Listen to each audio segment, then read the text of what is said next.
hold on, I spelled 15 wrong. It's 1-5. Okay. Okay, so we started session 14 with Boone's trial for entrance to Deadwood.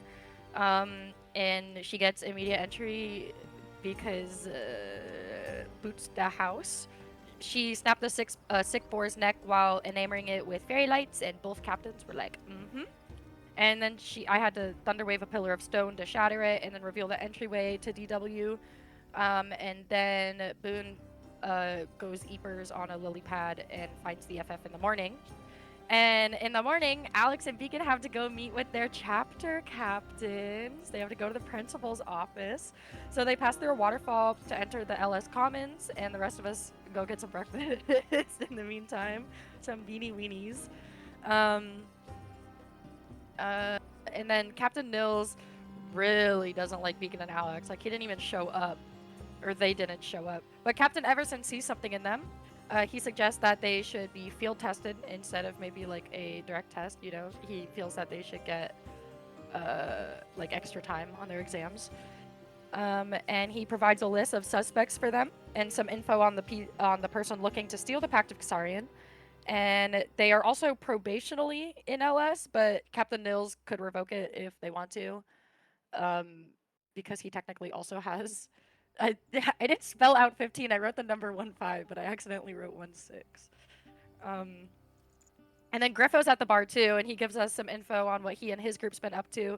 Griffo got into LS allegedly, but he's being very cagey about it and keeping it secret for some reason, and like does not wear any adornment on his like cloaks, which still show him as a new inductee, and not in a house yet. But he said he's in LS, but whatever. Illyria also said originally wanted LS, but now she's interested in VC because Griffo said like maybe something didn't go well in her LS trial. I don't know. He was kind of dodgy about it too. But their group went hunting for some fungi, for some glowing potions or whatever. And Alex and Beacon noticed a suspicious red-skinned bald man in a gray cloak, and they followed him out to the training grounds. His name is Arvent, and he's sparring with a person named Livy. And Arvent dodges all of Livy's attacks almost predictedly and effortlessly while not attacking at all. Like he's not even there. And then Livy gets pissed that Arvent isn't even trying to engage and then spars with Beacon instead. And Beacon's like, yeah, I totally wasn't on a mission to shadow someone. Let's spar. And then also misses every attack. And then, oh yeah, and then Arvent only started sparring with Livy to avoid talking to Beacon, to be fair. And then Livy said that he'd never met Arvent before, even though Arvent was wearing VC colors, and Livy's also in VC, but he was like, I don't even know who that is. And so, yeah, because apparently there's like no method of keeping track of the initiates. Like, no one writes anything down ever. It's just fucking do whatever you want here for some reason. Even though their initiation is like the most strict, like cutthroat thing in the world, and then once you're in, it's like, yeah, it's fucking whatever. So Alex and Rowan then follow someone sus in a color-changing cloak, who might be Arvin, I don't know. But they use some kind of like invisibility spell, or almost as if they like stepped mistily, and they disappear rounding the corner of the initiate dorm area. And so we turn the corner, and Illyria is posted up at the end reading a book in the dorm commons. And Rykard goes to chat her up, and he makes some headway. And so we learn a little bit about info Miss Gurley. Illyria was born the daughter to two poor fishers in the raiding empire, and her parents recognized her brain and knack for storytelling and decided to make her an indentured servant to the lore master, as you do. Where she was groomed to be like a dancer slash entertainer for the Emperor Urza, which is extremely unfortunate, and now I kind of feel bad for bullying her so hard. Although, to be fair, Boone never bullied her. You guys are just mean. And then Rufus turns into a spider and sneaks under the door that the suspicious person went into after like 20 minutes of trying to figure out what to do while whispering right in front of the door we were trying to sneak into, with Illyria standing right there. Also, Steelin was there. I'll get into that in a second. But basically, the two people are talking in the room that Spider Rufus is now in. They're speaking in a different language that none of us recognize. There's two people. One is Arvent, and he seems to be like receiving orders or is being reprimanded from some figure with stark white and pink hair. And then Arvin kneels before the other guy and then melts into his shadow. So that was weird. And then the white-haired guy walks past Thielen, who is the blue tattoo dude standing outside, who's kind of like a bodyguard at the door, and he whispers, "We're moving out." And then they both walk out together. And also, fun fact, Thielen, the Thunderlord guy, is on Captain Everson's suspect list. And the white-haired person is Virgilt from the Reigning Empire. He's in VC. Virgilt Zweihander vom der Sternus. I don't... something. And then Illyria leaves to go decide how she's joining, because she's still got to make up her mind. And Rykard was all like, "You should follow your heart," and then places her hand like on his heart, be like, "It tell you where it leads." You know, all that romantic shit. He was making puppy dog eyes at her. And then Illyria leaves to go decide how she's joining, and we go break into Virgilt's dorm, somewhat successfully. It's like barely lived in, and it's like extremely organized with no visible personal possessions or affectations or anything. When Rufus sneaks under the door. There is, however, a box decorated in some old classical carvings of different humanoids stabbing each other below a big 8-legged figure. And Alex thinks it's maybe a religious gladiatorial holiday, and the figure might be angelic, maybe like Iron's god Brickdoll or something, but he's not sure. Also, we learned via several checks that King's Flame flowers, which are what the notation that the person suspected of stealing the pact like used in their lettering, in the ink. King's Flame flowers are used to keep the eternal flame lit in the wilds and only grow in places where the sun never shines, only during cold seasons. And in an ink form, King's flower would make the parchment work kind of like flash paper, it would burn immediately. We don't find anything in Vergild's room though, except our own shame at being horrible detectives. And then Hyverna leaves the room and bumps into Alex in the hallway, Alex and Rykard in the hallway, and so she's got to go solve a puzzle.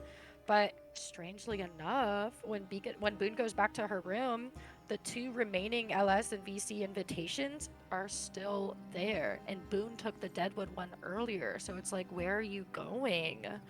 Anyway, Beacon goes full RA mode and snoops through Thielen's room just because he says he has that authority, then decides to abuse it, and scopes out his ink, which is tattoo ink, matching his own blue tattoos, so Thielen's likely not the person planning to steal the Pact of Kassarian. He is, however, likely guilty of giving strangers staph infections in the dorm rooms.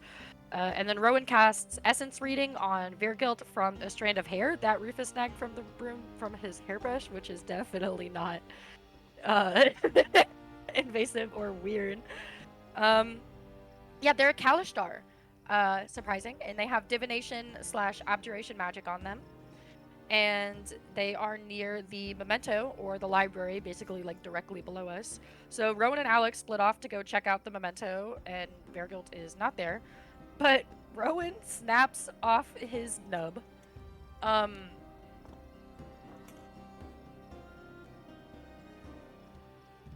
Yeah, ew. So we can contact him from 20 feet away.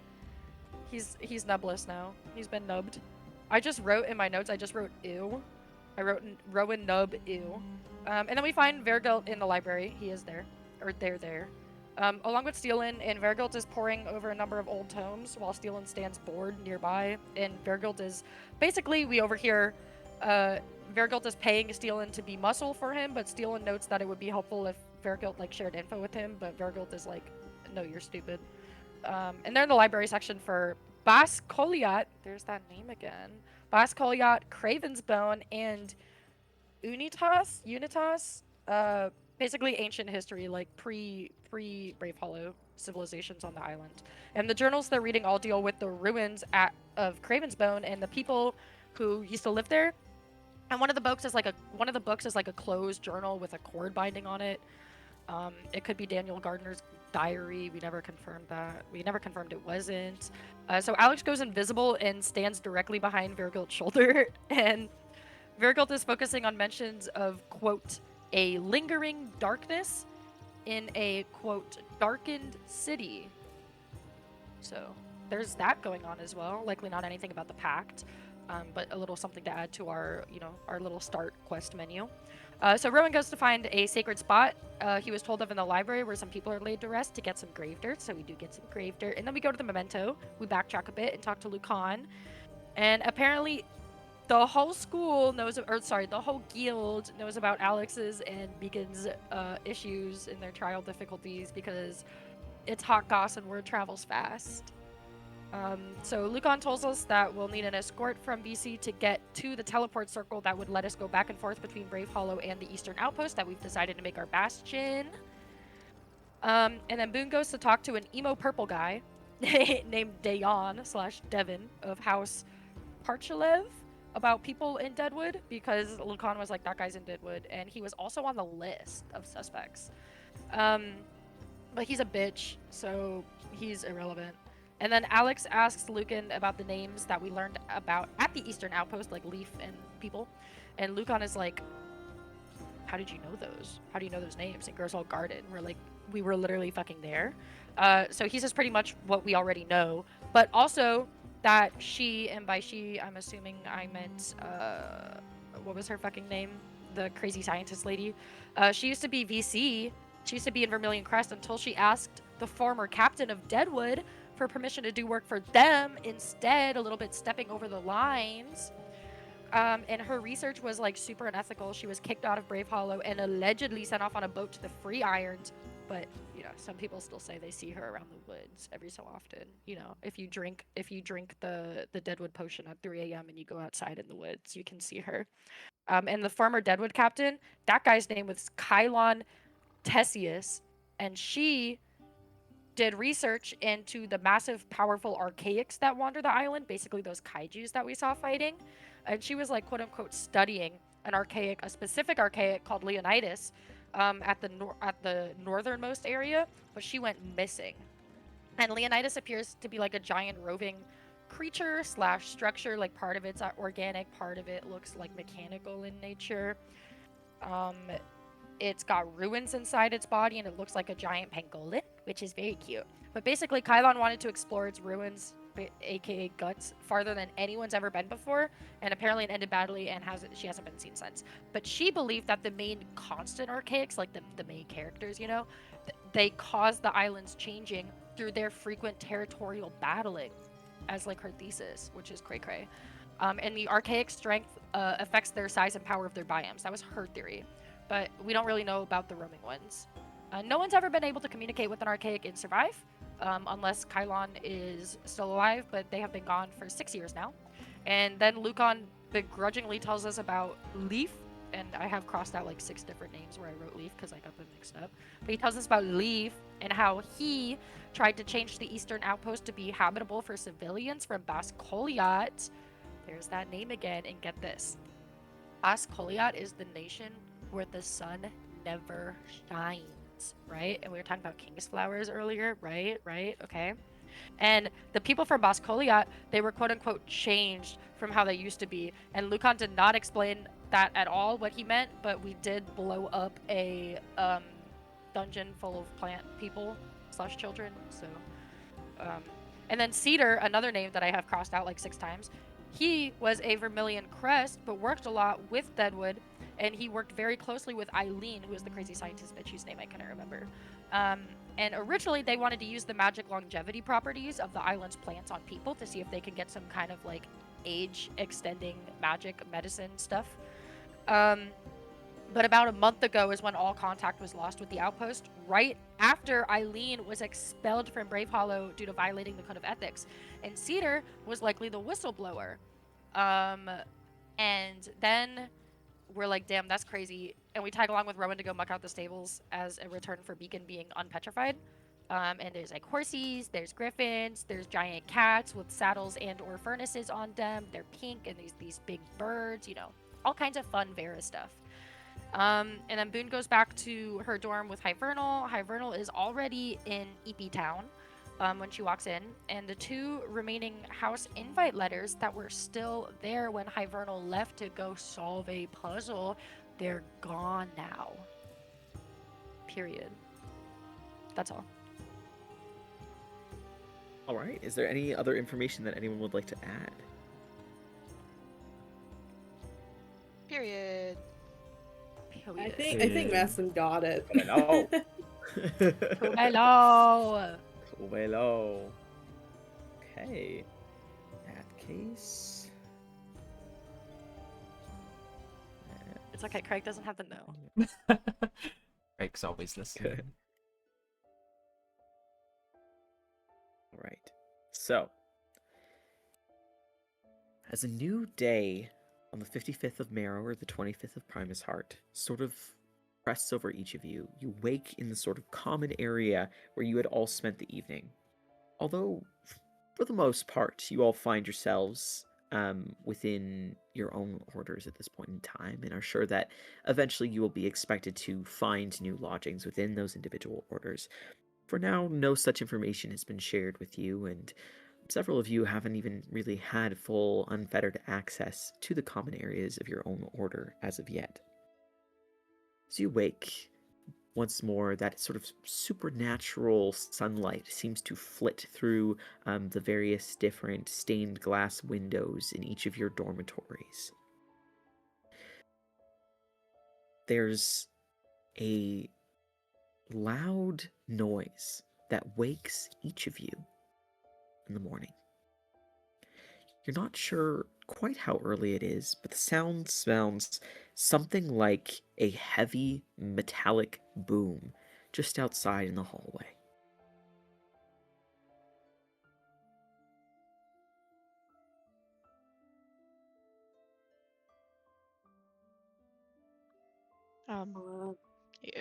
Yeah, I kind of sit up, kind of look towards Beacon. Beacon say, did you hear that? I did. Let's take a peek. Mhm. And I'll just kind of creak open the door a little bit. As you creak open the door, Alex, you peek down the hall and see what appears to be an empty hallway. For a moment, confused, you see that some of the doors to the rooms around you begin to open. You see swinging open a door, the sort of like black hair, sort of tan skin. Greymore pokes his head out of his room, seems to be rubbing his eyes groggily, confused look on his face. But a moment later, you see the door at the furthest end of the hall on the right-hand side, Wergild swings open a door, and oddly enough, dressed in like the full type of outfit that you've seen them wear almost every day up until this point, peeks a head out as well. To all three of you, you and the other two, peer down the hall, you notice a strange sight. Where you had seen the hefty, sort of metallic looking doors before that lead down to this common area, you see that one of the doors appears to be completely sort of tilted. It appears this double set of doors. On the left-hand side, the door seems to have broken partially off of its hinges.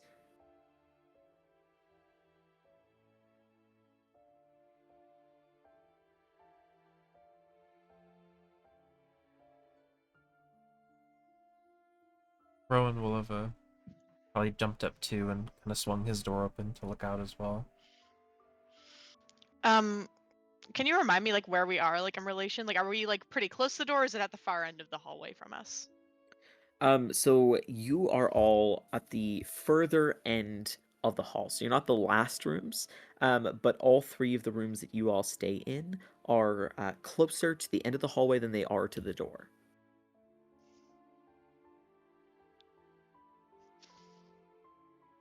What was that sound? I think it was Looks the like door. something took out that door. And yeah, I'll step out of the room and just get a little bit of a closer look at the door. You said it was like blown off of its hinges. It seems, or like seems to be like tilted to the side. Hard to say at a distance, but as you approach, go ahead and roll an investigation check to see what exactly occurred. 17. Okay. Looking over the door, you can see that the sort of thick blend between metal and wood that is about 2 inches thick. There's like a set of double doors, and the left-hand side one appears to have been tilted off of its top hinge and is barely hanging by the bottom. As you look over it, you can see that there is smoke that is coming off of the top of the door. Alex, you stare at it for a moment. There's a smell of sulfur, and you see that as the smoke continues to billow, this grayish yellow color, suddenly, where you'd expect it to be perhaps dying out, there's a sudden puff, like a flash of something reddish, and suddenly, large flames begin to lick off of the top of the door, as if magically conjured out of nowhere. Could I immediately, if I started to see smoke, I probably would have taken out my decanter of like endless water, and like tried to like produce like a gallon and have it like try to like make it like stream towards the door.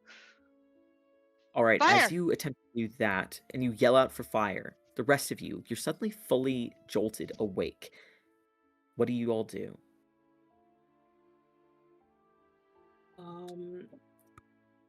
Upon Alex saying fire, I'm gonna quickly turn to with whatever doors are still closed, and I'm gonna just start banging on the doors and just yelling like, "Everyone, get up! There's a fire!" All right, you start banging on the different doors as you sort of rush around Beacon. Boone, you rush out of your room as well. Alex, you're dumping as much water as you possibly can, forcing it to sort of crack against the area of the door that you can easily reach. The doors themselves are about 8 feet tall. You're forcing the water out with like almost like a pressure hose coming out of your decanter. As the Yeah. water sprays upon it, you see that after a moment, what you thought was perhaps magical initially, you recognize to now be chemical. As water crashes against it, you see the flames suddenly flare greenish and begin to grow even larger.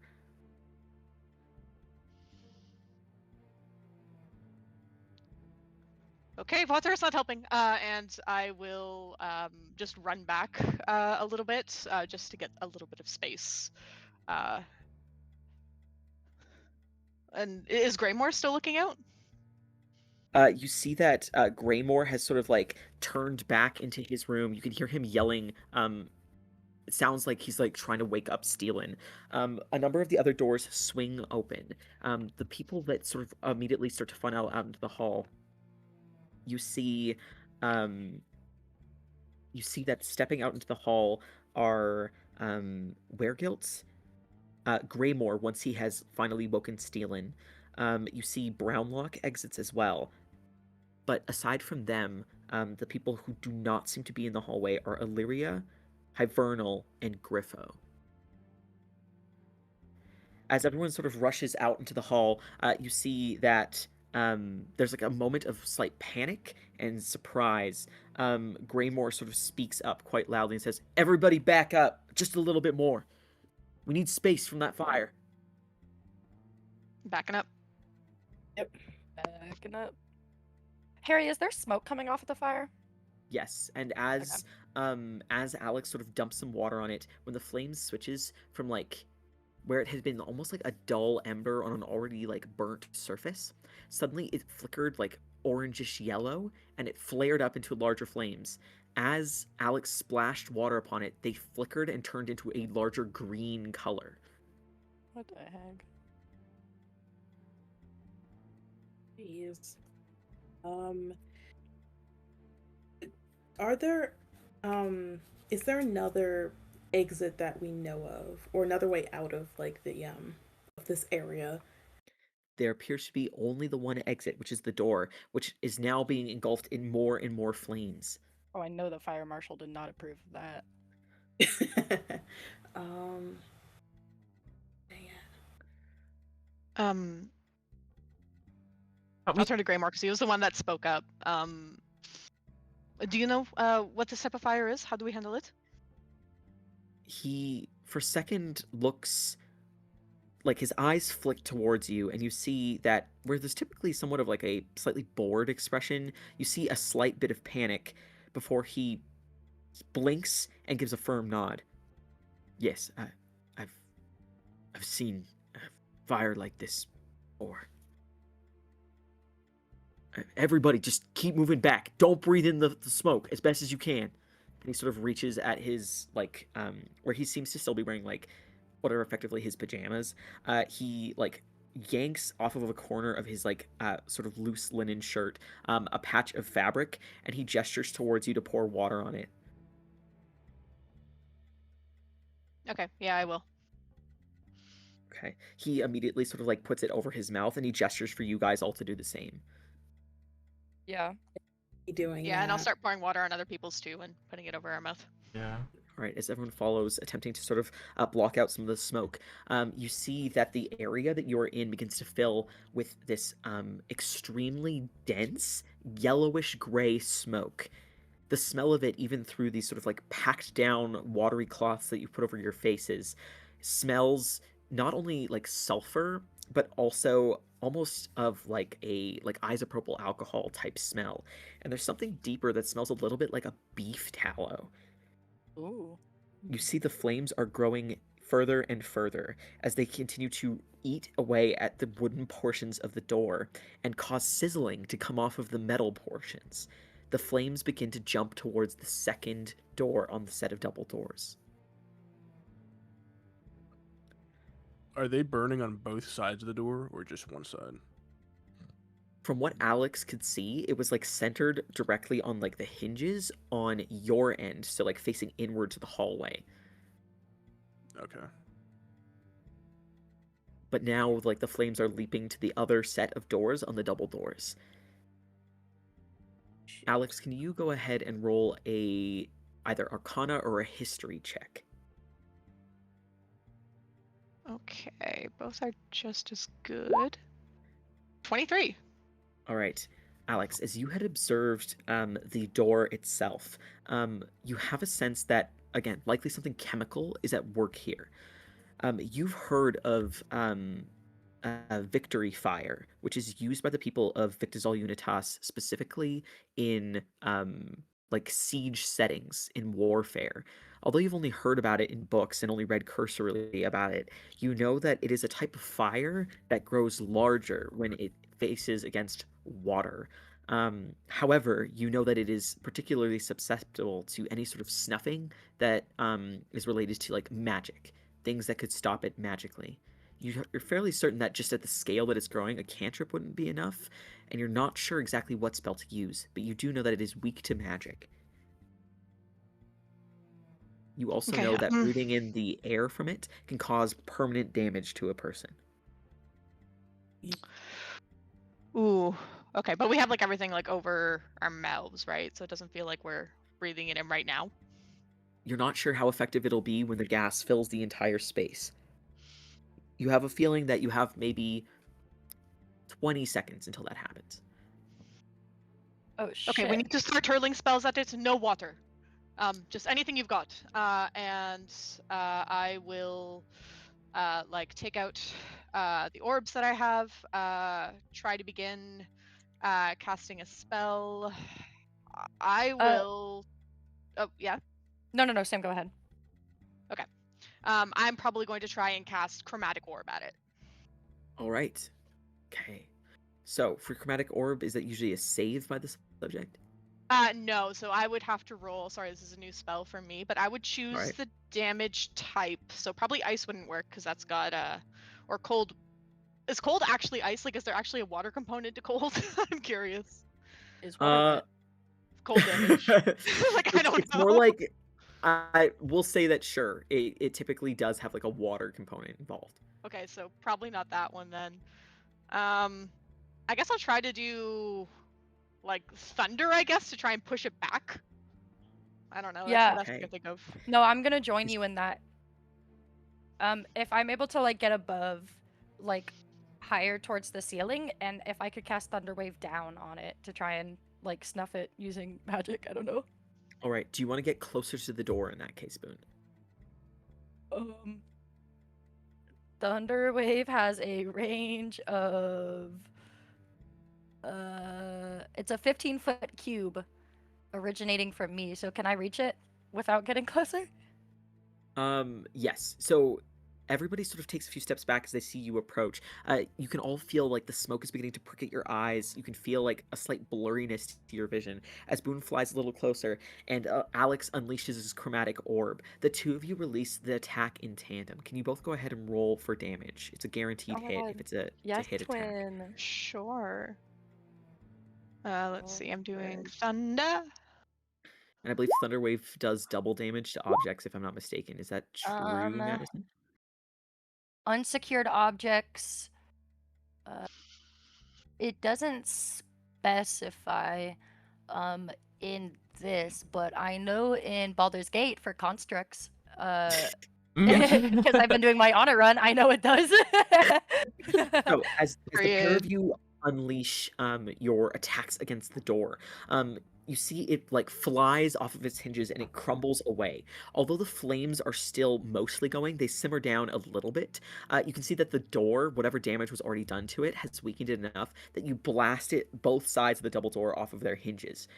Although there is still a little bit of flame, you could potentially try to pass through the doorway and get out of the common area that is presently filling with smoke.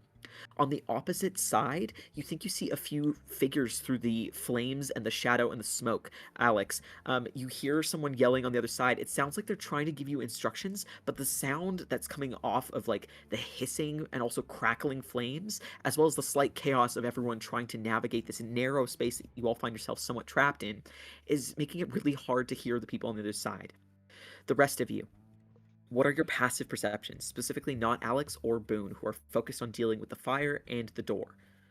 18. 9. 18, 9, 12. All right. So, Rowan, you notice that at the sort of back of the hall, Illyria and Griffo, you see that they move into the room at the furthest end of the hall. You hear the shattering of glass, and then you think you hear Griffo yelling out for help. Ugh. Not specifically, not like, Yeah. to be clear, Illyria is not like attacking Griffo, like they're trying to get other people to come in to help. Oh, okay. Oh. It, Is this our only way out up ahead? I don't know. How big do the flames still look? Still too big for a cantrip, right? You have a feeling that a cantrip would not be enough to snuff these flames. There's probably like about like a 3-foot clearance where there are no flames that are like growing, building. You could try to just run through and jump over the flames, although you're not sure to what degree of success you might be able to do that. Okay, let me try something. Stand back, and Rowan will try to squeeze between everyone and try to get to the front of where Alex and Boone are. He'll pull out his staff and kind of plant it firmly into the stone beneath them, closing his eyes and focusing. Yeah, this would work. I will at second level cast Gust of Wind, and he'll say, "Where fire drinks and hunger still, let wind deny its burning will." I'll try to send forth a blast of wind. All right. As you send forth a blast of wind, you see that as it passes over the fire, you can see that it sort of flickers down for a moment. You have a sense that if you were to go now and go quickly, you may be able to pass through the space without any sort of injury to yourself. Okay, yeah, I'll kind of keep concentrating on it and kind of hold the blast forward and try to, I guess, pass through it and see if I can extinguish it or push it aside. I don't know how big the flames are since they're chemical, or it says it extinguishes candles in unprotected flames. So you see that like the flames seem to die down significantly, like they dwindle to very, very small, a very, very small height being like under a foot tall. And then you see that all the gas that had gathered in the space, as well as the smoke, disperses out, blowing out very quickly from the space that it had begun to fill. As you do so, immediately sort of pushing past you, you see Steelin sort of like finally coming out of the room, shoves past you, Rowan, and gives you a little tap on the shoulder, and then does like a great big swing with his hefty war axe, just sort of cleaving the last bits of the door out of the way. What little bits of it were still like obstructing the space that had been left from the attacks by Alex and by Beacon, just like almost like golf swing knocks them out of the way, and they go flying outward. And then he gestures for everybody to rush through. I'm I don't rushing. need an invitation. Yeah. Yeah. With some of most of the fire kind of out, does Beacon hear Griffo and Illyria at all? You can vaguely hear the muffled noises, and you see now like stepping back out of the room where Griffo had been yelling from. You have the faint awareness now that Illyria has sort of come back out into the hall. Beacon. You can see seemingly seeing that like going forward this way is probably like a better option. Okay. I will call out to them like, we cleared the way this way. Come on. As you sort of yell that back out, you see Griffo come back out into the hall. All of a sudden, it seems as though everybody's trying to charge out of the hallway. However, the space is quite cramped. Are all of you leaving first, or are you like making people shove past you? I'll try to push out first, since I've got a couple more seconds on Gust of Wind. I'll just try to look for any other flames to see if I can kind of help extinguish anything. All right, as you sort of rush forward to the other end, breathing in a deep breath of mostly fresh air, Rowan, taking in the surroundings, you see that a crowd has gathered sort of like just outside of the doorway. You can see that there are people who seem to be like fetching buckets of water. You can see that there are people who have like large, almost like crowbars, other things ready, seemingly coming to help you guys get out from this like sealed off area. You can see Ambaxious in the crowd looking like somewhat nervous. You can see that there's several people from the Deadwood Order who are coming over, seemingly rushing out of the herbarium on the floor below where you guys all find yourselves, likely coming to help as well. The situation is quickly, like people are trying to come to your aid right now. Okay, then I'll just try to stand out of the way then and clear space. All right. Following after you immediately, Rowan, Steelin just like passes through and seems to just like keep gesturing for people to come. I'll go through. All right. Yeah, I'll go through as well, and just try to like keep an eye on who's out there. Though I will turn to Bryn. Was Hibernal in your room with you? No, I didn't see her. All right. Hopefully she's out. Once I see Illyria and Greymore move through, I'll move through. All right. Yeah, the once the everyone pair is- rushes out before you, Rykard, and you're able to follow after. Beacon. Yeah, once everyone is out, I'm gonna go. Okay. You see that before you're able to leave Beacon, as you're waiting for everyone to pass through, you do see that Weregild seems to tuck back into their room before they come out and join everyone and head out. Immediately, as all of you rush out into the throng of the crowd that has now gathered, you see that several sort of perhaps higher order members of the Deadwood Order immediately get to work. You do notice, Alex, that there are some people who have like rushed forward with buckets of water. Do you do anything to stop them? Yeah. I'd say no water, no water. It is magic. Immediately they seem to like take your word as gospel. You see that they immediately drop the buckets. Rushing forward, you see an individual wearing sort of like a long tabard of green and black. You see that they sort of put a hand on Rowan's shoulder and they say, "Good work, kid. Leave it to us now." And they step forward and you see that they begin to make gestures with their hands. You can see that there's almost like this rain of like glittering type energy that begins to fall on the door.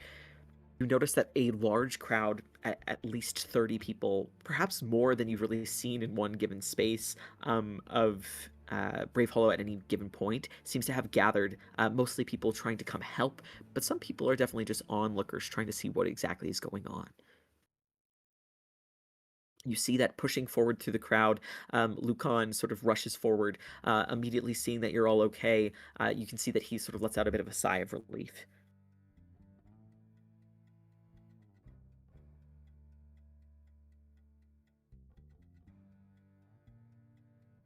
Do we have any idea what caused this, or what happened? Did something happen anywhere else?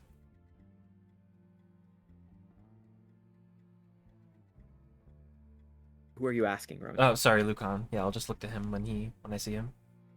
As he sort of shoves his way forward, he shakes his head to you. He says, "No, there was just suddenly a loud boom. Somebody told me there was a fire. I heard yelling. Got everyone I could. Came up from the Memento to come see that you were all right. See if you needed any assistance, but thankfully, you all look like you're all right." I don't think anyone was hurt. I heard Alex say something about chemicals starting the fire. Lucan looks a little confused, but also clearly concerned. Who would want to... Never mind. All of you, get away from that door. He gestures for all of you to get out of there. I'll stand by Lucan. Yeah, once I'm certain people aren't running up with buckets of water anymore, I'll kind of step aside. All right, as you sort of step to the side, Alex, again, a crowd of different individuals begin to sort of get to work on putting out the flames on the door. It takes only a few moments once there's all this vested focus and interest on it. You notice that there's some people mumbling in the crowd, some people wondering what happened, other people wondering if it was part of the island. Strange magical things happen here all the time. You do notice that a few people seem a little disappointed that there wasn't something more exciting. You see as people slowly start to dissipate from this large crowd that had formed.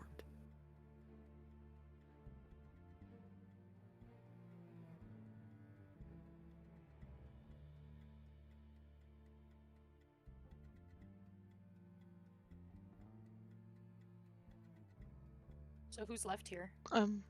Yeah. Who's on the scene?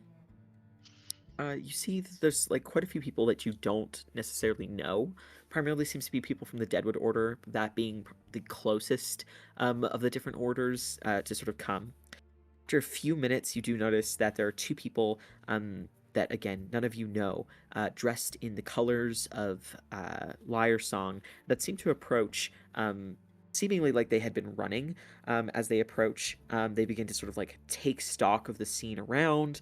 They immediately go and begin to speak to Lucan in hushed voices, slightly pulled away from the crowd.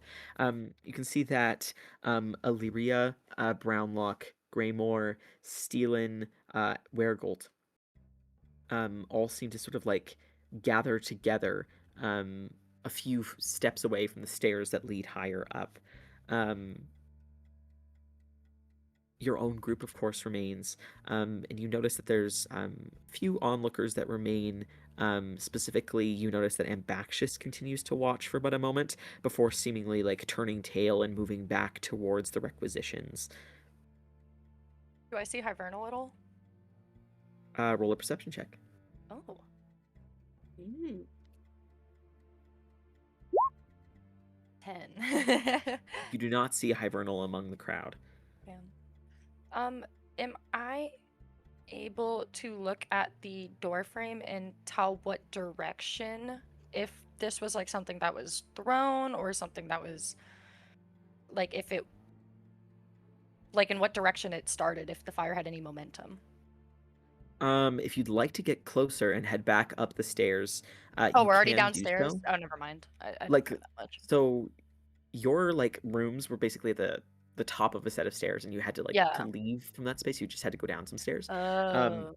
If you're interested in investigating, you do notice that like Lucan and the two people from Lyre Song seem to be hanging sort of like halfway up the stairwell, almost seemingly blocking anyone from getting any closer now that the members of Deadwood Order have actually snuffed the flames. Can I hear what they're saying? Roll another perception check. Oh. Oh my gosh. I'm always so surprised when I roll in D. Never mind. Where am I? You attempt to listen to what they're saying, but there's quite a bit of noise in the space. Just seeing as it's like a large cavernous space and sound sort of bounces around and echoes, and also sort of off of the common space where you're sort of all hanging out. Just at the foot of the stairs. The smithy is right beside, so there's a little bit of noise as the smiths who had been close return immediately to their work. You can see there's also like the waterfall that sort of like extends out and covers up that hidden entrance to the Lyre Song. Also sort of like feeds just below where you all reside. So there's lots of noise, and it unfortunately muffles out exactly what they're saying. But you can tell that not so subtly, Lucan is pointing towards the doorframe and seems to be clearly talking to the members of Lyre Song about what maybe he thinks happened, or giving them commands, something to that effect. Okay.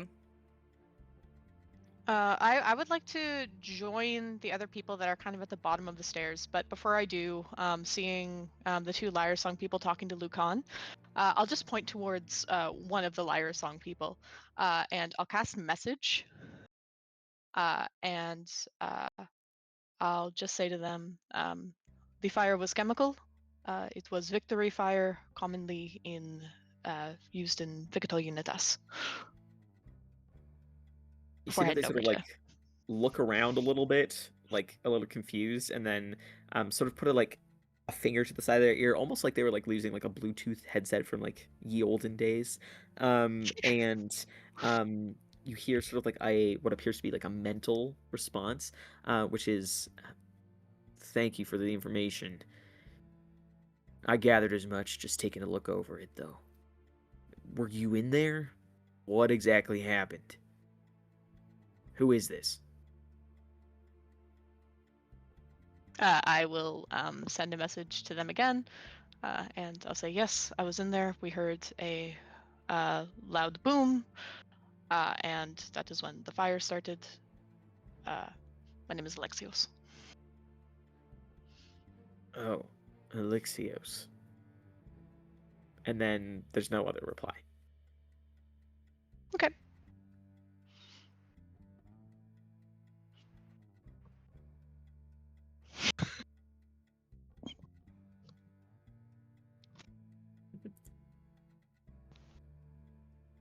All right, yeah, and I think I would just head over to where the other people are kind of gathering. I'll probably join you. Where? Alright. Yeah. Oh, sorry, I didn't want to interrupt. Where's the nearest? Period. Where's the nearest entrance or exit, like to the building from here? The only like clear entrance or exit is like a floor down from where you are. Oh, and there's no like windows or anything. No, remember you're inside of like a magically enchanted volcano. Oh. Yeah, this place is not ocean Oh, certified. right. Oh, well, I listened. There were windows in the room, so I wasn't sure. Okay, The that SS would makes have a sense. field day That makes in sense. this place. Okay. I was just wondering. I didn't know if there was like a clear, quick escape route, or if we're kind of deep inside, but that makes sense.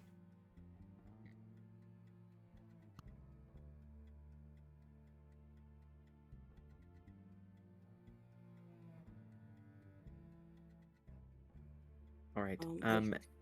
As Beacon and Alex approach the sort of group of your peers that have sort of gathered just sort of at the foot of the stairs, you notice that standing a little ways away from the rest of the group are Weirgilds and Steelin, who seem to be speaking with one another, sort of in hushed tone. They're a little bit closer to like where the waterfall is roaring, while the rest of the crowd seems to stay relatively close to the smithy. Which of these two groups are you intending to sort of join up with, if either of them?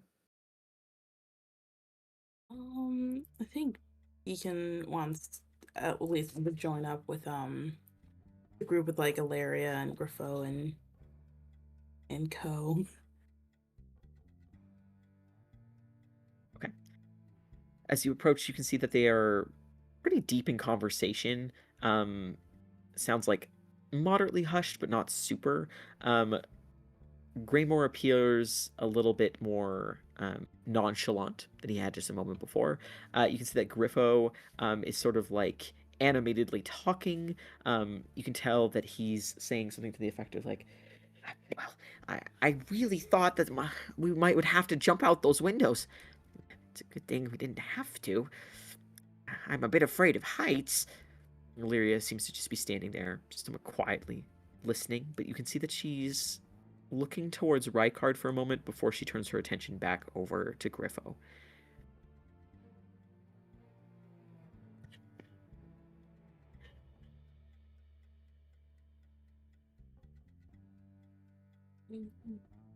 I'll kind of join the and with everyone. I'll say like, "Hey, is everyone okay?"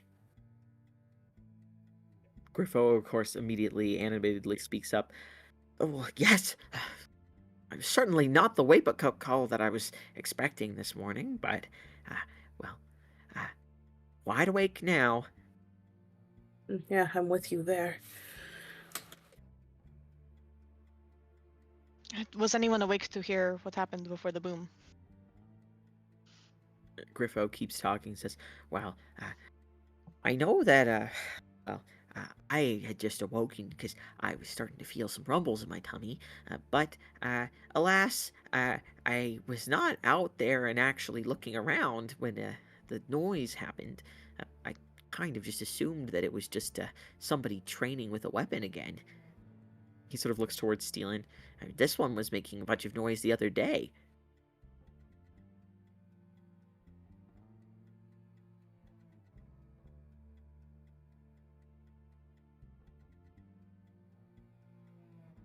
Hopefully the other day you weren't working with anything flammable. Were you stealing? Steelen's not standing with them. Oh, right. Sorry. Werewolf. My bad.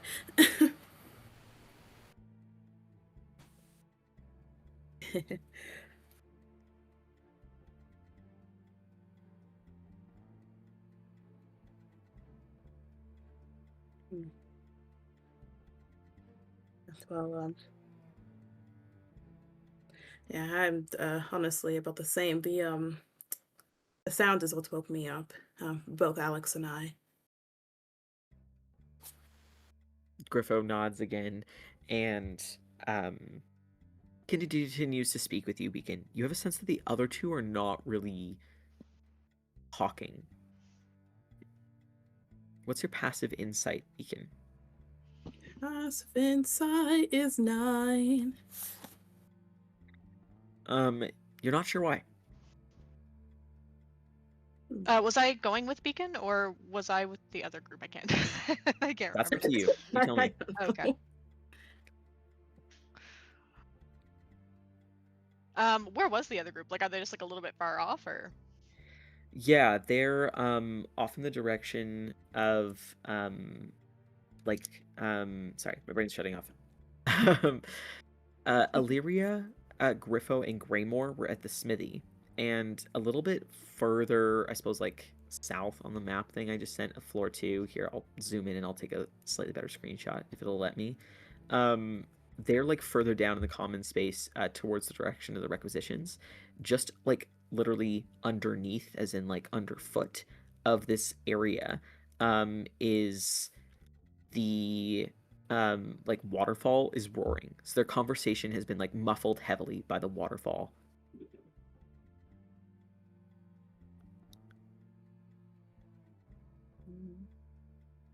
Oh, okay.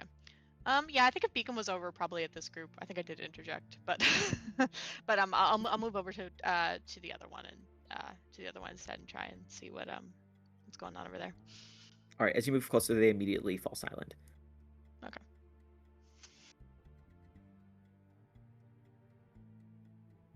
The most you get of their Awesome. conversation before they stop talking is it sounds like Weirgilt is telling Steelen, I told you, and and then they just stop talking as you approach.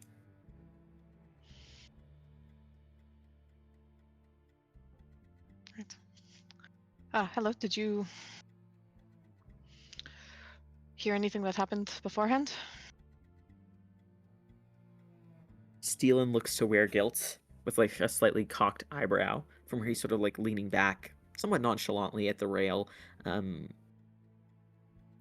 Guilt just sort of looks away, and Seelan says, "No, I was dead asleep."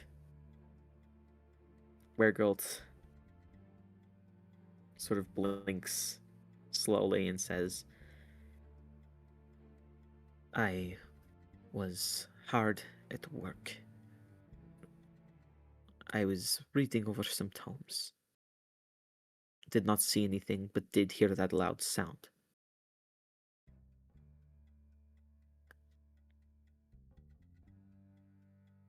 And you didn't happen to hear anything else beforehand?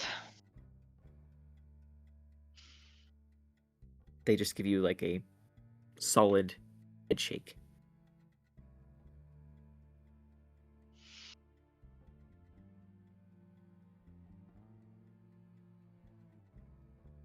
Right. Well, I'm glad to see that you made it out okay. Thank you for your help, Steelen, with getting down the door. Seelan gives a firm nod and then, at the same time, a little bit of a shrug, says, "It's nothing. Easy work."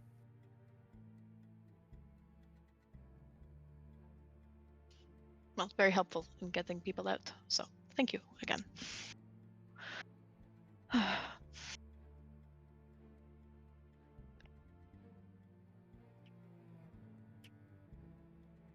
You have a sense that they're not going to Yeah. talk as long as you're close to them, Alex.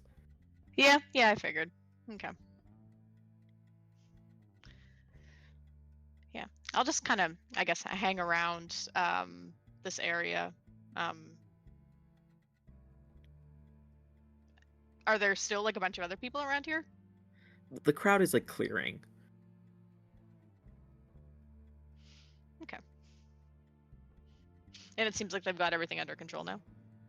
Yes, you can see that all the members of like the Deadwood Order who came over in an attempt to assist have all moved away at this point, either returning sort of to the hidden alcove in the herbarium that leads to their own sort of sacred sanctum, or returning to whatever else it was that they were doing.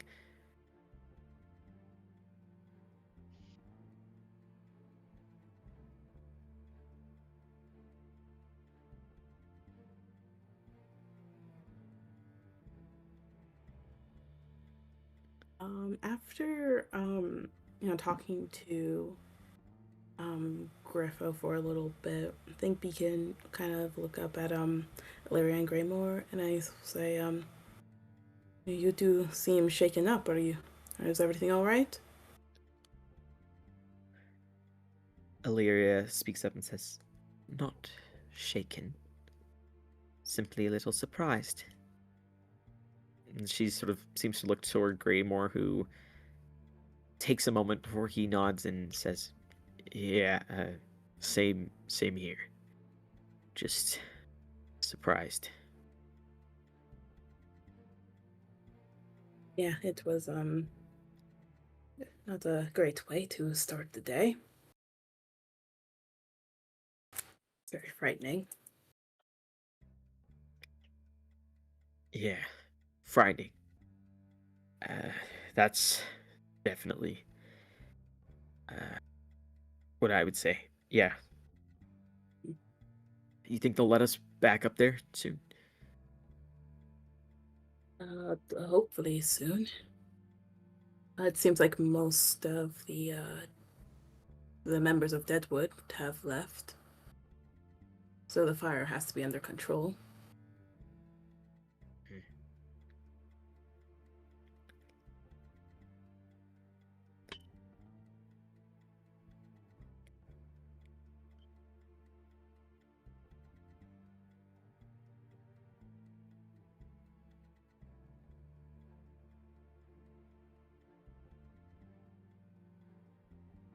Were either of you up when the fire started, or were you awakened by the sound too?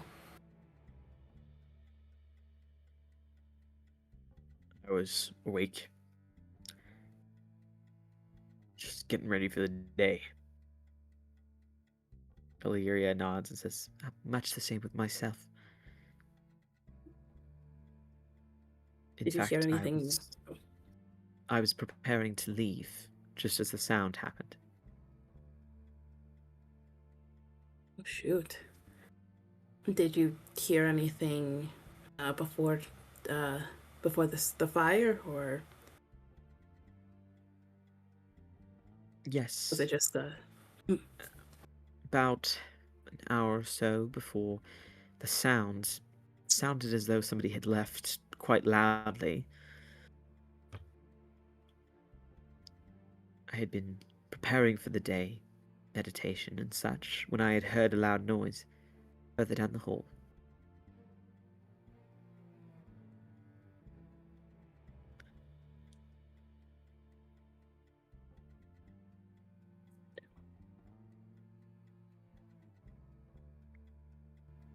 Greymoor sort of looks to Griffo and says, "Where's Brownlock?" Griffo shrugs. I don't really know. They're always up and moving, really early up in the day. Well, do you know where Brownlock usually is at this time of day? Well, if you're not getting food, maybe at the trading grounds? Hard to say. We haven't seen each other that much since our return from our most recent adventure.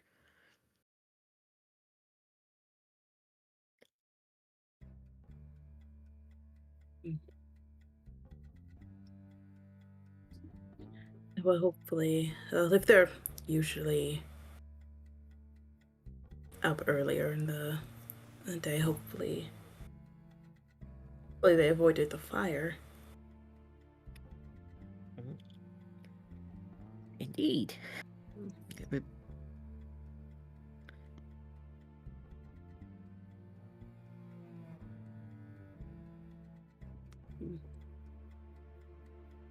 So maybe they saw something? Because earlier you said that somebody left quite loudly about an hour ago, right? Yes, or at least that's what I figure. It sounded like a door was shut quite loudly. Yeah, maybe Brownlock knows something. Maybe when everything gets organized, probably help me look for them. Maybe Brownlock heard or saw something before all of this happened. Oh, well, I'm not sure what you're insinuating. Griffo sort of immediately looks like they're sort of standing up. No, that's not what I mean at all. I mean, Brownlock may have seen who caused the fire, or heard something a bit more. Maybe they didn't realize it at the time, but any piece of information could be vital to find out who did this.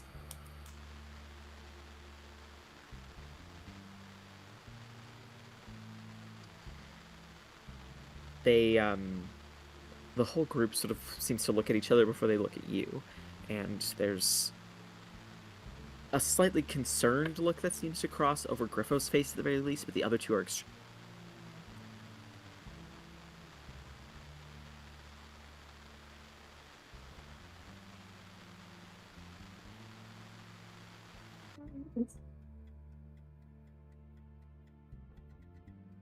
I'm not trying to be suspicious of Brownlock. I'm trying to be investigative. I'm just saying, nose goes on the count of 3. Whoever's last, they did it.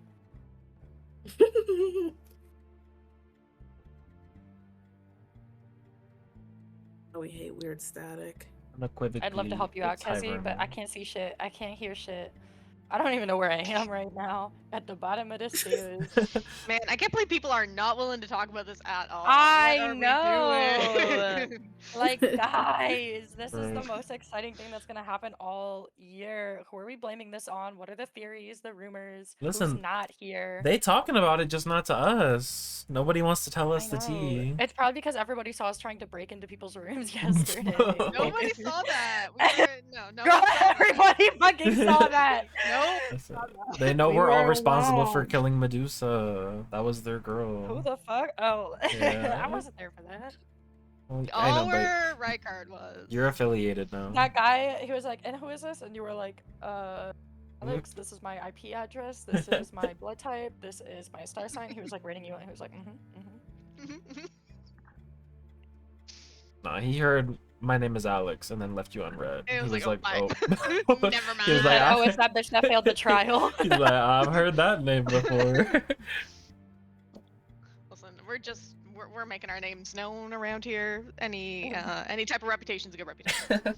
Uh-huh. Yep. Yep. That's what they say.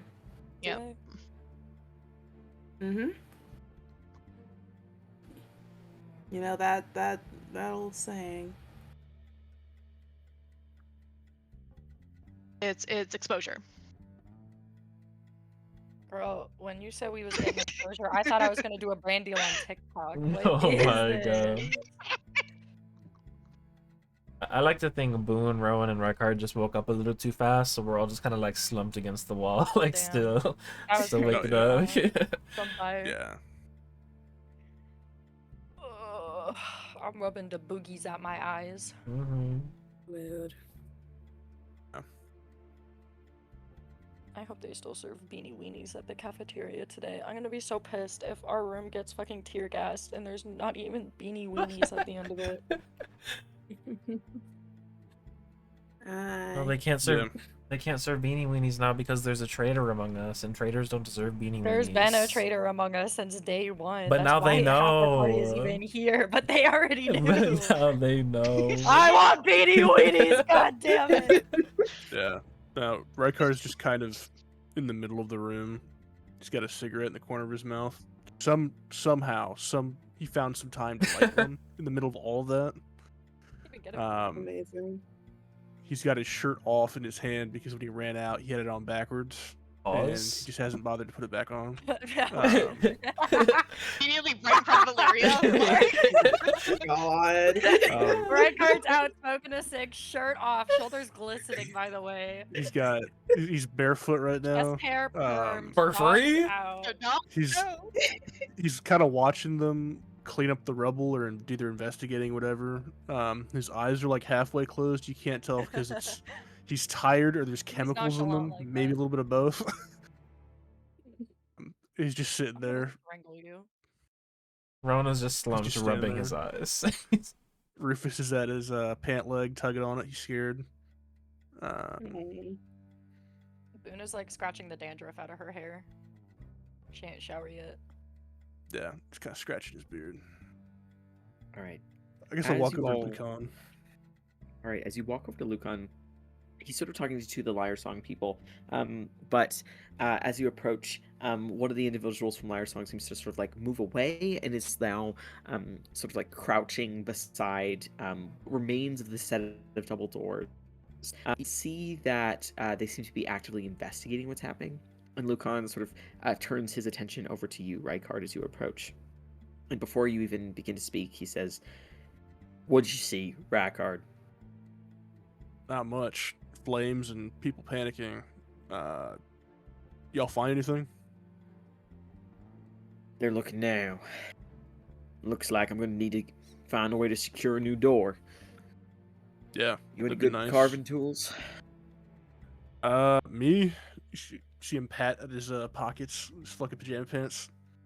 Nothing on me.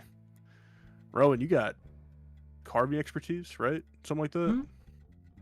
Oh, I've seen you carve stuff before. well, like little things. I've never really done a door, but I could try.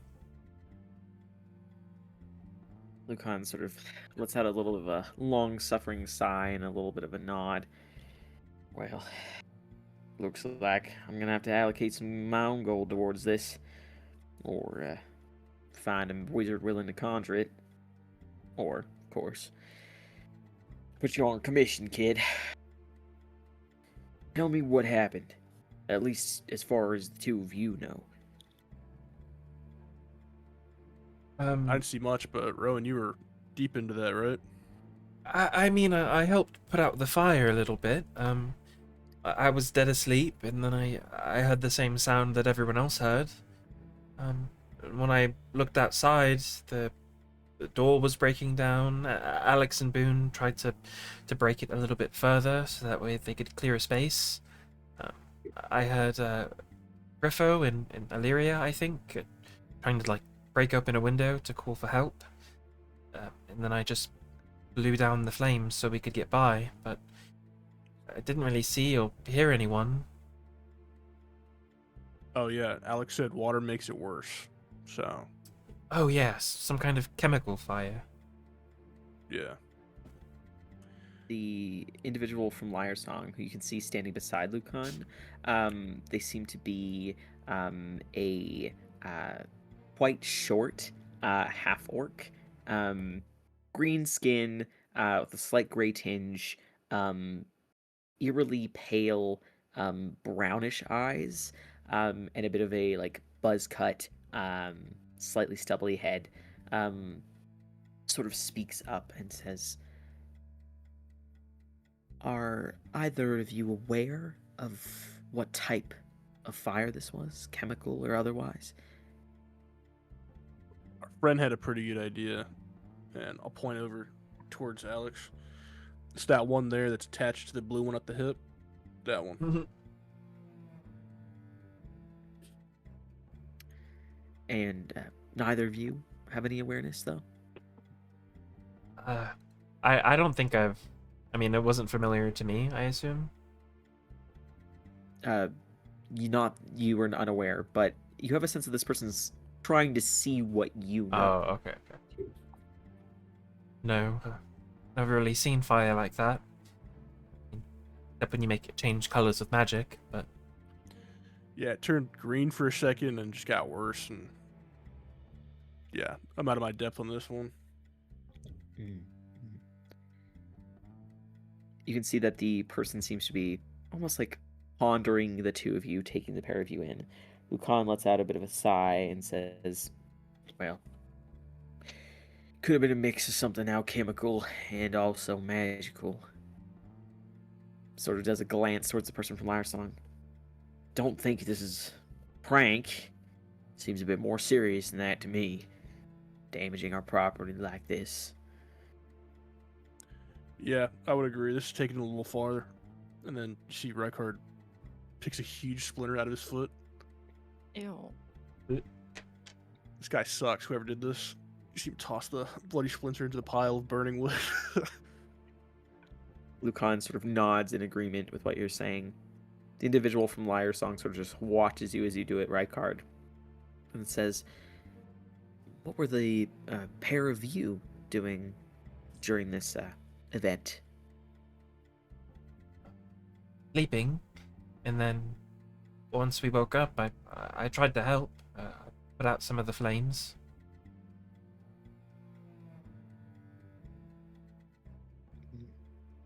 Do you have any reason to suspect a particular person was responsible for this? I don't think so. Everyone's been pretty nice to me since I've been here. I don't see why anyone here would want to hurt us. Or anyone else up here, I guess. It's most curious that whomever it was, and you see that they sort of like pace around you and Rykard as though they're, again, still taking you both in, at least visually. They continue to say, "Seems curious that they would target the common dorms of the initiates rather than a place of more significance. No offense." Yeah. I would. Is this going to get cleaned up soon? Can we go back in soon? We have to take stock of exactly what we believe happened here. My partner over there, and they sort of point with a thumb towards the person who's sort of squatting and looking over the scene, the person that Alex had sent the message to. They say, "They've got what we call a eidetic memory. They're taking stock of exactly what might have occurred here. They have a spell or two on hand that might help, but it takes them a little bit of time to actually follow through on it. I'd recommend giving them their space for a few minutes more. Go about your day as you were, but be ready for us we're going to be wanting to ask some questions. All right then. Rowan, you hungry? Yeah, are they still serving breakfast today, or is that sort of ruined now? Lucan lets out a deep sigh and says, "Yeah, Urgul's down there. They're not one to leave their post. Although most of the people either left the memento to come see what was happening here, or, well, I'm not rightly sure. Hoping Urgul kept a good eye on the memento." See, Rykard lets out probably one of the most genuine sighs of relief you ever felt in your entire life. Hand over his chest.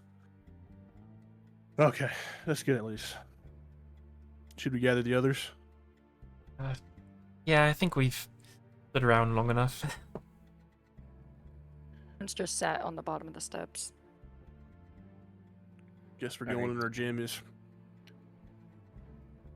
As the pair of you head back over to Boone, Rowan, you do hear a quiet conversation between Lucan and the Liar Song individual as you both walk away.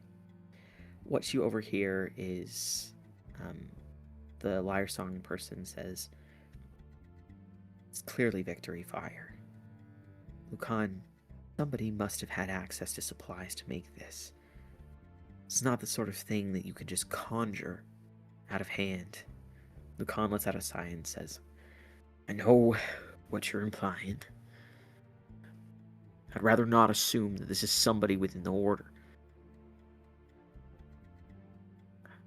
I'd rather not assume that somebody is actively trying to do harm to..." And then he gets cut off by the person from Liar Song who says, "This is not the first time that this has happened under your watch, Chapter Captain. If you won't increase security, Liar Song will have to act. We've stepped back, put this into your hands for a while. This is an increasingly common occurrence, Lucan." He lets out another sigh and says, I know, I just... You know how I feel about looking at everyone who comes here like a suspect. I'm not like you. I don't see infiltrators and problems walk through this door.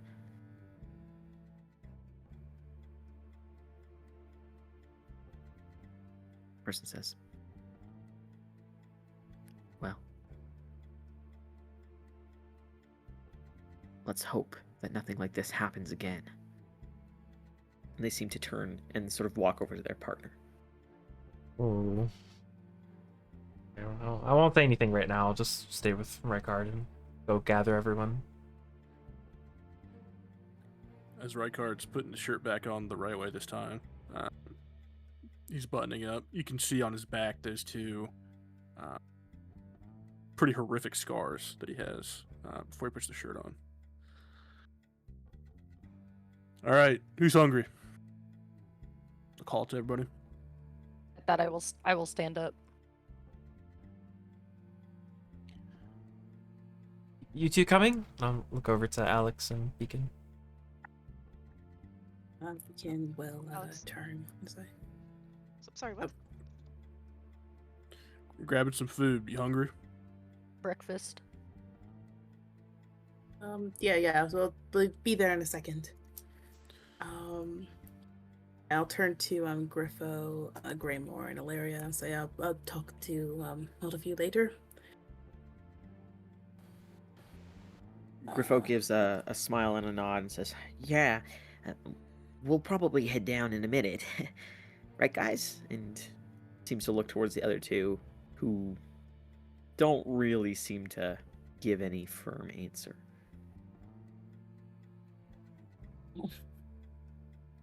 Greymore.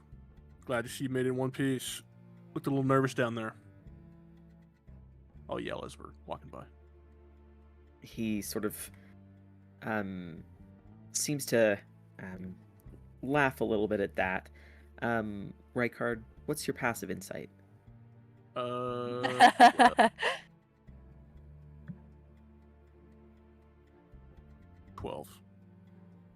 You have a sense that there's a little bit of nervousness underneath the laugh as he does, and he says, Oh. "Yeah, well, not the wake-up call that I expected. Let's say that. I thought all the threats were supposed to be outside, not in here."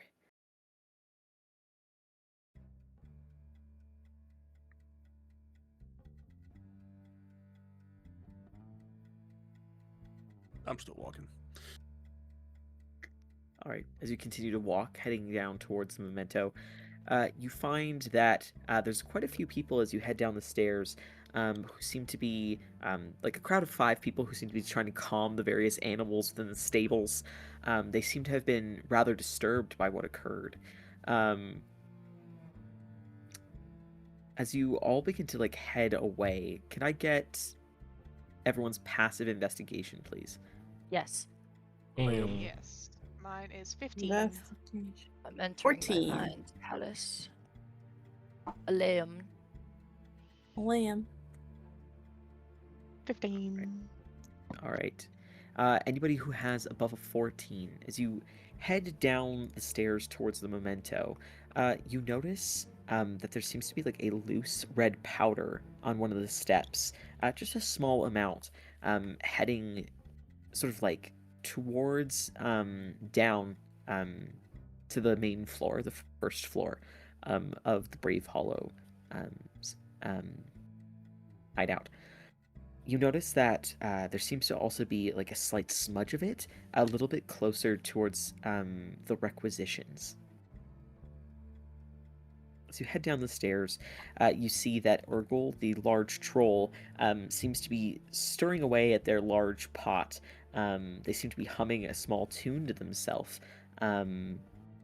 as they do so.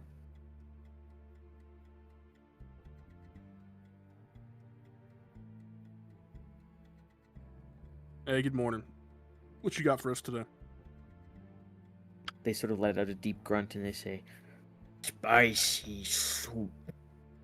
Ooh, that sounds different. What's in the Hit me. soup? Can I smell it? Sorry, Madison, did you say, can you smell it? Or Yes.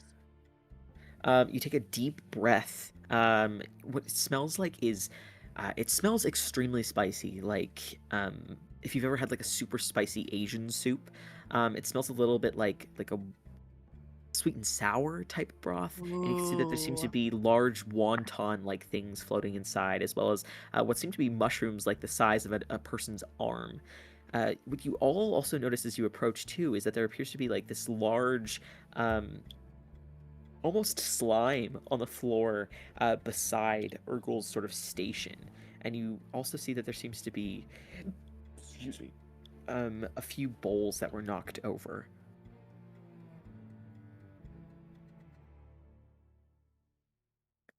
Rowan, this is you all written all over it. What pot? Seems like the stuff that you eat. What do you think I eat? It's I don't know, soup. mushrooms, nuts. I don't know. It looks good. Can I get a bowl? I'll hand you a helmet. They the large troll fishes out their giant ladle and dumps basically like a gallon of this soup Oh. into the like oversized helmet that Rykard has handed to you as a bowl. Can I sip it from the side? You take a sip out of it. It is like insanely spicy, to the point where your eyes start to water. And as you open your mouth, everybody, you see a little bit of steam or smoke rise out of Boone's mouth. The troll lets out a little bit of a seeing the smoke, but as it clears out of your mouth, it feels as though like your sinuses are completely cleared. There's like a hint of like a lemongrassy, very light broth sort of taste to you in your mouth. I'll just keep sipping it. Are there any mug I'll I'll head over to a table. I'll get us a spot. Yeah. Try to find something like mug shaped, and I'll get a little bit.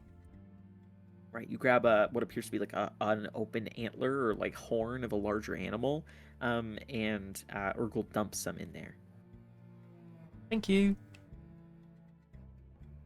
We'll join Boone. I'll grab some too. All right, as each of you grab your own portion and then convene together at the memento, what do you discuss? That was crazy. Yeah, no kidding. Did any of you learn anything?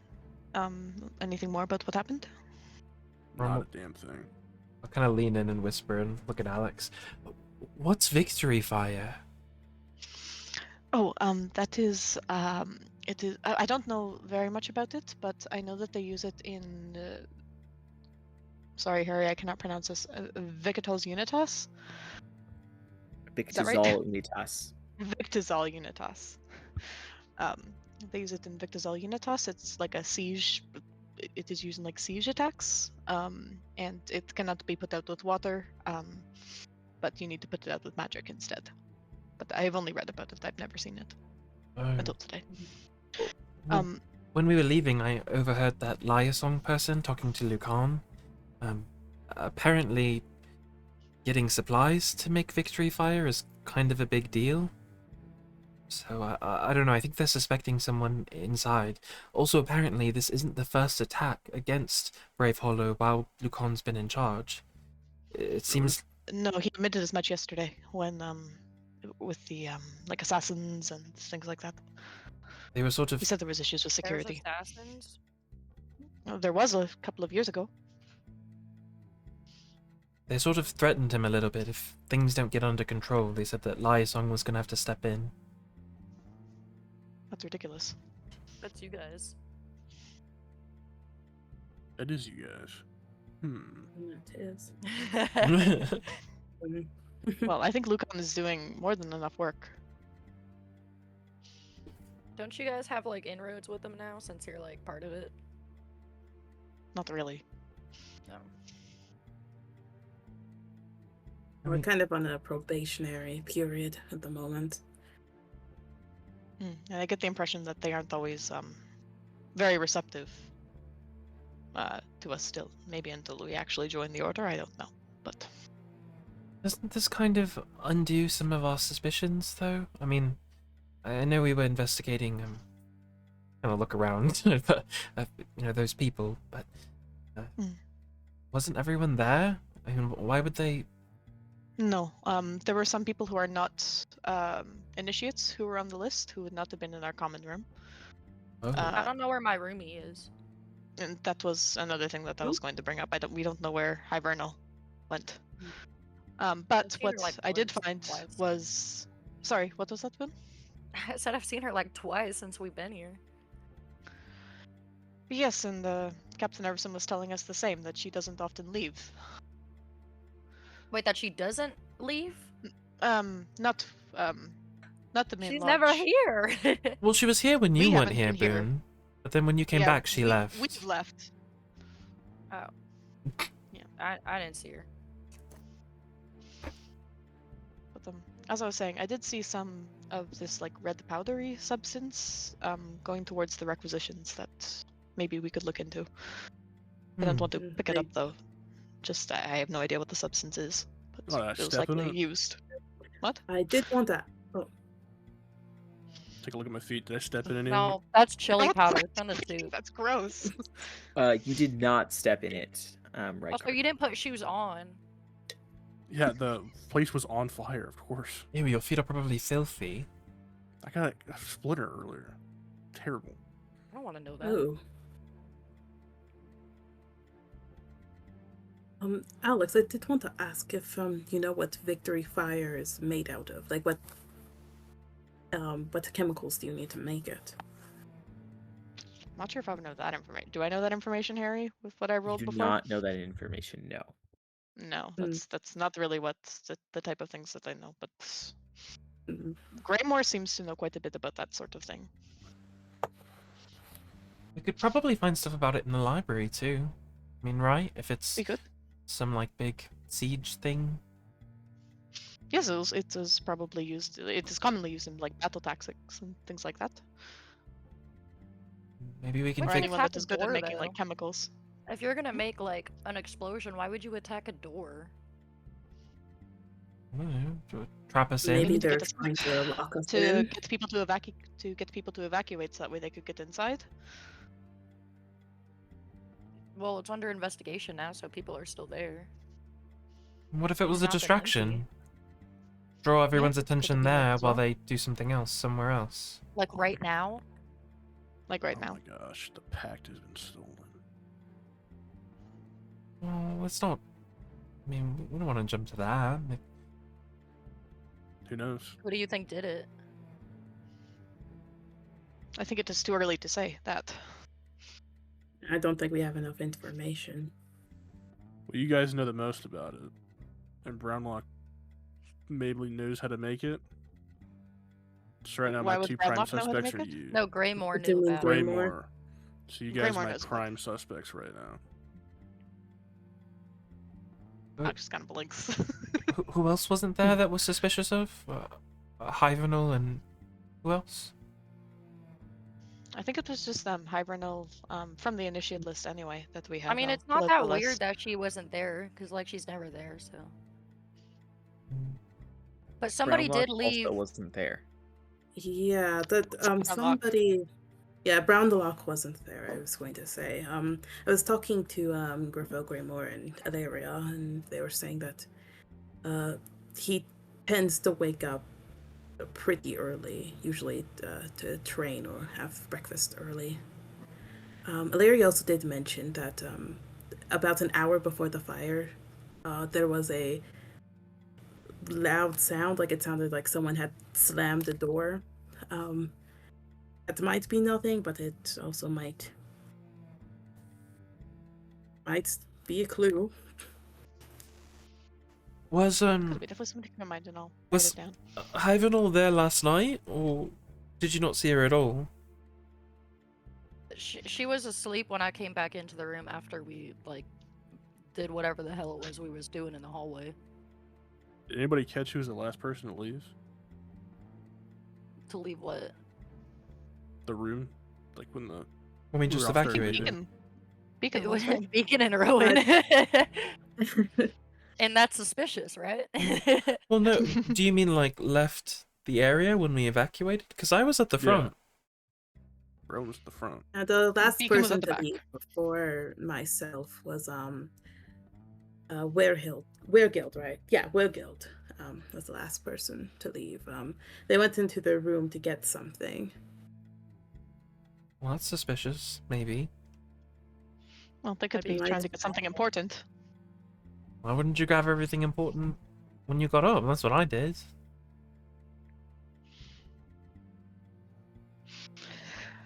I don't know. Kind of blink barefoot. Mm. Yeah. You always have to be ready, Rykard. You sleep in your shoes? Well, I mean, don't look at me. Okay, 3. You know, sometimes in the wilds, you just have to be ready to get up and go, okay? I was ready to get up and go. You wear your school uniform under the covers? Well, we can make it look different, you know? So you just make it... Ew, you didn't wash that? That's your jam? Wash it where?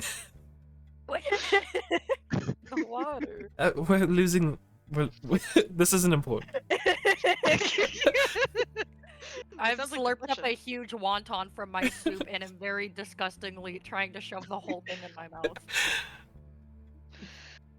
Alright, but you're right. We should try and focus on perhaps who might have done this and why, and if this might have been a distraction for something else. Figure out what else is going on. We need to talk to Hibernal anyway, so perhaps it could be a good idea to try and figure out where she went to, and at least make sure that she is okay. Do we Why know would if very you do least. Her anyway. Pardon? Sorry, I'll swallow my wonton. I said, why do we need to talk to her anyway? Well, she's one of the people on our list, and we did not get a chance to talk to her yesterday, really. And then she was Yeah, missing Liz, during I this don't think attack. you've showed it to us. Yeah, absolutely. And then I'll pull out the list. or at least like some notes that I've made on it. I think at this point I think it's only invisible for 24 hours, so it's probably come back now or close to it. All right. Taking a look over it, Boone, you see a list of different initiates, as well as people who have been recently initiated. You also see a list of characteristics that the believed infiltrator has, including that they are likely someone with a connection to the HKE or the Raiding Empire, or someone who obviously has a motive in some way to instigate war. They are someone who is capable of powerful magic, who is also at the same time able to sneak around, someone with access to the Aerojaunt archive, or likely someone who has access to the Aerojaunt archive, which means that they have some means of getting into the private areas of the Vermilion Crest. They have access to King's Flame flowers, which are flowers that only grow in areas of pure darkness, such as the Underdark, or other places that fit the bill. And yeah, those are the leads that you have all been given. And you also see that Alex has written some notes here as well, just like additional information about the individuals, as well as like some of his own conclusions that we've been able to draw so far. So far, it seems, at least from his perspective, it seems unlikely that Illyria and Steelin are the infiltrator. Steelin especially no. Virgilt is also unlikely. Griffo, no, because Griffo can't cast powerful magic. Dayan, no. And we also need to look into some of the more recently hollowed. The ones that seem to be highlighted are Gertold and Xanthar, because they are from the Raiding Empire and the HKE, and we know the infiltrator might have ties to them. As well as some notes about where they are. And then from the initiates, the ones that we still need to talk to are Greymore and Hibernal. Well, do we know it's just one person? Because you're ruling people out based on them, like, not fitting one of the categories, but it could be, like, a joint effort. From what I know, it seems to be one person, right, Harry? I don't know. What do you think, Alex? That's a great question. I think one person is probably holding the most information, but it is not impossible that they are working with somebody else. Kind of For like, example, if it were Virgilt, perhaps Steelin was working with them, but I do not think it is them. But No, I'm just saying perhaps. if this is, like, powerfully backed, if, like, this is, like, a well orchestrated and not, like, some novice effort, like, it's probably likely that there's more than one. That's true. I mean, I don't know. I'll slurp a wonton. No, I agree that is not a bad idea, and there are probably people here, and there are probably people outside as well. do we know where Hibernal's from? Let me go to my mind palace real quick. Yeah. Captain Everson said she might be from Lenaday, but we are not to. That is not confirmed.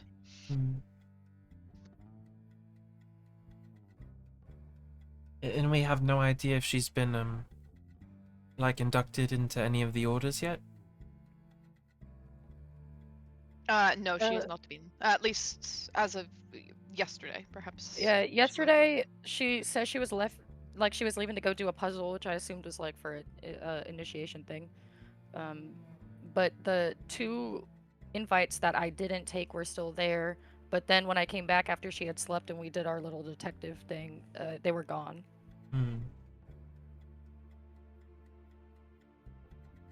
Just don't know really where we'd start to even look for her. I don't really know anything about her. I don't know, she's like never there.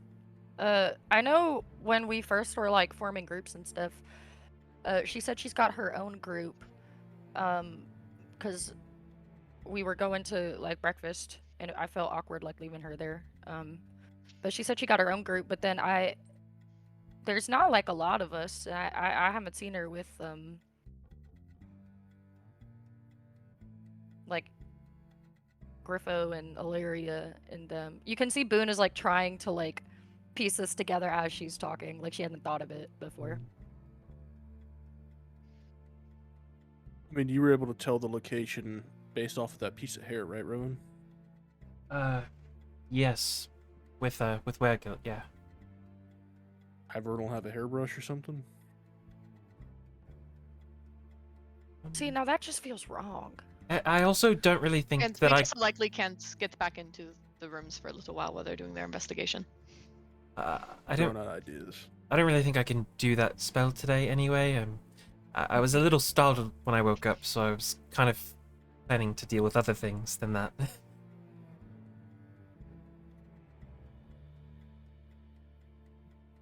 That makes sense. But hopefully we will keep an eye out for her. Anyway, but there are some other things that we could be doing instead if we cannot go and find her. We could go to check out their requisitions, see if we can follow that trail of powder anymore, or see where that might have been leading. We still might need to go to the Aerogent archive, because that is where the infiltrator might have went on the 49th of Merrow. We could still try to find King's Flame Flower, Boone, if you have prepared that spell for today. We could try What? and see if Oh, there's yeah, I any can do King's that. Flame Flower. Yeah, did that trail of powder, did that lead anywhere? Was it just on the steps? To or the requisitions, or at to least the in that direction. requisitions? That's correct. Okay, gotcha. If that is like from actually whoever threw the fire thing, and like they left an actual genuine trail behind them after like disappearing, don't that It's feel pretty like embarrassing. not embarrassing? Like it feels obvious. Like it feels like Feels a bit intentional. misleading. Yeah. We don't really know what it is or where it's from. They're taunting Yeah, I don't know us. if the powder is connected to the fire, but Maybe it's chili powder from the soups. Could be. Are you gonna finish yours? do you think it was Urgold who did it? Hey, take it easy. If there's one person in this guild that I trust with my heart and soul, it is that damn cook. That is a good person to be trusting.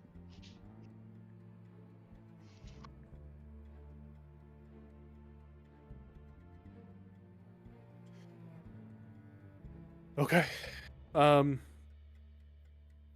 Let's wrap up here and maybe take a look at the powder. Sure, take a look at the powder. I'll slurp the rest of my soup down. See where it went. I think perhaps we should focus on this, what we were focusing on yesterday. This might have been, like Rowan said, a distraction trying to throw us off, trying to get us looking in different places while something else is being done.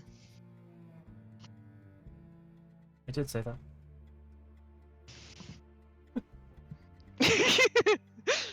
Didn't Yeah, Rowan great say idea, that? I'm Rowan. sorry, I said that too. I did say that. I said I that. Yeah, I agree. Rowan, you are full of great ideas, man. Thank you. Sorry. It just seems suspicious, you know? It does. It does. I'm glad you spoke up about that. Finish your damn soup so we can go. I slurp it down.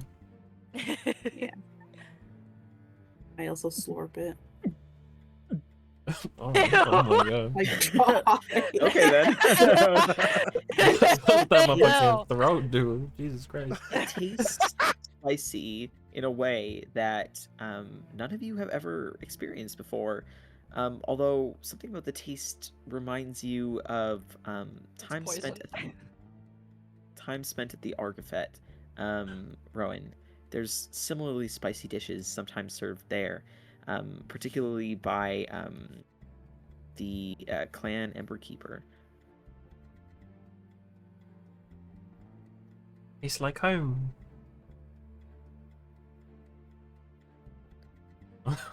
You're used to spicy food? I mean, this is definitely more spicy than that, but yeah, sometimes at the Argafet, the Emberkeeper Coven will serve stuff like this. It's quite warming. The what? The Argofed. Rykard knows. It's sort of like a biannual big get-together thing. All the different clans get together and discuss. It kind of feels like a big party. At least it always did for me.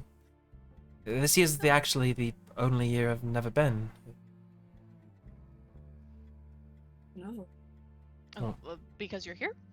Yeah, it kind of aligns with my quote-unquote birthday. It was the first day that we all met. That sucks. Yeah, it feels weird to have not been there, but you know, we'll make it to the next one. What? The next one would be in winter. Yeah, no. Fall? Spring, Fall? spring, Fall? spring. The spring, because it's fall now. Because it's fall. It's spring now. It's spring now. Then fall. It's spring now. Whatever. Yeah, yeah. Druid who doesn't know the seasons. I could have swore Don't it even was know what fall. Hero's I don't know. birthday is. It's because he only knows autumn. He's like, what the fuck is fall? I thought didn't we just have harvest stuff? I don't know. Oh yeah. No. I don't think we Oh. did. Okay. I almost gaslit I Madison remember into a it. Right, harvest right. festival. Thank you. Like in the town. Yeah. But that was the spring festival. Y'all are lying, but it's okay. All right, so after tasting a dish that reminds you a lot of home, particularly again reminds you of Clan Emberkeeper, you all decide to head back upstairs. Yeah. Yeah, I'll Is gather my upstairs stuff. towards where the powder was in the requisition. Yes, floor 2 is upstairs from floor 1. Wow, that's how floors work. I spelled the number 15 wrong earlier, so I don't know if that's the best way that we should be explaining this. Hold on, I'm gonna save these maps because I did not have it pulled up. Okay. All right, so you head back upstairs towards the requisition. Again, you can see on the stairs heading further down, so like down to floor 1, you see the slight reddish smudge. You can also see that there appears to be a smudge on the ground, somewhat close to the requisition, almost like leading into it. You can see that at the foot of the stairs, off towards the dormitories where you had stayed, where the fire had been, one of the Lyre Song individuals, the half-orc, is sort of standing, seemingly at attention at the base of the stairs. Looks like they're mostly keeping people away from the scene.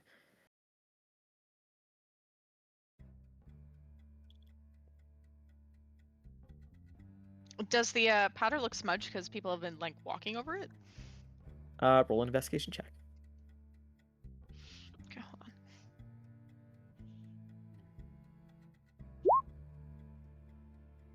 on. 12. 12. You're not entirely sure. It truly, to you, just looks like a smudge. But you can tell that lots of people have been walking up and down these stairs for quite a while now. You know, a bunch of people came to assist with the door, including Lucan and likely several other people. So it's possible that it got, like, smudged from so many people walking. You're not sure if it was a footprint, just loose powder that was dropped. You're not sure if a satchel was dropped here or any other number of things.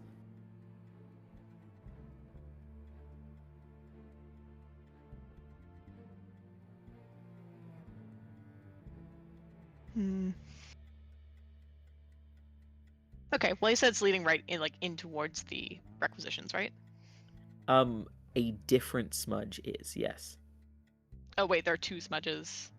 Yeah, and they're both the same color. They're clearly the same substance, but one is heading in Oh. towards the requisitions, and one of them is heading down the stairs towards floor 1.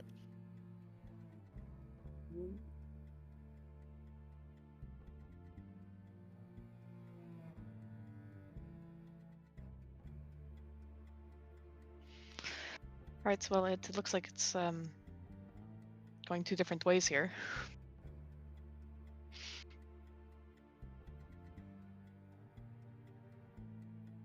Let's go into the requisitions first. Yep. Right. So your group heads into the requisition. As you do, you can see there's a few. There appears to be a group of 3 people. One from Liar Song, one from Vermilion Crest, and one from Deadwood. They seem to be sort of perusing the various stacks and shelves, various different items that are all stacked upon each other in various different ways. You can see that in sort of finery, the Black Tabaxi is sort of lounging, leaning back on a like large crate.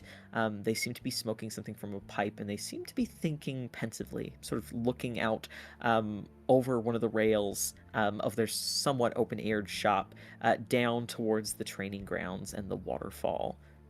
They seem deep in thought as you approach.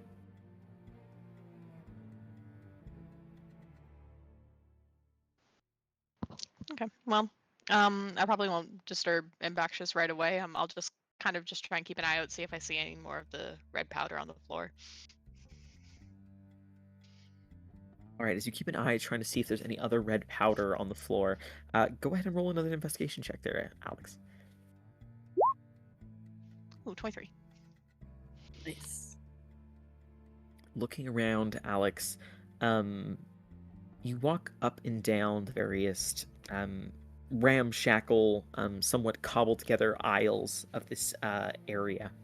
As you move up through and down through the shop, you see that there's red paint smudged partially on the floor. There appears to be a few red flowers that are dropping a little bit of pollen.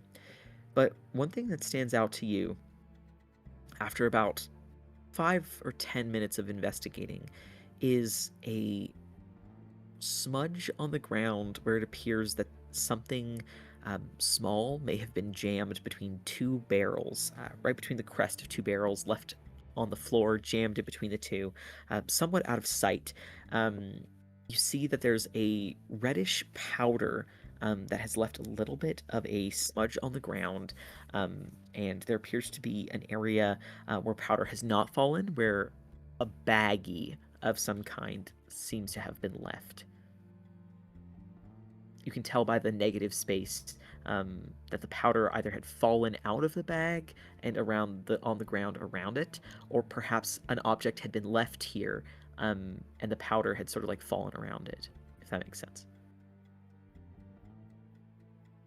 Something was there, and you can see the imprint of where it had been left in what little powder remains.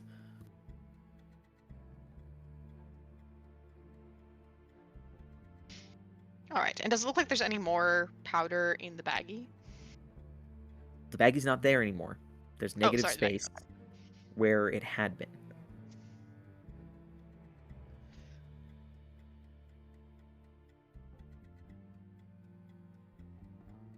Okay. I'm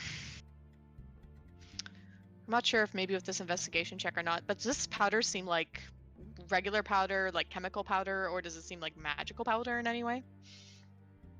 How do you want to go about trying to determine that? That's a great Snort question. Snort it, exactly. That's crazy.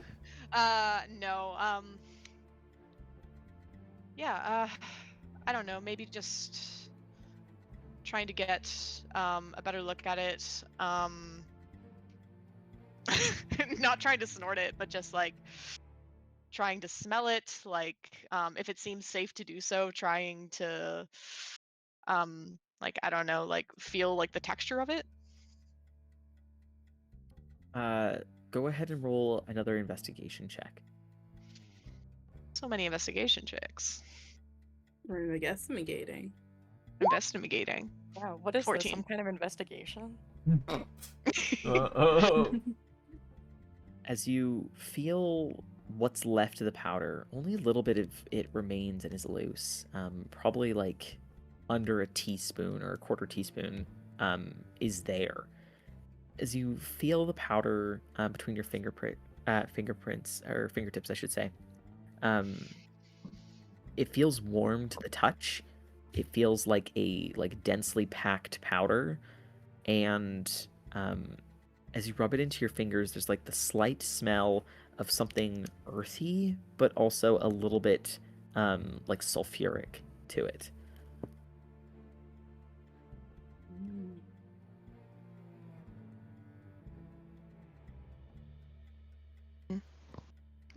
Do Rowan and Boone follow us in? Yeah, I'm kind of looking around and wandering. Yeah. Window shopping. Yeah. I will go over to either Rowan or Boone, whoever's closer. And just kind of hold out like the little bits of powder. Have you ever seen anything like this before? It seems that it's like warm, earthy kind of. Rowan, perhaps you mentioned that you might be a bit familiar with the like Ember Keepers. That sounds like a place that is very warm. Have you like smelt it? No, I didn't smell it, but well, actually, I did. Yeah, it's kind of earthy. Can I like try to look at it? Does it seem like a familiar substance to me? Roll either nature or investigation. I'll talk to trees for this one. Natural 20. Let's go. Actually, you Nice. do recognize it, Rowan. It appears to be a ground up powder of a flower. You believe that it's likely King's Flame. You know that the Ember Keepers use it to maintain the eternal flame in the like icy depths of the tundra where they reside. You know that the flower is exceedingly rare, and it also you know that it is something that your group has been looking for. It feels warm to the touch because it is so flammable, that even the slightest bit of friction between fingers could potentially set it ablaze. You also know that it is only grown or only able to grow in areas of extreme darkness. Beyond that, you have a sense that were there to be some either on this island, if it was not brought in from elsewhere, it would likely be found in the herbarium if it were to be kept anywhere. Potentially someone in the Deadwood Order may be able to grow it somewhere in the strange area of the like bayou, or maybe it grows in some ruins on this island. Aside from that, all you can think of is that it grows, or you've heard that it grows in Bascoliat, in the dark caverns that the Ember Keepers keep deep beneath their home castle. You also know that it grows sometimes in the Underdark, areas like Akosi, where it's all dark all the time. You know it could potentially grow there. It's sometimes used as a seasoning in food, but it can be dangerous in massive quantities. And sorry, how was Alex showing it to me? You have a little on your finger or something?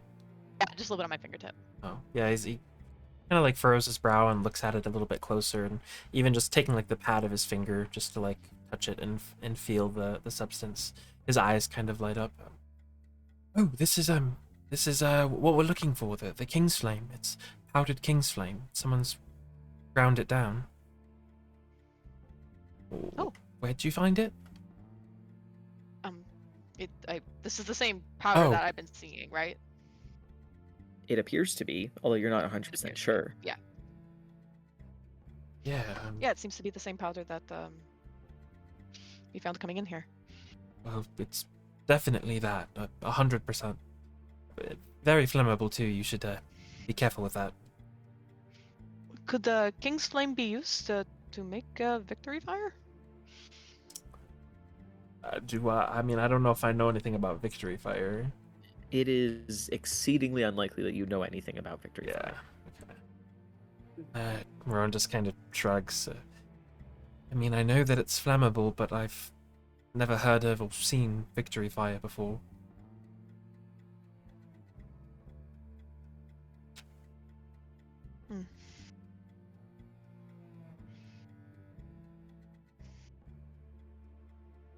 I mean, it makes Well, this sense, is a good though. start. So the person who caused this might also be the same person that is trying to steal the Pac-Man. And maybe this fire was a distraction.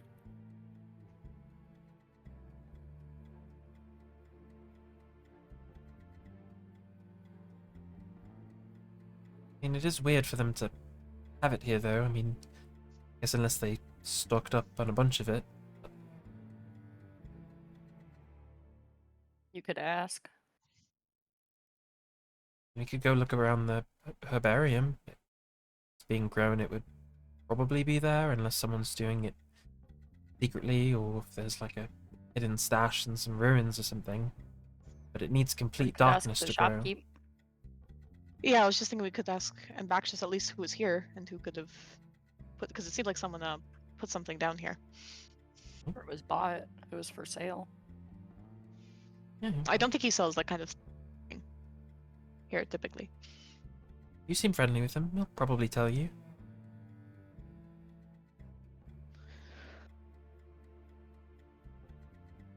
All right, yeah, I'll see if Ambaxius seems a little bit more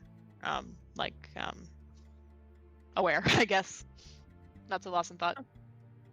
This doesn't even seem to notice you as you approach, which seems odd for the Tabaxi.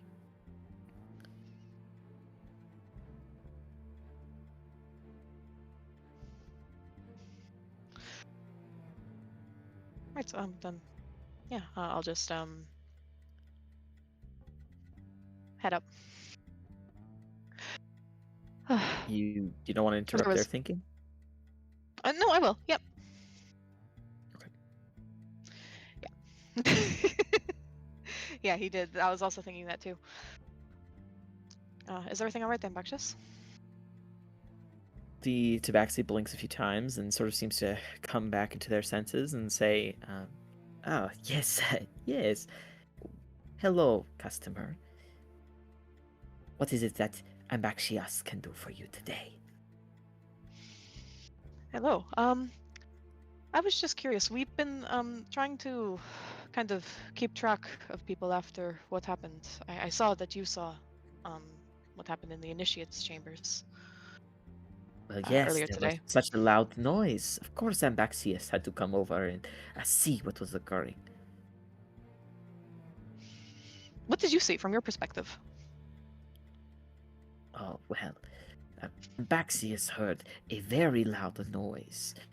And in the middle of dealing with customers, of course, Ambaxias closed shop to come in to offer assistance or, at the very least, eyes and ears.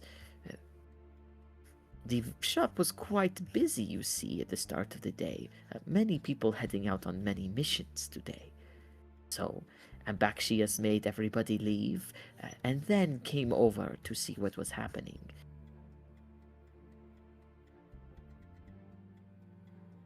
Just standing Ambaxias only behind saw a few Alex. minutes.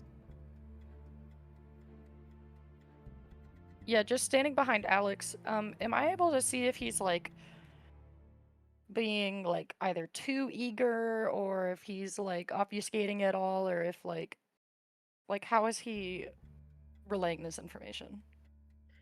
Go ahead and roll an insight check.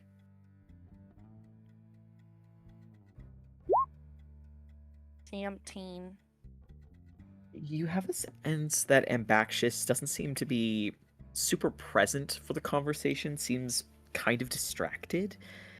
You have a sense that they're very deep in thought, as though they're considering something, thinking very seriously about something, and they don't really seem to be telling the full story. Can I hold up like Alex's finger where the red is smushed on it and be like, "Did you sell this earlier?" They sort of stare at Alex's finger and say, "I don't sell fingers that are attached to people." Do you sell fingers that are not powder. attached to people? Finger bones come through my store once or twice. What do people use them for? Magic, different sorts sometimes. Ambaxius does not usually ask where or what people are doing with the purchased things from the shop. Did you sell the powder? You see that Ambaxius seems to squint as if trying to look a little closer. Ambaxius does not usually find themselves in the business of selling strange powders. The most I sell, or they sell, is usually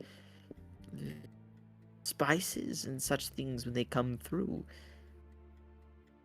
Like king's flower? But they sort of blink a little bit when you say that, and they think for a moment and say, Ambaxius does not usually sell king's flower.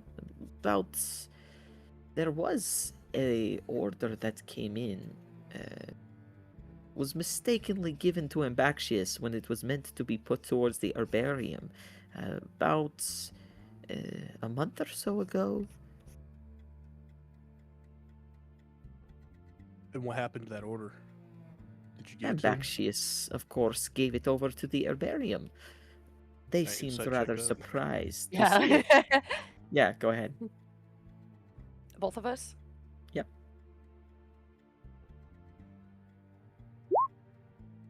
21. Sorry. Not 20 for 22. Ooh, All let's right. go. As the pair of We you sort lock of in, look over brother. at Ambaxius, again, they don't seem to be paying that much attention. They seem almost like they're thinking. Rykard, you have a sense that, and Boone as well, I should say, you both have a sense that Ambaxius did have it sent to the herbarium, but Ambaxius doesn't seem. You have a sense that there's probably more to this story that they're not sharing. So did you yourself hand it over to the herbarium? Ambaxius employs many assistants. People looking for additional coin, many helpers. Ambaxius sort of like looks over their clawed fingers and says, Ambaxius does recall that the day they sent over the goods to the herbarium, that Ambaxius may have had their coat and nails, claws cleaned, and was not keen to move barrels of heaviness over to the herbarium. Gotcha. So who did? So who did it instead? Ambaxius sort of drums their fingers on their chin, thinking, Ambaxius employs several assistants. Is he actually thinking about it, or is he just trying to appear like he's thinking about it? Seems to actually be wondering who was working for them that day. Okay. A month ago, there would have been Khazan Breer, yes, and Clematis Freen. Okay, because you know, like a bunch of it is spilled over on your shelf over there. Ambaxius blinks a few times and actually looks kind of like upset at that. There is a mess in Ambaxius's requisitions? Those fools leaving a mess in my shop. I thought you said it was a month ago. It would be strange if there was still a mess. Ambaxius definitely asked someone to clean. It seems to also be outside as well. Mm-hmm. Leading down to the first floor. We saw You it said as we someone were leaving cleaned? our initiate's barracks. We thought it might be connected to what happened.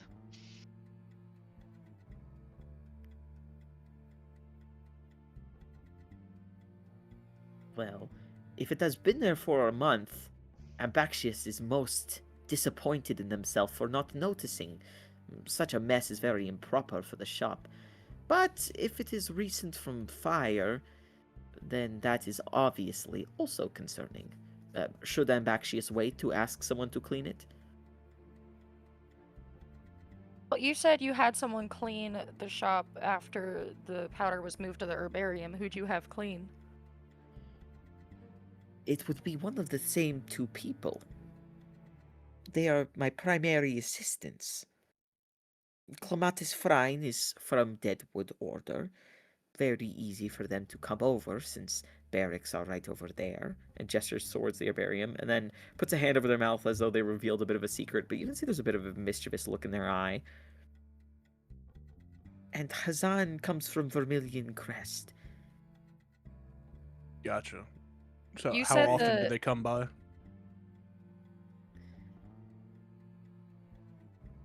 Usually, when they are not off on doing their own work, I see them each, usually once or twice a week.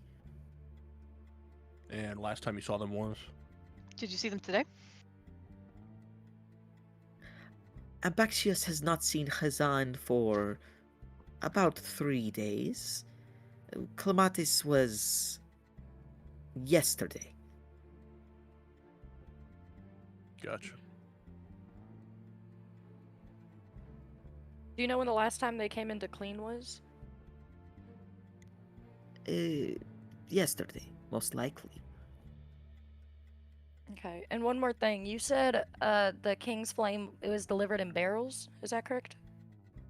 Yes, which is very odd. Such a large amount, and for such a rare delivery. Did you actually check the barrels? They actually look kind of offended at that insinuation. Of course, Ambaxius checks the quality of all products from the given to the requisition. Just not your shelves, though. I have already checked them. Ambaxius does delegate work here and there. They cannot be expected to take all of this on, and gestures to the actually rather large stocks. Do you remember where it might have come from? Like where you got the stock from? It was a delivery from Ikosi. From Ecos.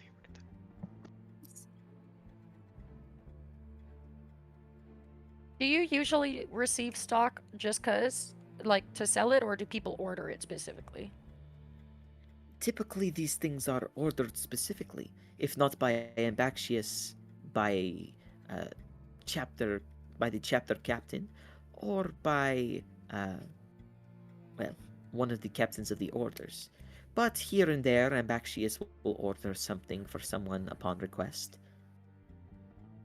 Right, and I this don't one, it was know ordered by the who- herbarium, you said? Well, I certainly believed it must have been. Ambaxius very rarely deals in plants. But you didn't receive any kind of, I don't know, return to sender tag or nothing? Again, this is rare.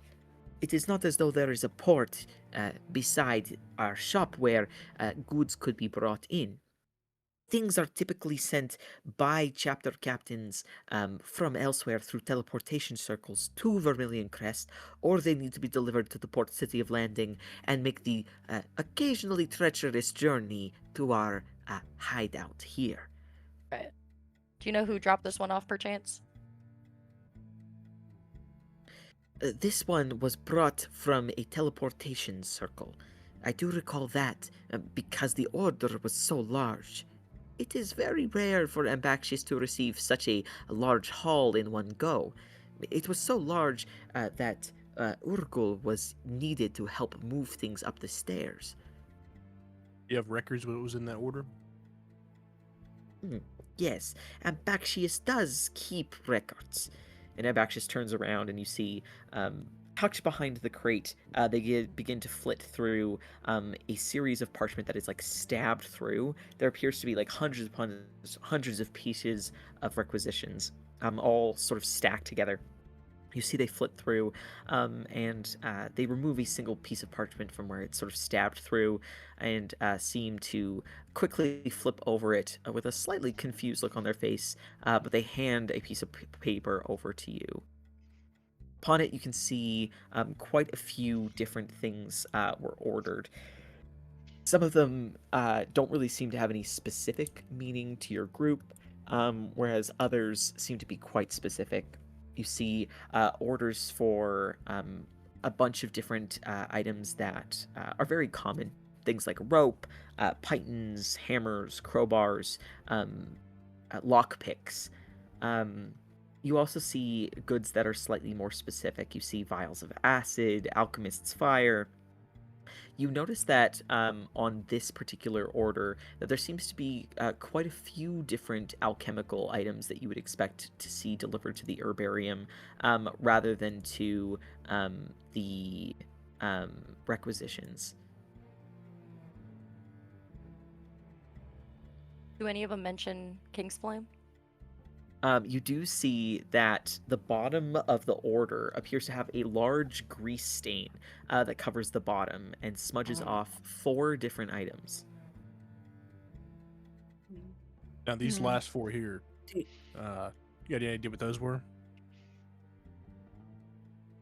Abaxius sort of seems to squint as if they're thinking quite deeply.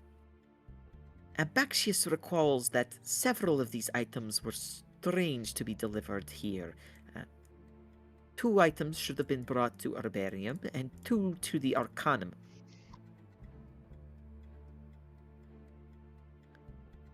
The items themselves, though... Abaxius seems to think for a second. There was, of course, the King's Flame, and there was also... They seem to ponder, thinking very deeply. Abaxius does not recall all items, but does require one other that stood out as quite strange.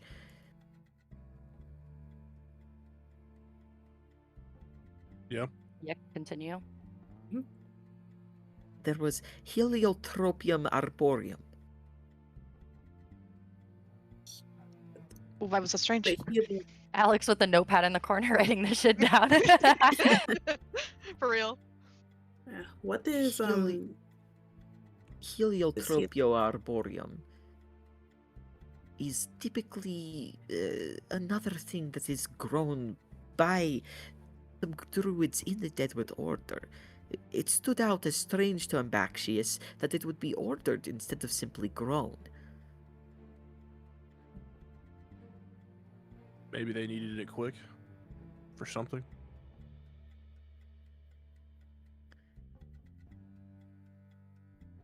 Ambaxius sort of shrugs a little bit at that. To have such a thing sent in by a chapter captain in a Kosi also struck Ambaxius as strange.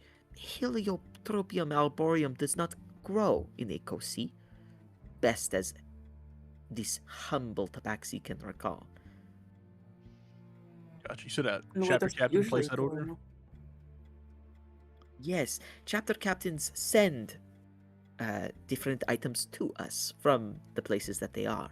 Much as Lucan is our chapter captain here, there is chapter captain in most, well, some cities across all continents.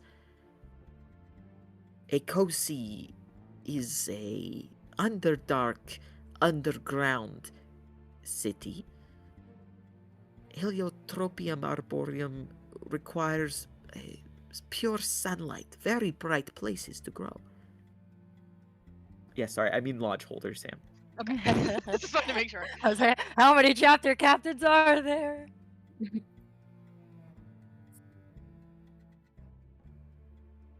I could be misremembering if I don't remember if Ambaxius mentioned whether or not because they said it came from teleportation circle, right? But did they say who sent it or no?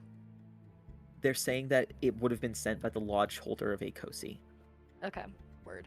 Oh, Yeah, okay. So basically, Lucan's equivalent over in Akosi. Yeah, Yeah. and Akosi is an underdark city. Yeah, Yes. per. Yeah. Kind of unrelated to this, I'd like to kind of look over some of the records really quickly and just ask, your 2 assistants, do they ever sign off on anything here in any of these records? Ambaxius nods. Ambaxius often is the face of the storefront. Often, Ambaxius will send assistants to go and retrieve items from the teleportation circles in Vermilion Crest. Could I take a look at the signatures of Hazan and Clementis? Ambaxius sort of nods but says, "They use my stamp." Oh, they don't sign their actual names? Ambaxius shakes their head. Is there any documents that you have where they would have it? Where you would have their signature or no? Just their stamp? I do not let my assistants keep their belongings in the shop. It would make the place look cluttered. there is a little bit of irony there as you take a look around the extremely overstocked shop.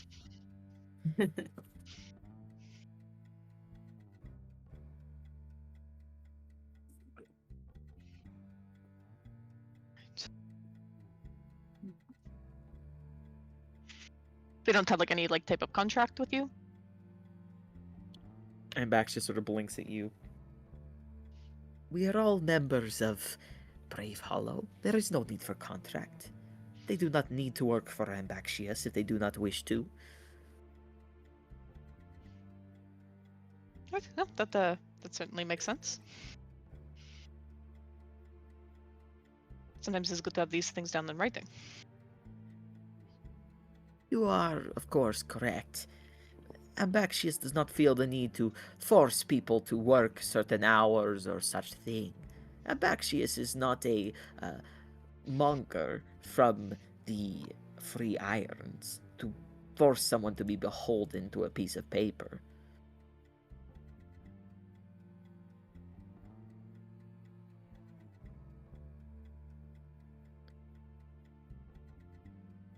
If you are seeking piece of writing, though, Khazan is of Vermilion Crest.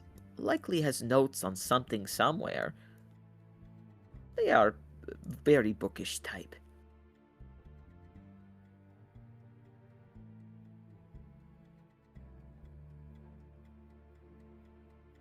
All right, thank you. Ambaxius nods. Is there anything else that we need to know about the King's Fame flower? Kind of turning more towards Boone and Rykard. I'll be right back.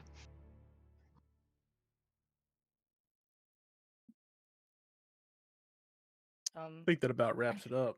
Yeah.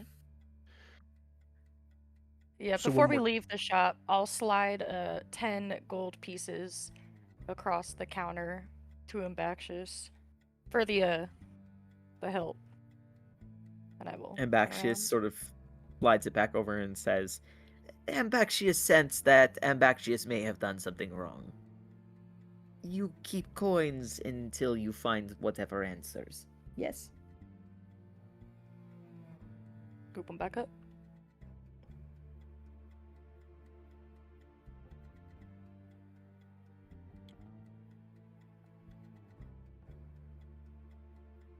All right, so we need to out of character. We need to find those two. One Yeah, of them's those two Deadwood, one people- of them's Vermilion, right? Yeah, the Hassan was Vermilion, and then also the barrels were allegedly given over by maybe one of them to the herbarium, but of the King's Flower. But then the mysterious orders on the bottom of the shipment info, one of them at least was scheduled to the Arcanium, which Yeah. is the one that came from the only thing in my head is Aeoli, the Underdark City. From the Mayo Aeoli. town. That guy. Right. The Mayo town. Yeah. It could okay. also be useful to go to the herbarium to ask more about how like those ones are grown. Yeah. Maybe just that's ask what them I to was check. thinking. Yeah. Maybe we can ask them to check their stock, see if they're missing any product. Yeah. We can probably ask like who needed the King's Flower and the other one, I want to call it heliotropic. I know that's not right. Yeah, yeah. Heliotropic arcanum. Damn. Heliotrope. Am I imagining this, or did we all have to sign our names when we like first came to the island? We did not. No, we didn't. Okay. No. No, we have not had to sign our names on anything that I know of. Yeah. No, you're darn. thinking of the invitations which had our names on them, I think, Victor. No, the invitations didn't have any of our names. But for the Vermilion Crest, you did have to write some stuff down. Like you had to write on it to get the puzzle. No, the invitations did have our names on them. The invitations did have your names on them, as Boone's was they? added as you reached the Yeah, dock. because Oh, I I didn't know. I have thought you one, meant the and they invitations added to it the to orders yours. that we got the other day. No. Okay. No. Okay. Yeah, the invitations to Brave Hollow. Yeah. Okay. No, I'm just asking because part of like how we can identify this person the is handwriting. they use the symbol of a swirl at the end of their like signature. So if we could find someone that has that, that might be helpful. Are there any written languages that use a lot of swirls? Uh, yes. Roll a history check at advantage, right card. They're called letters.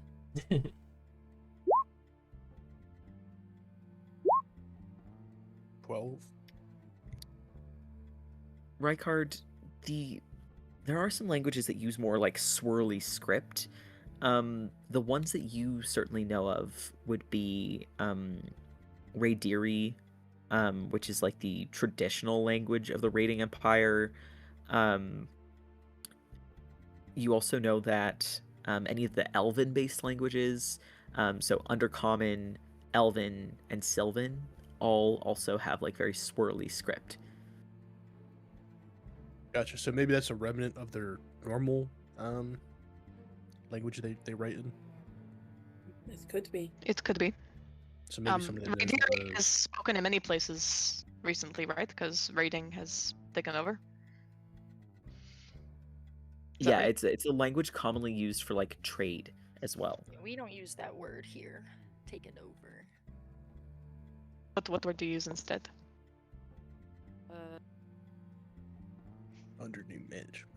Under new management. Yeah. We Those don't are 3 use to words. use- we don't like to use the C word, the conquer word here.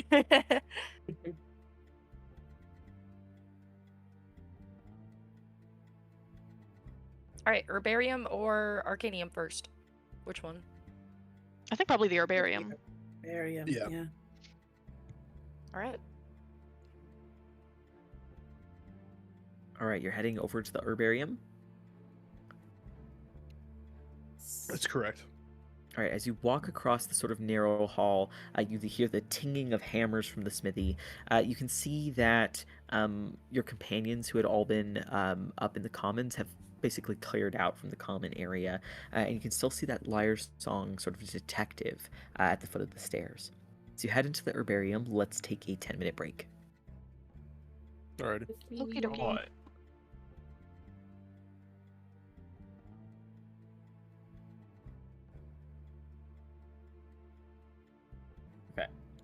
So, as you head over to the herbarium, you can see that the sort of like cavernous space with the low lit lamps that sort of seem to be floating aloft through the air immediately hits you all with like a wave of just like a mixture of medicinal and earthy scents.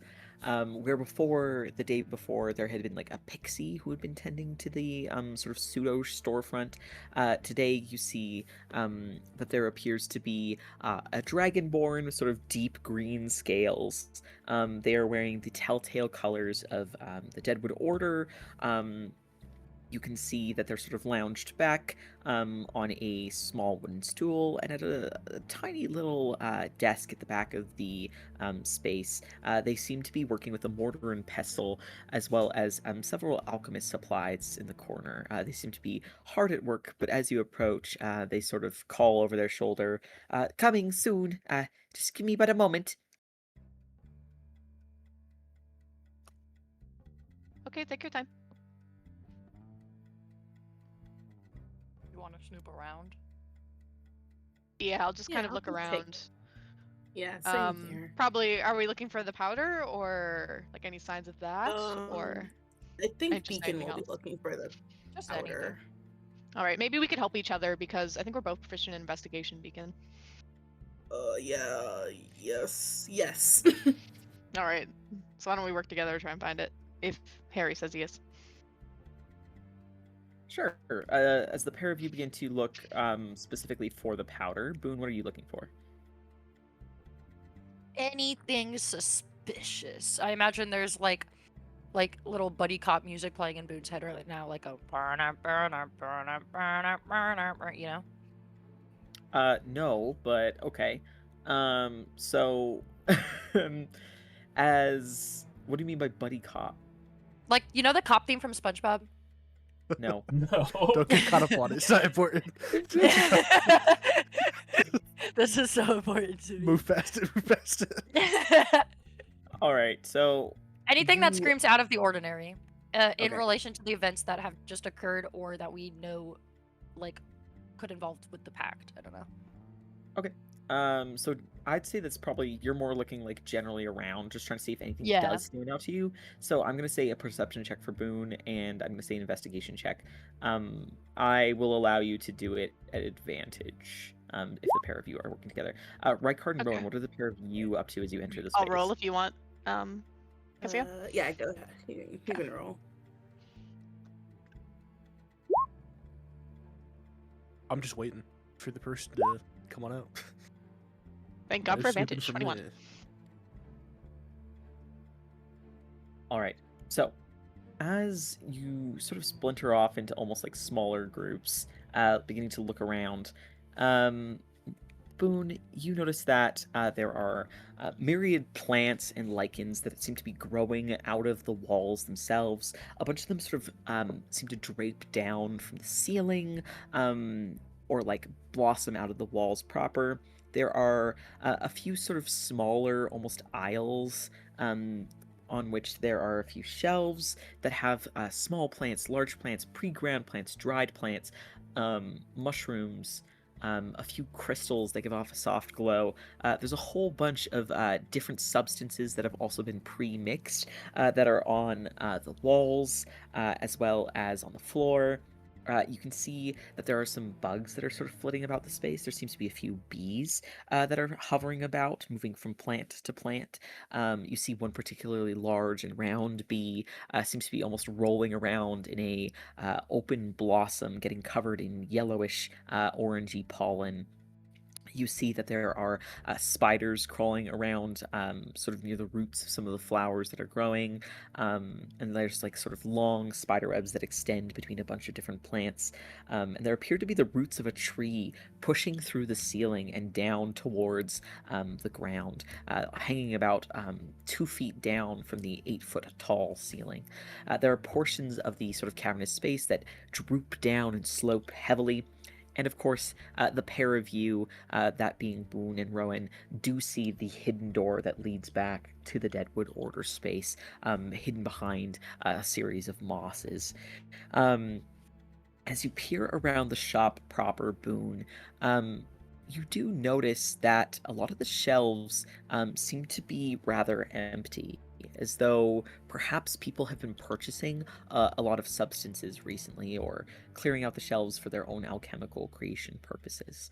You can see that nothing really stands out to you as completely odd, but you can see that there's a few buds and bulbs here and there that seem to have been clipped recently as well. You can see that there's also a few little mice scurrying around on the ground. Nothing really stands out to you as particularly of significance, though, Boone. As you look around, Alex, you would expect that if a large barrel, or perhaps several, it's hard to say exactly what was in that order based on this smudged itinerary, you'd expect that if a large amount of this relatively rare plant had been brought to the herbarium, it's unlikely that they would have been out of it by now. As you walk between the different shelves, you do notice that there are a few barrels of other plants, but you don't see one of King's Flame. Likewise, as you move up and down the aisles, Beacon, you don't notice any.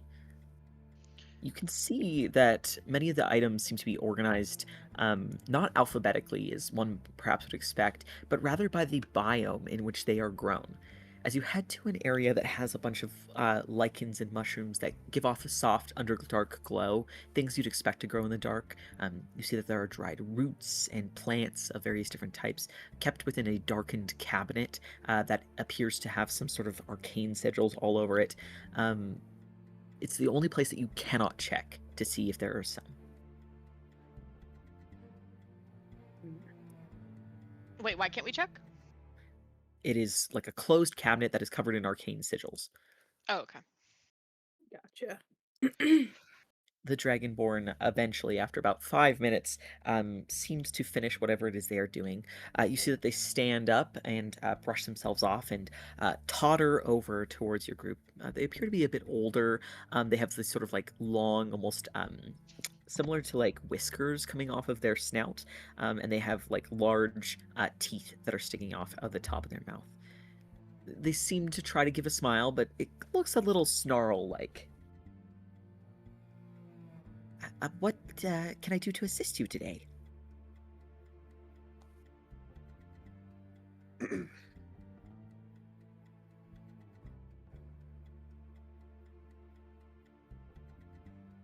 Hello. We just had a few questions about an order that you got about a month ago. Oh, I should be able to help you. A few of us voluntarily run the shop. I was here a month ago, but depending on when it was received, I might not be able to fill you in on everything. I'll do my best to look into our various documents and such. What are you looking for? Yeah, we are looking. There seems to have been an order of King's Flame and I keep saying the name wrong. Heliotrope. Sorry, how do you say it again? Heliotropic Arcanum? Heliotropium arborium? Arborium? Arborium, yes. Heliotropium arborium. Yeah. That was brought here about a month ago. Do you know who brought it? I think it accidentally got sent to the requisition and then brought here. Oh, let me see my ledger. She walks over to what appears to be the root of a tree, and she puts her hand on it and whispers some words softly to it, and then seems to nod a few times as though she's listening closely. And then she seems to ask a question to a tree root. She says, "A month ago or so, and we are looking for King's Flame and Heliotropium arborium. Yes. Oh. Oh, yes, thank you." And she gives a nod and she looks back towards you, Beacon, and says, "We received 1 barrel of King's Flame and a satchel of Heliotropium arborium. It was brought over by Hazan Breer. Yes."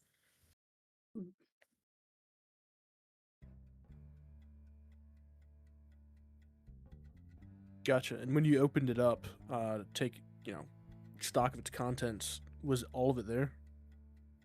Oh, well, I wasn't the person who was here, but good old Willow here might know. And she turns back to the root and asks, "Do you know that whether or not stock was taken of all the different things within?" "Oh, I see." And she sort of turns back towards you. Well, some of it was brought back to the Deadwood Order's reserves, and some of it was kept in the storefront. Now, it sounds like most of it has been sold or partitioned or used up in different creation of different substances. But we're supposed to have one more jar. But a moment, and she sort of totters over to the cabinet, where you see that she reaches at her hip and she pulls out what looks to be a seed. And she places it on the cabinet door and she whispers a soft word that sounds like perhaps it has an elven root. And you see all of the arcane symbols seem to flare up on the cabinet, and the doors peel back. As she looks inside, she sort of seems to look up and down the shelves, and then says, "Oh, that's odd. And what It is it? seems that, well, it seems that we're out of King's Flame." Oh, why is that unusual? Well, we do grow some in the bayou, she says as she closes the cabinet once more. We do grow some in the bayou, so it would have been odd for us to receive a shipment regardless. But, well, it's only used in very specific alchemical recipes. Although I do know a few people that use it for, projectiles that they might use, such as a flaming arrow or some such thing. Perhaps someone in Vermilion Crest required some for the creation of a magic item. However, as best as Willow knows, it hasn't been sold. You ever heard of It's anybody what- mixing it into ink? Oh, well, it certainly is possible, though I wouldn't recommend it. King's Flame is a highly volatile substance.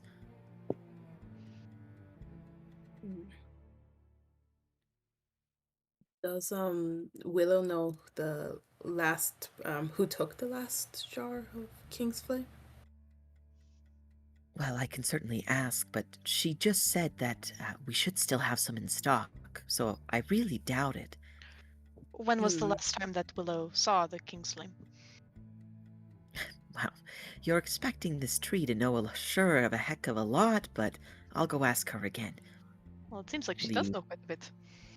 Oh, well, sometimes she notices more than we do. Puts her hand on the root and asks, when was the last time you saw the King's Flame? Or do you remember who might have taken it or bought it? Oh, well, Willow doesn't really know people's names for the most part.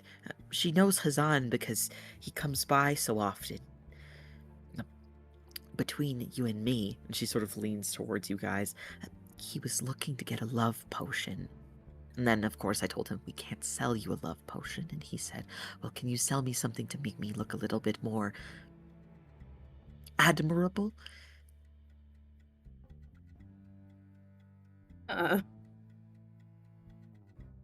Poor sort. We've really been trying to tell him that, well, much like nature, the strength the tree finds is within itself.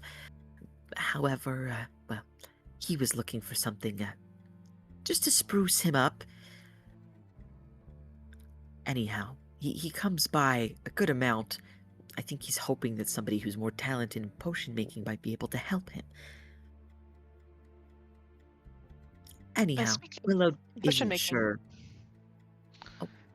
Sorry. Speaking of potion making, you mentioned that the King's Flame could be used in alchemical things. What sort of things could it be used for alchemically? Oh, well, if you're looking to make a stronger version of an alchemist's fire, really anything that has to do with flame, if you're looking to make, a powder that could quickly light a fire for you. Sometimes it's used in potions of fire breathing.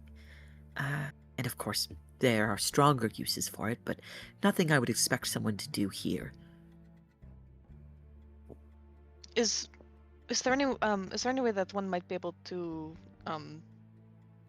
like manipulate King's Flame to make it so that way the fire could not be put out with anything mundane like water and had to be used magically? Well, I'm certain that there are ways. I'm not much of a fire person myself. I'm more in the realm of helping to heal rather than to hurt.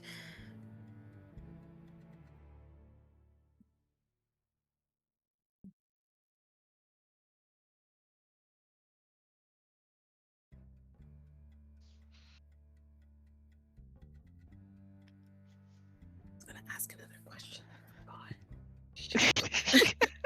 Sorry. Mood. Just yeah, just I'm trying to think. Though I am just curious, why do you keep those ones in particular behind the cabinet? Oh, well, there's lots of very dangerous substances that grow in the darkest places.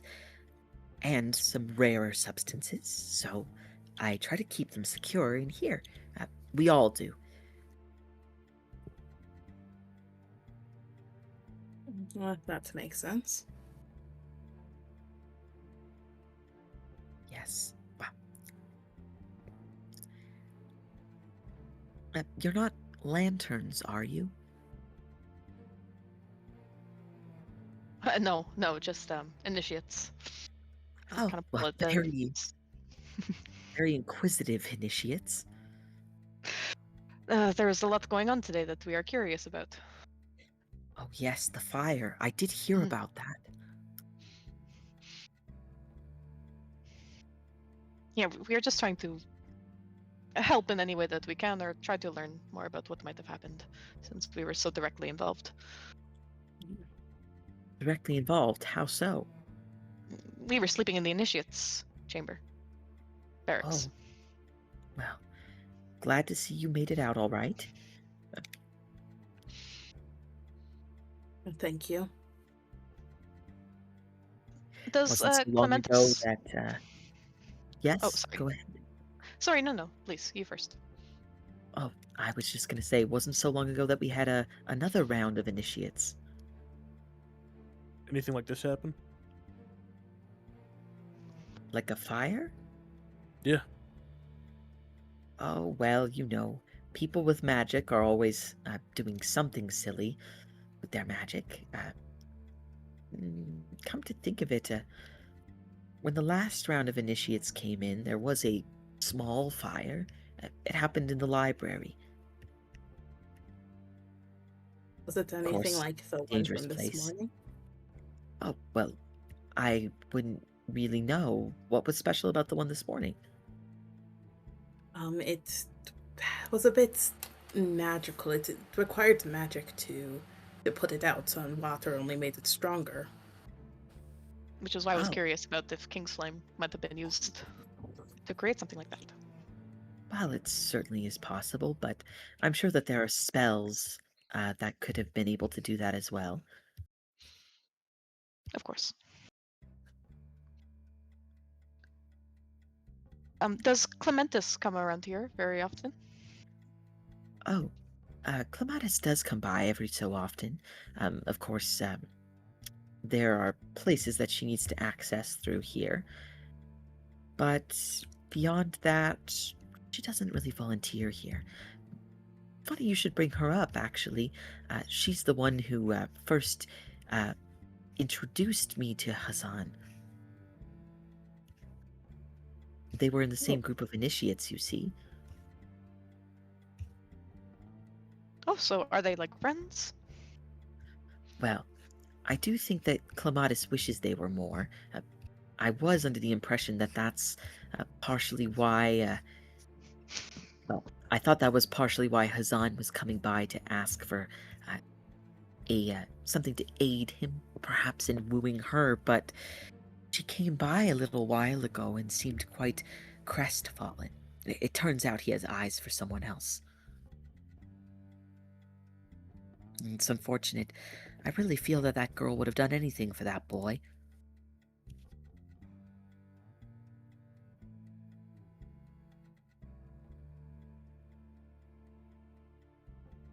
What is she up to now? Usually, she's in Well, Deadwood, right? yes, she is part of the She's Deadwood Order. Sometimes she helps over with Ambaxius, but recently she has been trying to grab some actual jobs around the place.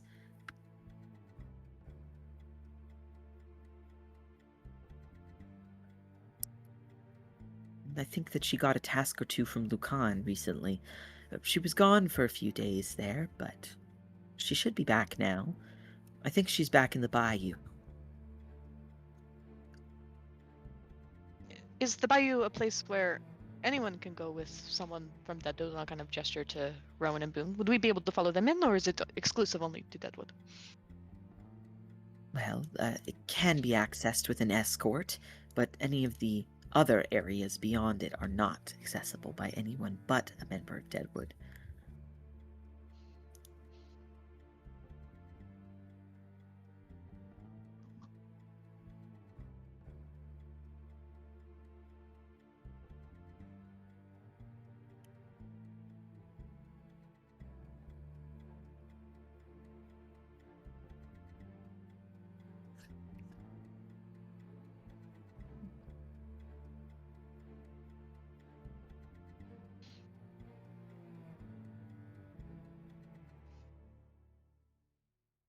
right. Well, thank you very much for explaining this to us. Oh, certainly. I hope you find whatever it is you were looking for. I believe so. Was there anything else that we were looking for here? And I'll kind of look over to the others.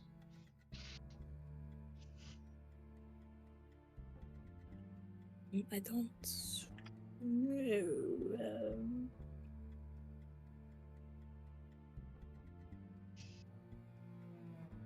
I don't think so. Not unless you guys wanted to pick something up. No, I don't think I'm in need of anything here yet. Do we want to try and go into the bayou? I think we try to find Hazan. I mean, everything's. Yeah, or that girl. It might be better to talk to her. Yeah, and she might be in the bayou, and I'm honestly curious to see what it looks like. It's not bad.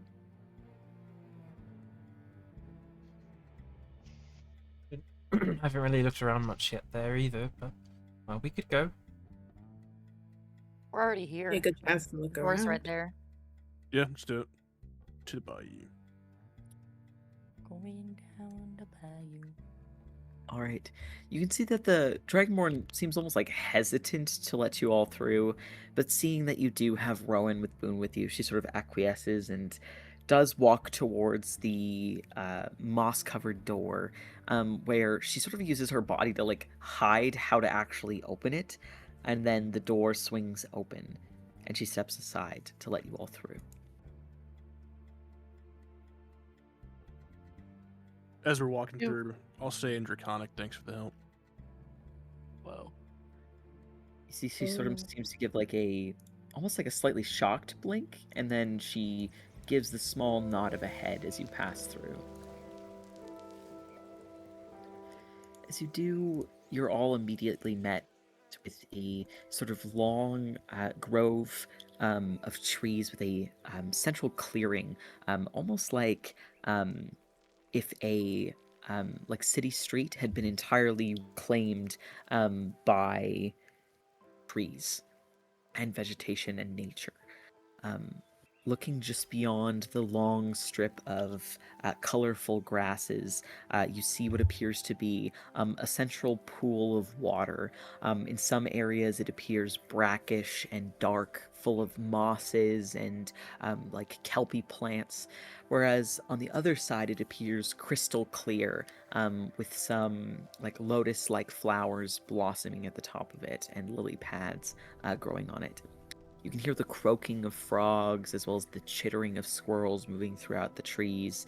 You see that there are slant, almost boardwalk-like houses that extend along the pool, as well as hollowed-out portions of trees, felled stumps, large rocks that have been carved out and hollowed to create these sort of ramshackle but also extremely homey spaces.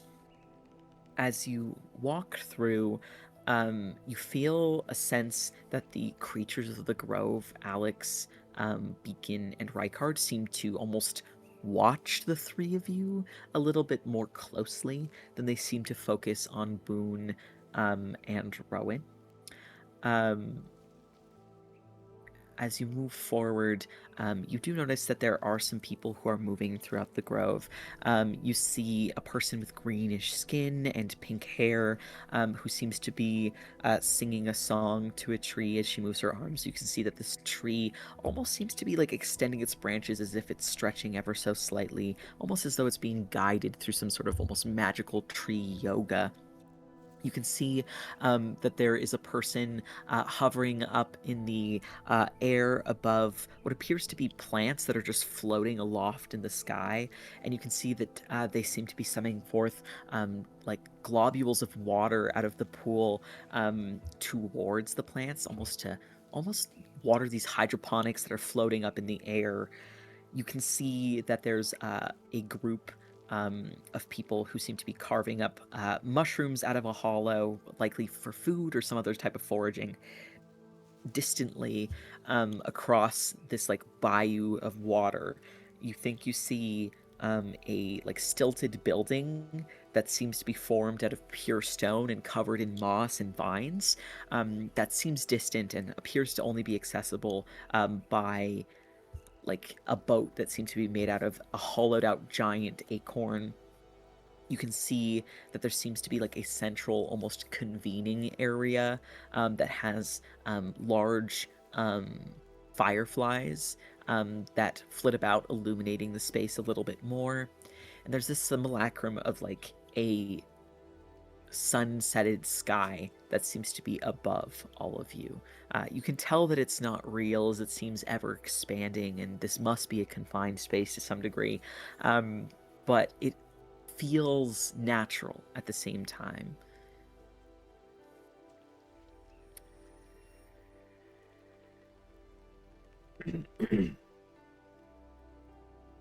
Really quick, just would it be possible, kind of as we're wandering in deeper, just at like a couple points when you were just talking about like some like hollowed out trees, and if there's any like areas with like bits of moss, I just want to like veer off from the group briefly just to collect a couple pieces of like bark and moss and maybe a little bits of like earth from this area and just kind of like tuck them into my bag. All right, you begin to gather up what seem to be some very common plants and herbs. You have like a moment of self-consciousness, worried that maybe somebody would like tell you off, but this seems to be a space that's almost like a communal, almost free-for-all. You have a sense that it's so natural that as long as you're not taking too much, no one would tell you off, really.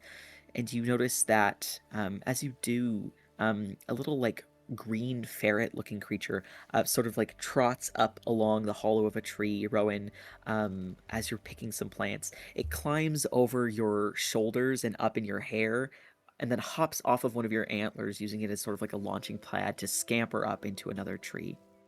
You hear the sort of chittering of a bird, then a loud caw as it flies with its vast wingspan overhead.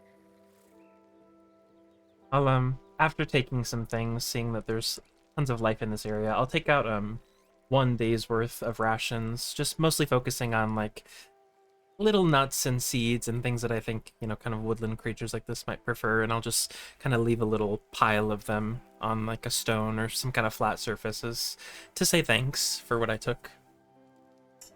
All right, as you sort of leave some thanks behind, you rejoin the group a moment later. For all of you, this space is a little odd, as it doesn't seem to have any like true buildings. There doesn't seem to be like any shops or any areas that are set aside for like dorms. Not that you can tell visually, anyhow.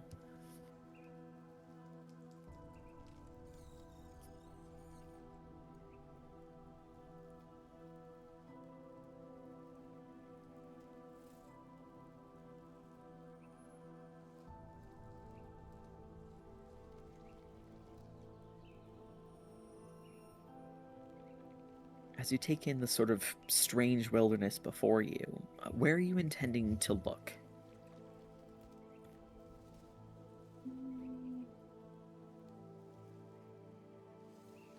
I think the plan is kind of to look for Clementis, right? Yeah, I think so, but I'm just realizing we don't actually know what she looks like. Yep. That's a good point. I feel like we just said like what. No, we don't even know what race she is. Did the Dragonborn say like where in Deadwood, in the bayou, she would be, Harry? No, and you guys didn't ask. How Yeah. populated is this area? Like, as we're walking, is there anyone around us? There are some people, but there seems to be like everybody's kind of scattered all over the place. It seems that this like central sort of like entrance, there's not as many people as you might expect, especially since you know that Deadwood is, aside from Vermilion Crest, the largest of the orders. Could I, in this central area, like take a moment to more deliberately look around, and I just kind of want to assess who looks like either the most approachable or like the most like they know what they're doing. I'm gonna go find someone to bother. Please find an adult for us. Find a mom with kids to go tell her that you lost your parents. As you move through this sort of grove, you see the person who had been floating up in the air, had been sending forth water, sort of slowly floats down to the ground. They are, like she appears to be a, like, elven, individual. Brown hair, sort of mousy, figure, chopped really short. As you approach, she sort of looks to you. She has a slightly older look about her. She's probably, for an elf, in her sort of like what you'd expect to be like the equivalent of her like mid-50s. As you approach, she sort of gives you a sage look. Oh, welcome, child.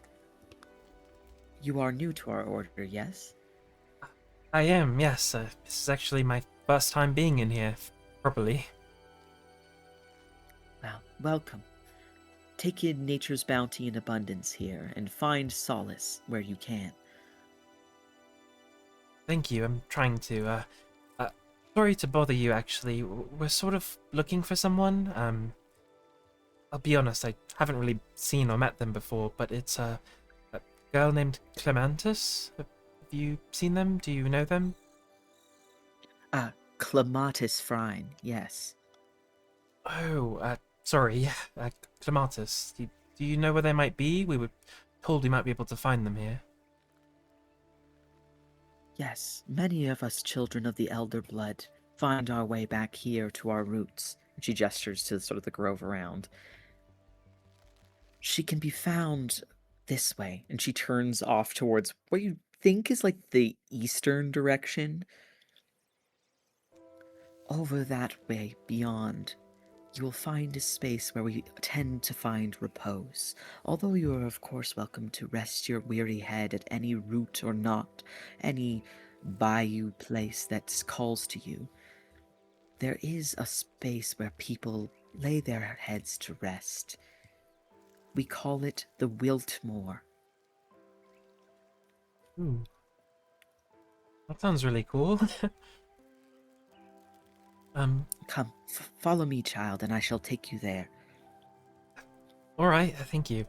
I'll start following her, but I'll kind of turn back and wave to the group to follow. That I'll be following. Yeah, I'll follow if she I lets will it. follow, but I am wary. I'll follow. I'm actually gonna summon Rufus and tell him he can go play around and explore. All right. Oh, he gonna make friends. As Rufus goes off to make some friends amidst the various woodland creatures, you follow the woman for about like a 5-minute walk.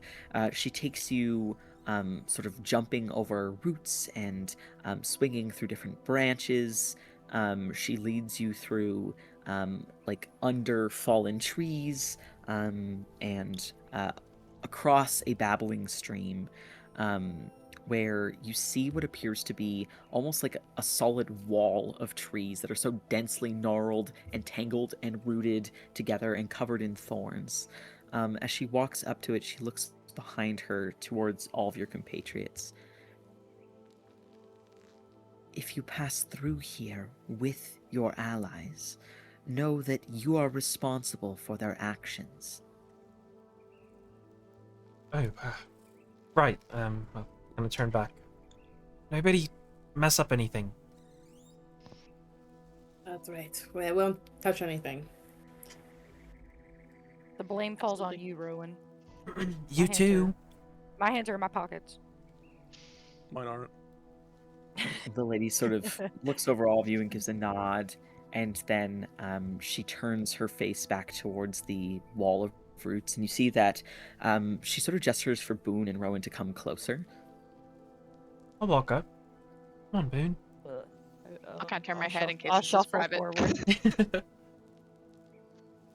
She sort of holds a gentle hand out towards the pair of you. I'll take her hands. I'm not taking it. Come on, Boone. She doesn't seem like upset by it, Boone, but you can tell that she does look a little dismayed. Gives me the willies. It's collaborative magic. She turns her head back towards the like hedgerow, and she looks to you, Rowan, and she says, "Follow my actions." He'll nod knowingly, kind of familiar with this sort of linking, I guess. With her left hand, she draws a complicated sigil in the air, but she goes slow enough that you can follow her movements. And then she very loudly says the word, Yeodora. I'll copy her movements and the word and say, "Yay, Adora."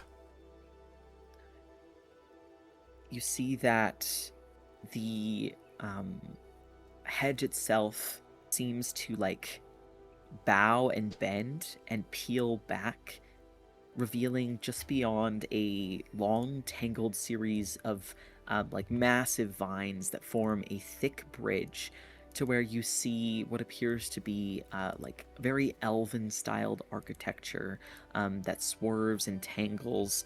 You see that there are elegant sort of glowing bluish lights and slanted thatched roofs. There appears to be like almost bug-like or like honeycomb styled glass that covers a bunch of the building or the like outcroppings and structures, and there are vines that densely hang from various trees. She sort of gestures for you to step through, and she said, "Somewhere in here you will find Clematis. Poor girl has gone through much heartbreak as of late. There is no better place to soothe such troubles than with friends, good food, and healing. She may be in a period of meditation beside the pool of waters. The mirror pool out there allows us to find sanctuary and comfort in nature."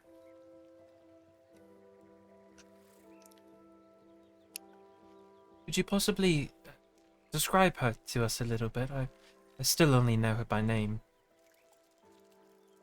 Of course, child.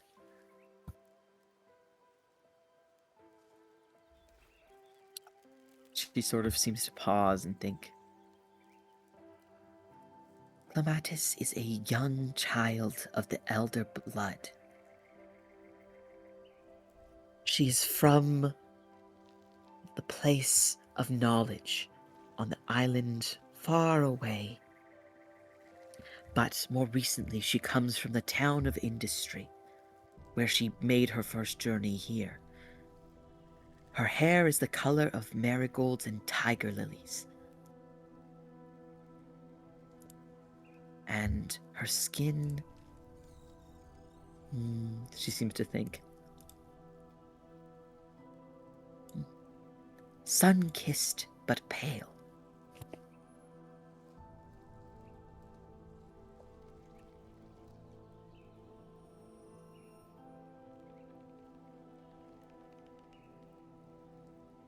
Right.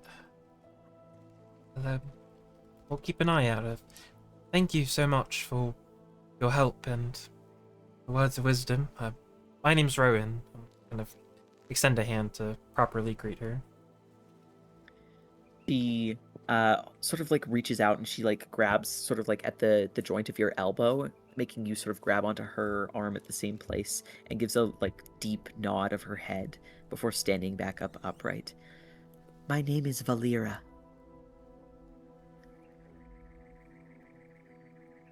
That's a pretty name. I have a friend back home with a similar name.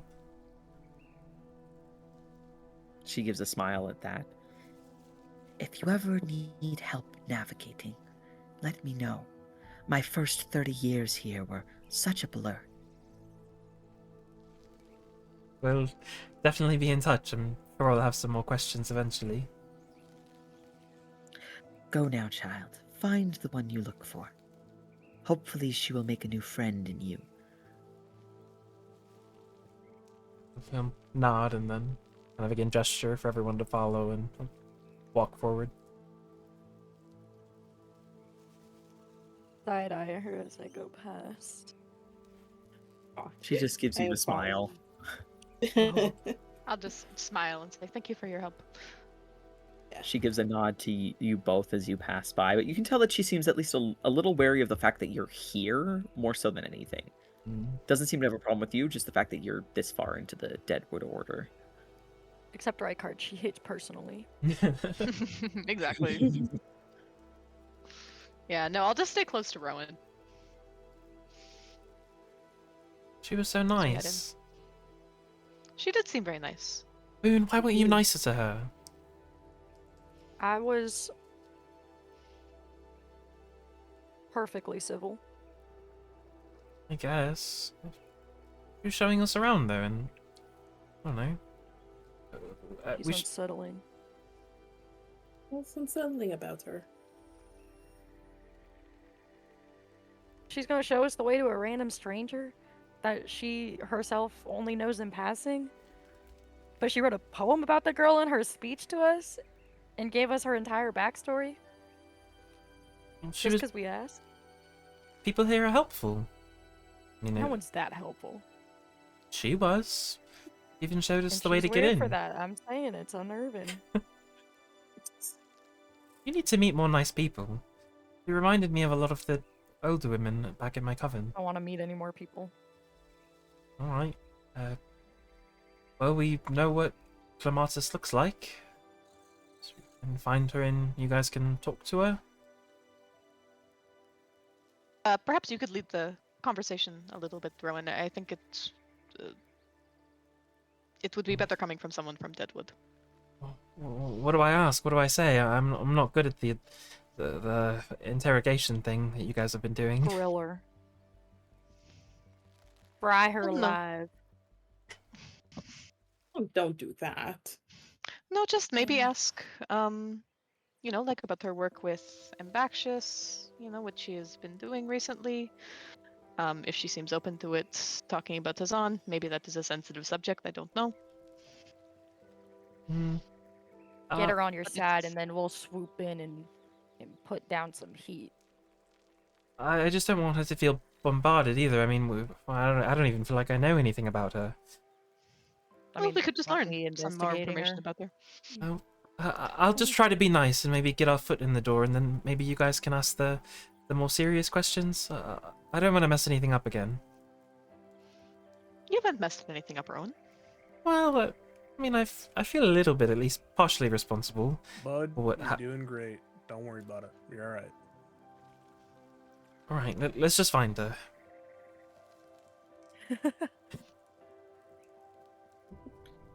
All right, Rowan, you're leading the group and looking in this space. Yeah. All right.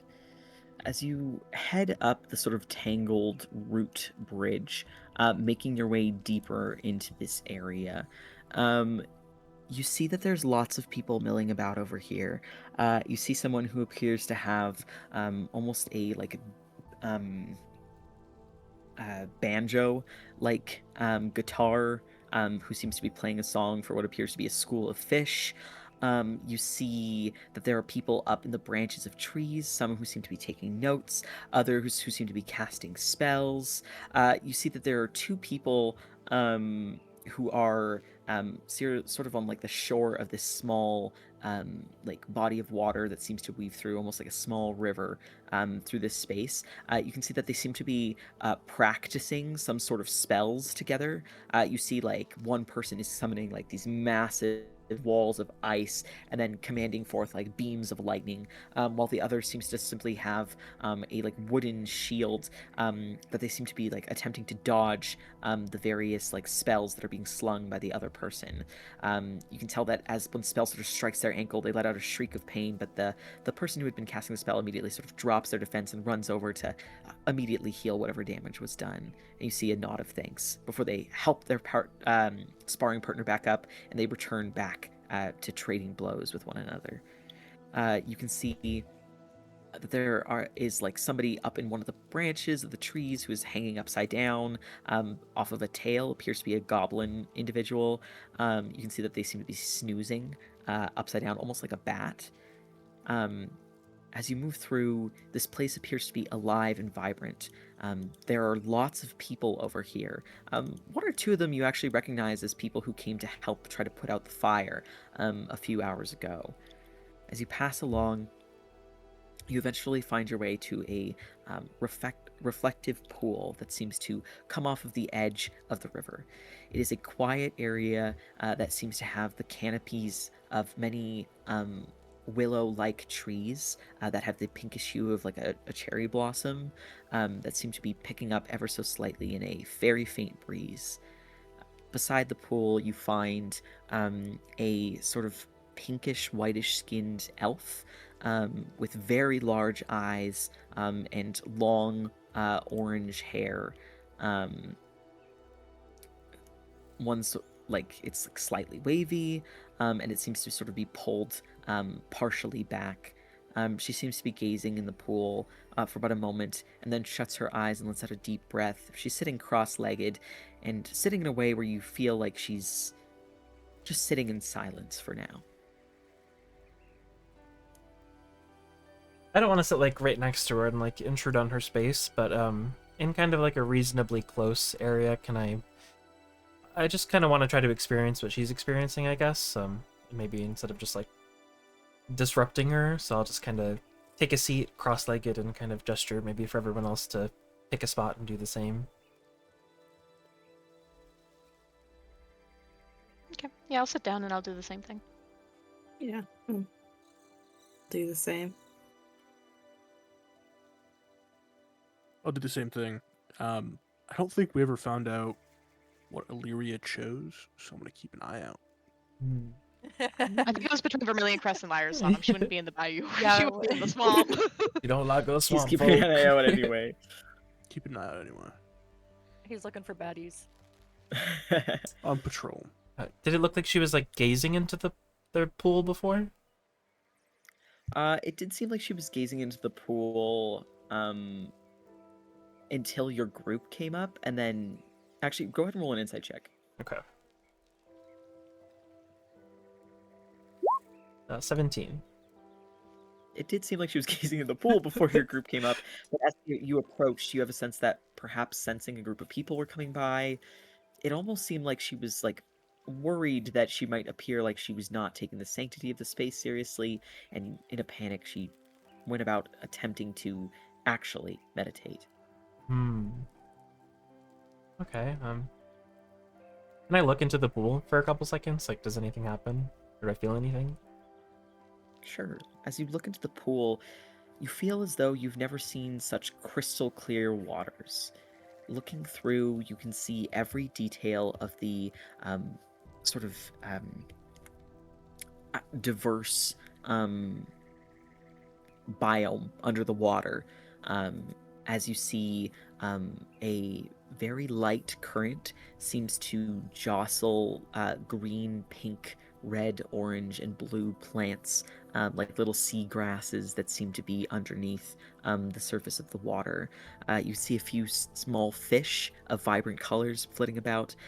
You think you see a little water hopping bug make its way across the water, and you see what appear to be almost like small scale manatee-like creatures that seem to be floating about in the water as well.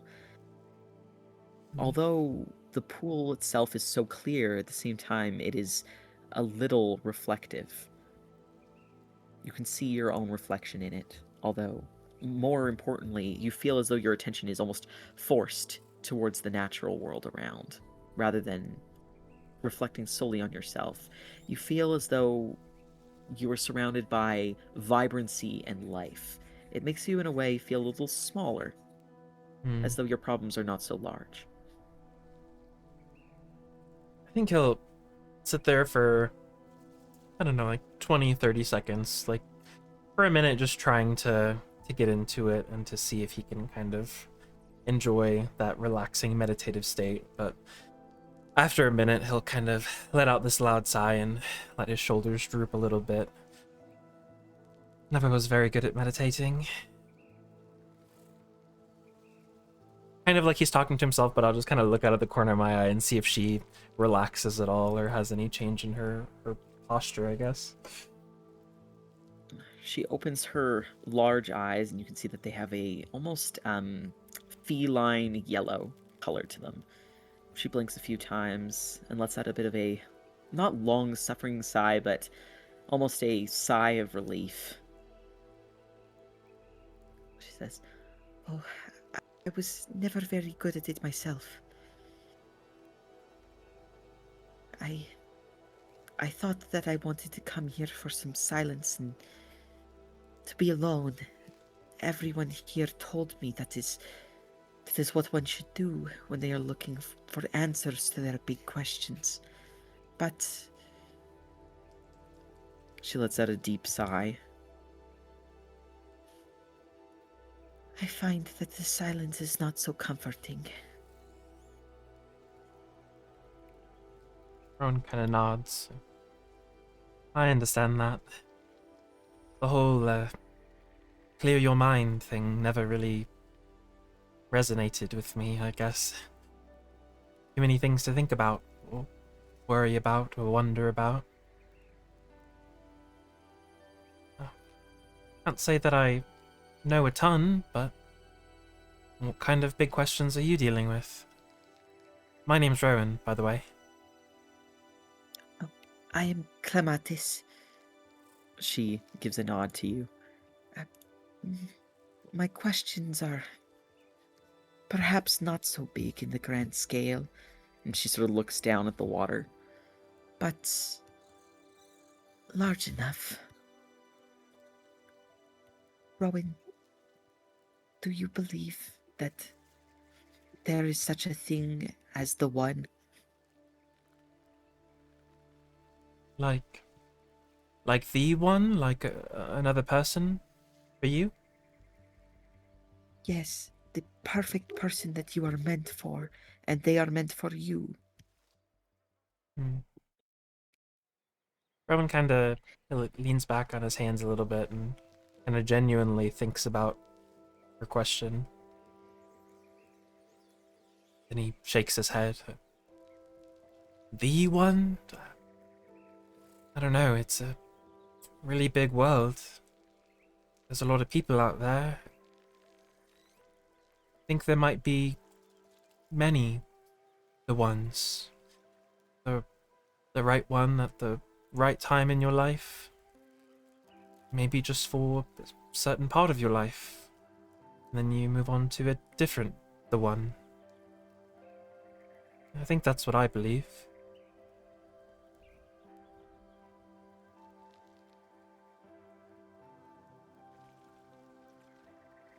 It's an interesting thought.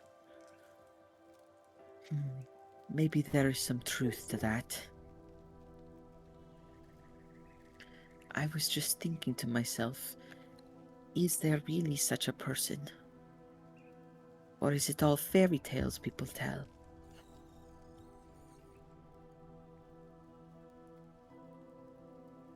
I certainly don't think that there's no the one out there. I think that's just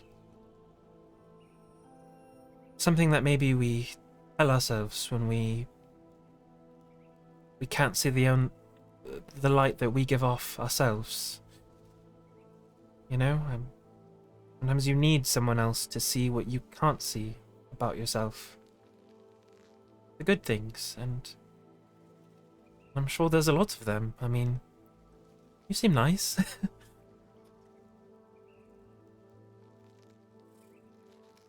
She lets out a deep sigh. I thought I had found my one. Or at least one of my ones, as you say.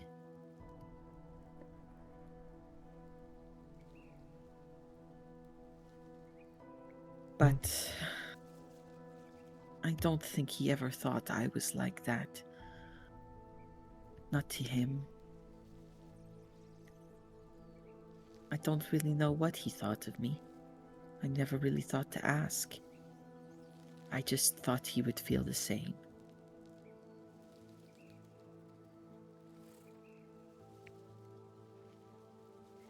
I assume something happened that made you feel that way? Did Did he hurt you or something? Oh, he hurt my heart, but nothing beyond that. He hurts my trust in him. She sort of looks away at that. Looks a little sad.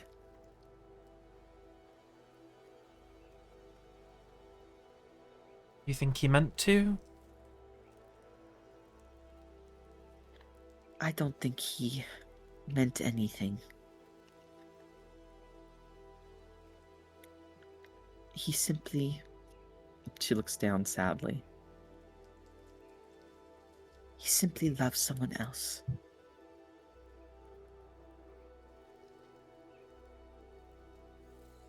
Oh. I see.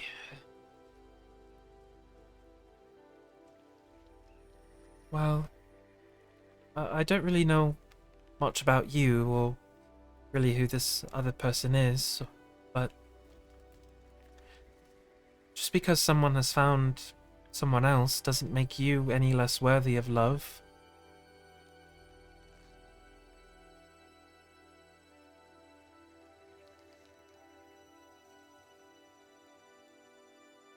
Thank you for saying that, Rowan. I think I am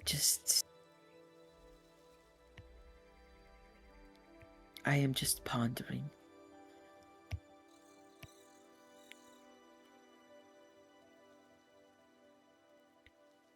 Have you? I really felt like I would do anything for him.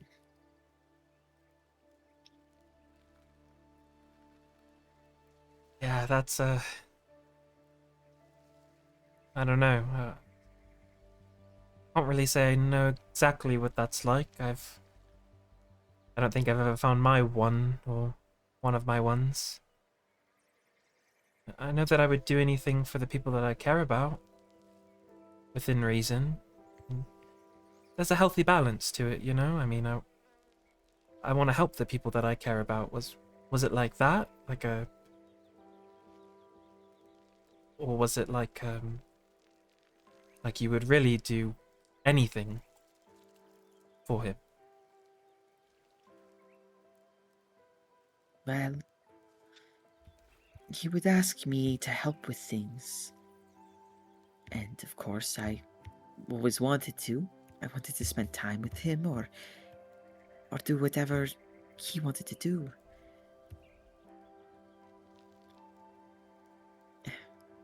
She sort of looks like a little self-conscious. When we first came here together, he was the kindest person to me. He had come from far away and, well, I didn't immediately see anyone from the places I was from. I was far from home and he was so kind. And, well, when we were taking our orders, I helped him to make sure that he would be able to get into his. And he likewise helped me with mine. We took a few small quests together with a few other people who are in our group, and, well, as things settled, I realized that, well, my talents are perhaps best used here. She gestures vaguely to the space around. And, well, he started to do research and started to become a little distant. And so I wanted to find any way that I could still stay with him and see him, even though we were doing different things. So I started volunteering at the places he did and talking to the people he did and, well, trying to stay close. What kind of things did you guys do together? What things was he interested in? Mostly his books. And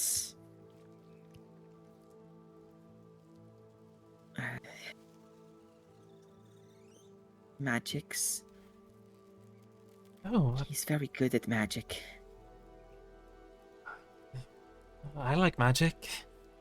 I like magic books too. I've got one. He'll kind of reach into his bag and pull out his spell book just a little bit to show her. It's the only one that I'm really interested in, though.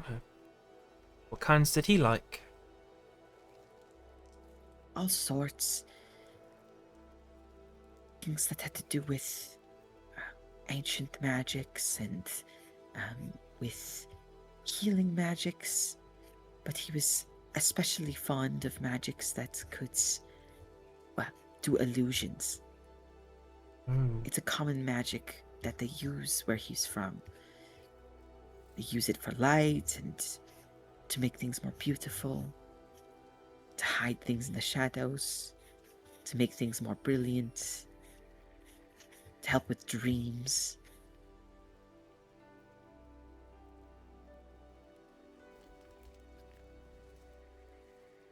That sounds interesting. I'm not very versed in illusion magic, but I can do a little bit. What made you stop, I guess? Wanting to do these things with him and wanting to help him? Well, there was a day where, well, he had asked me to help him with something, and I did, without question. And I realized that he was doing... She looks down.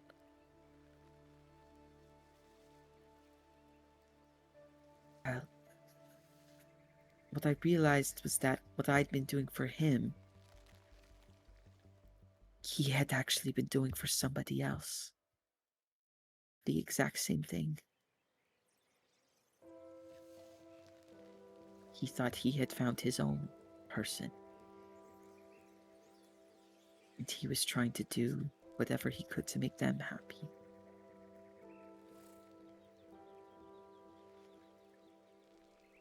Sorry. Is it... Yeah.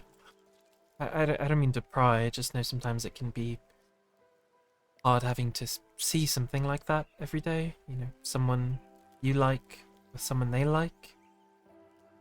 Is it someone here or like back home where he's from?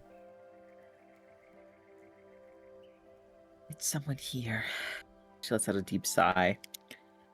Another person who joined at the same time as us.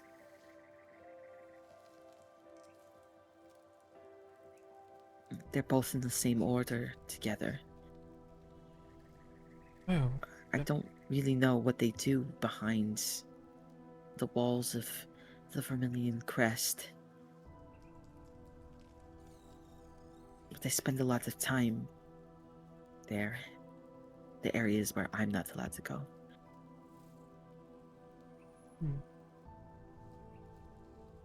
is it something that you're, I don't know, like, wondering about what they're doing? She sort of frowns a little. I'm trying my best not to.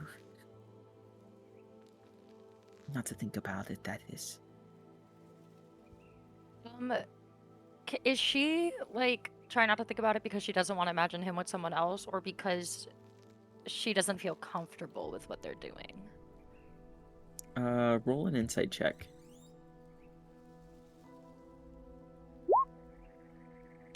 God damn it. 10. Hard to say, especially because you're not really the one holding the conversation and you're sitting like a little Yeah, bit back. I'm looking at the fish.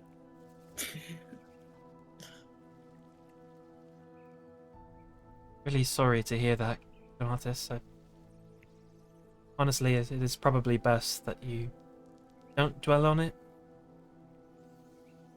I mean, hey, if you ever need, I have a friend in the Vermilion Crest. I can always have him try to give this man a hard time. That's the strange part, is I don't want him to have a hard time. Not even the person that he's with? Or wants to be with? No. I'm sad, but I just want him happy. And if that's what it takes, then I wish for him to have it.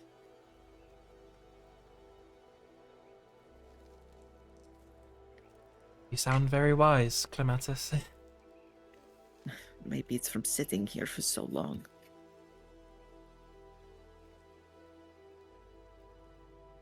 Has it brought you any peace being here? Maybe. It certainly hasn't given me more clarity. Is there anything that I can do to help? You seem really troubled.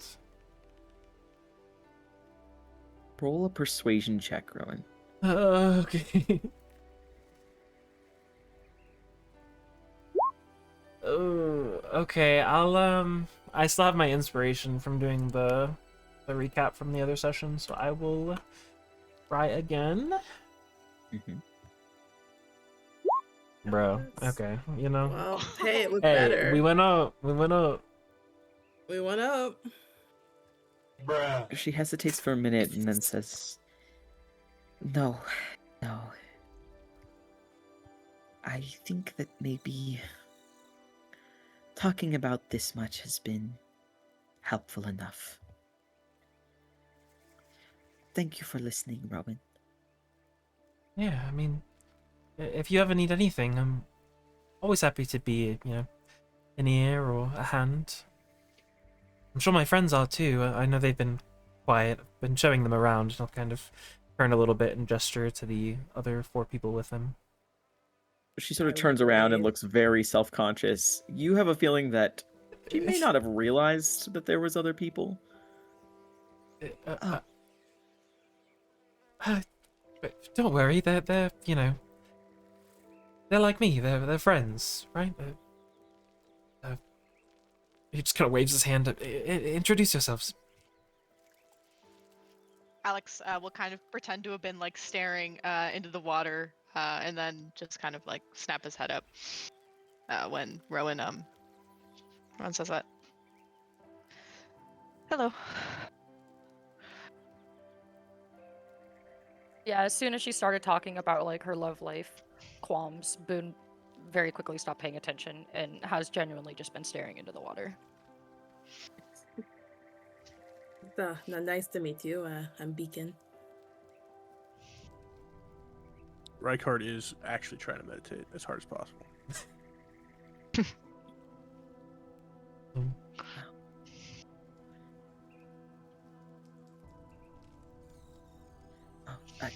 You won't tell Hazan that I was talking about this, right?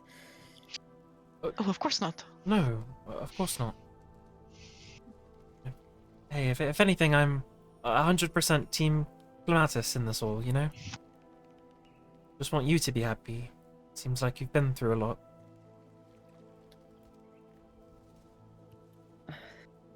Not as much as some, but... She frowns a little. Is he Vermilion Crest? And she sort of points towards Rykard. Yeah, Rowan nods. He is. That was the friend I was telling you about. His name's Rykard. He's from the wilds, like me. Oh, you... He doesn't...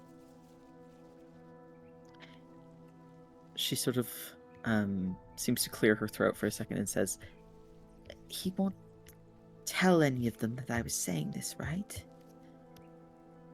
Of course not. I honestly don't think he's even paying attention right now. He's had a bit of a hectic morning, with the whole attack on the common room and everything. Her eyes sort of widen a little at that. There was an attack on the common room? Yeah, you didn't hear about that? I've been here. Can I insight check? Does it seem like she was honestly shocked? Yeah, go ahead and roll an insight check. 20. She does seem genuinely shocked. Yeah, it's kind of woke all of us up with a start, and there was this big, loud, kind of, I don't know, metallic explosion sound, and then the doors, they were set ablaze. There was this kind of green fire that we couldn't put out with water. It was victory fire. Are you familiar with that at all, by any chance? I heard that you might be from Victor Unitas, and I know it is common there. He blinks very slowly at that. Alex, roll an insight check. Sure. That's a terrifying thing to say. Oh, man. Oh, Lucky point We're getting the cops called on us. God damn it. I don't know you people. I don't know you people. Oh, there we go. There we 24. go. Oh, thank God. It's fine. It's fine. The other one didn't happen. Alex, you can tell that where before she had been maybe a little too open, she now seems to seem very guarded. No, I've heard of it, of course. All people from Victor's All Unitas have heard stories of it, of course, but I don't know anything else about it. Insight check. Can I try and Not discern really if she's- necessary, because Alex just discerned that she went from very open to very guarded. Yeah, I was just. Okay, never mind. I was just trying to see if it was if she became guarded because she was trying to hide something or she was trying to protect something else, you know? I don't know. What do you want to do? Do you still want to go to the Aerojon archive, or are you trying to go somewhere else? I'm like, Eris, your thoughts and feelings, Kezi. No, I'm thinking if not that going to the Aerojon archive wouldn't be but I'm wondering if the Arcanum, if we can find out more about Hassan in the Arcanum, maybe? I don't know, man. We can go Because to I'm just thinking, yeah. Well, that's why I was We wondering, could- what yeah. what is the ideal piece of knowledge that you guys are looking to uncover? If I think at the archive we need to know who was there on the 49th. Yeah, Okay. that's a big one. Yeah. What they were I don't know if you can check something out like a library there. I don't really know what it looked, but what they were interested in. I They're think would be a looking big Maybe thing. Vicenda, we can try to check a book out and see what the process is like. Yeah, and if it's Hassan was there reading about security magic and the Pact of Kassarian, we're well, yeah. Although at the Arcanum, I think the only thing there would just be tracking Hassan back to those other two ingredients. But I mean, I feel like that's. So I kinda think we already know redundant. that though. That Yeah. Yeah. We don't have I guess proof so. for it, but technically we don't have proof for any of it. So I'm whatever. He did it. Well, we do have the non-greased part that said that he was moving the. Yeah, but we don't have the grease the unicorn braid or the spider venom or. No, but we do Yeah. have those other two ingredients. Yeah. Yeah. But that alone isn't proof enough to be oh. No, definitely not proof enough fire. to be this was you and you did that. Yeah. Also, something of note is Ambaxious mentioned bear rolls of King's Flame, plural, several times, and then the Dragonborn, and then the Dragonborn lady was oh, we received a bear roll, singular. I thought I only said the Oh. one. I I also thought thought he Ambaxious only was said talking one. about bear rolls. Wasn't I could be wrong. Ambaxious did say barrels. Yeah. You did say Oh. barrels. Okay. Oh. So there's a missing barrel that There's a something fucking happened to note it somewhere. in between being moved from the requisitions to the herbarium. That's what Maybe I was that went to talking the about Arcanum? asking whatever her name is, Lover Girl, about like if she helped him move that or something like that. Oh, because he also mentioned that like, okay, didn't Max just mention that sometimes like some of the shipments go to stores and then sometimes they go to like different like orders, like they go specifically to other people, like in Deadwood or in whatever. He did captains mention will that, place right? orders. Vermilion Press. Yes. Yeah. So Ambaxious said that like when somebody specifically requests something, Ambaxious has it sent to them. So like if an order needs something, like a chapter captain like specifically says like my order needs this, then Ambaxious will make sure that it's like secured, and sometimes like the lodge holders will send things to like the Brave Hollow like main lodge to like make sure that they have the stuff that they need. So it's possible it got brought elsewhere, or it's possible that there are missing barrels. Okay. Like barrels that are completely unaccounted for. Yeah. And did he there's say definitely prepared for that any he of was this because surprised whatever. by the King's Flame? Like surprised by getting them?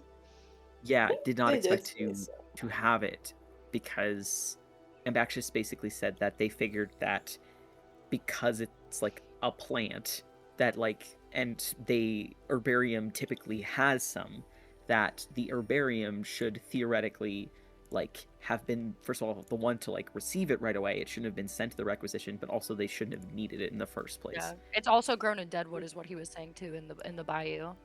Yeah. Also, it was Yeah. it was received via transportation circle from Garlic Aioli, whatever that Yeah. under Dark City. And it was signed off by what was it? Vermilion Crest is what he said? Am I misremembering? It was sent to one of the Vermilion Crest Yeah. like teleportation circles. Yeah. But yeah. he Sorry, gives I didn't write anything like, down during that part. he has given like anyone who works for him permission to go to that section of Vermilion Crest and like use Right. his stamp Use his to go and stamp. retrieve things. Yeah. Mhm. Yeah, so we don't know where these barrels could be. Or how many there are.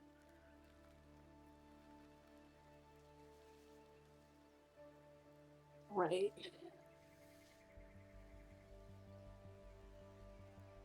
See, Haley, you thought we missed that, but I got it. You got it. All right. What got do you it. guys want to do? Where are you going?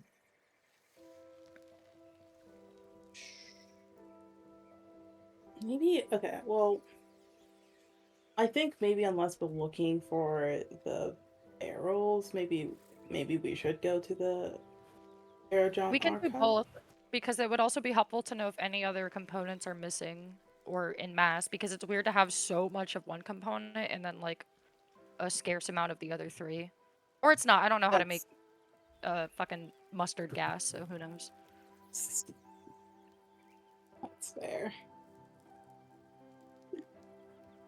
So should we just go to the archives then?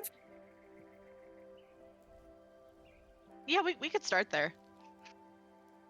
Okay. If you want to go to the Or Arcanum the- at all, it's right beside the herbarium. If you're not going there, I need to know. Okay. I think we're gonna go Um, there. All right. Yeah. So So we're going to the It Arcanum is- first. it takes Yeah. you a little bit of time to actively head out of the sort of separated area of the Deadwood Order. But as you head back out to the central portion of the lodge, you head back through the herbarium, past the Dragonborn, and to the main area of the second floor.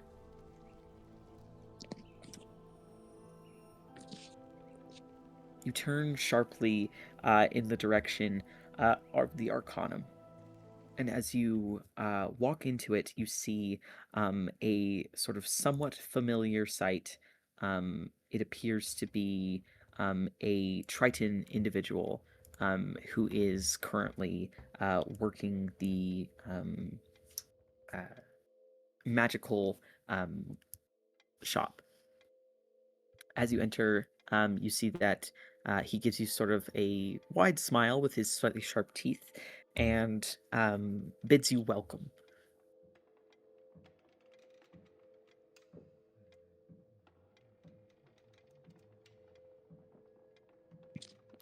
Hey, how's it going? He does a so-so type gesture.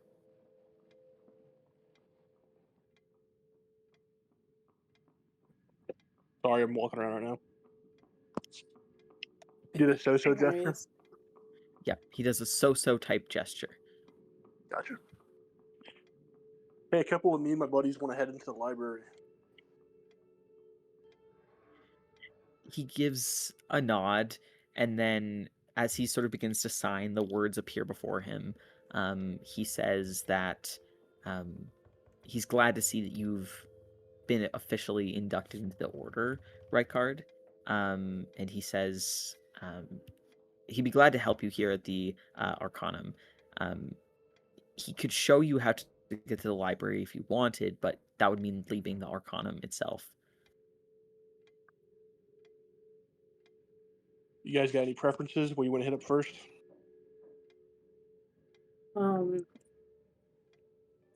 Did want to ask some questions here actually before we go to the library.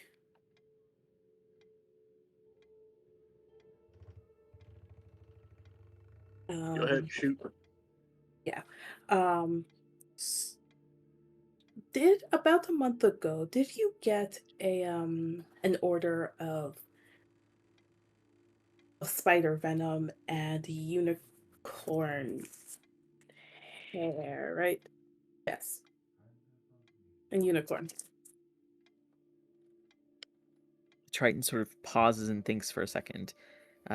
Stefan sort of gives a slow nod and then signs, and the words appear before him in the air that there was an order of spider venom, and they received 2 small vials, but they didn't receive any unicorn hair, to the best of his knowledge.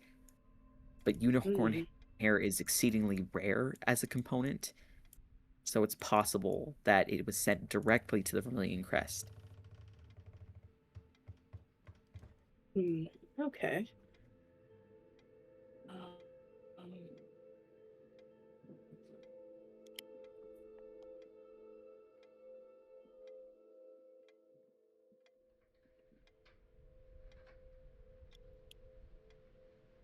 Who you remember who brought in that order? He nods, and then again signs that it was somebody else from Vermilion Crest. It's one of the newer members, and he can't remember his name, but he was also accompanied by a woman from the Deadwood Order.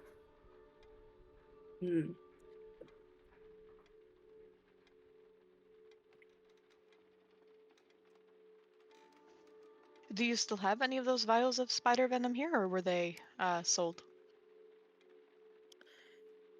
He holds up a finger, and you see as he opens up a drawer and seems to like flit through some vials very quickly. He closes the drawer and shakes his head no. Do you have any record of who bought it? He again holds up a finger. You see that he goes over to what appears to be a like comically large dusty tome, which he flips open, and he gestures vaguely, asking when exactly you want him to look. When exactly? I guess in the Like last. how far back? Okay, last week or so. It might have been a little bit more than a week. But Right. right? The 'Cause it last takes a while 3 to, weeks. right? Yeah, 1 month Yeah, to 3 weeks, I the think. fire probably. flower was 3 Yeah. weeks. Fire flower, Jesus. The king's flower was 3 weeks, and the Ambactus was talking about a month ago, so about in that range. Yeah, about a month. About or a 3 month, weeks maybe a ago. little less. Yeah. He starts flipping through the book, and then he nods a little. He gestures that a member of his order named Remus was the one who purchased 2 of the vials. Oh. That's the other guy.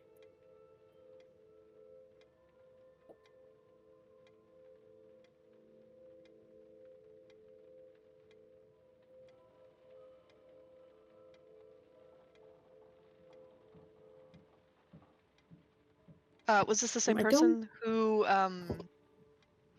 who picked up the unicorn hair?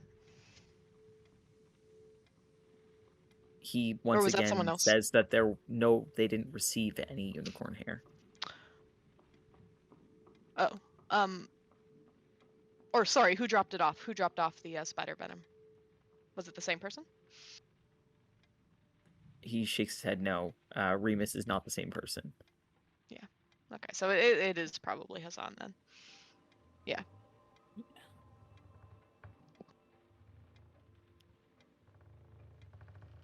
Okay. That is actually very good to know. What other questions do we have that we can find out here?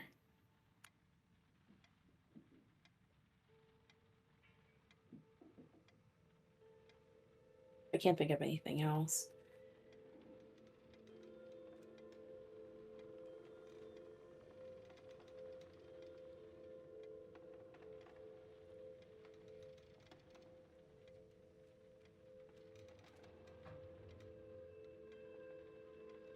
See No, that maybe I think yeah. as you sort of stand there for a moment, Zephyr turns his attention towards someone else, sort of waving you goodbye, and begins to sort of help them as they like peruse the various magic items.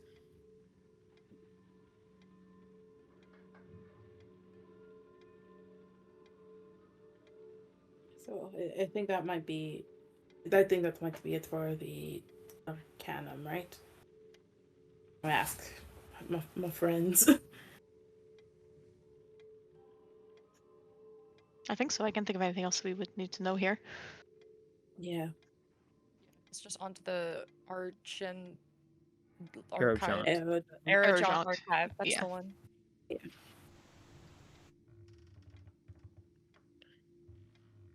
All right. So Probably connected to the library, or do we know where the Arrowjaunt archive is? you folks are not entirely sure where the Arrowjaunt archive actually is. You're fairly certain that you've passed through it, but how exactly you reach it, you are not sure. Seeing as Rykard has not really had a moment to actively explore his new dwellings, and you folks obviously have not really had an opportunity to go looking around Vermilion Crest. How would you like to attempt to access the Vermilion Crest?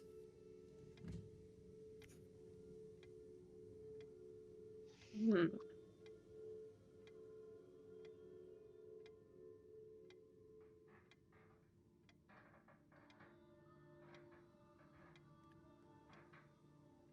Good question. That guy had mentioned Well, earlier that he'd be willing to assist us into finding our way in, right?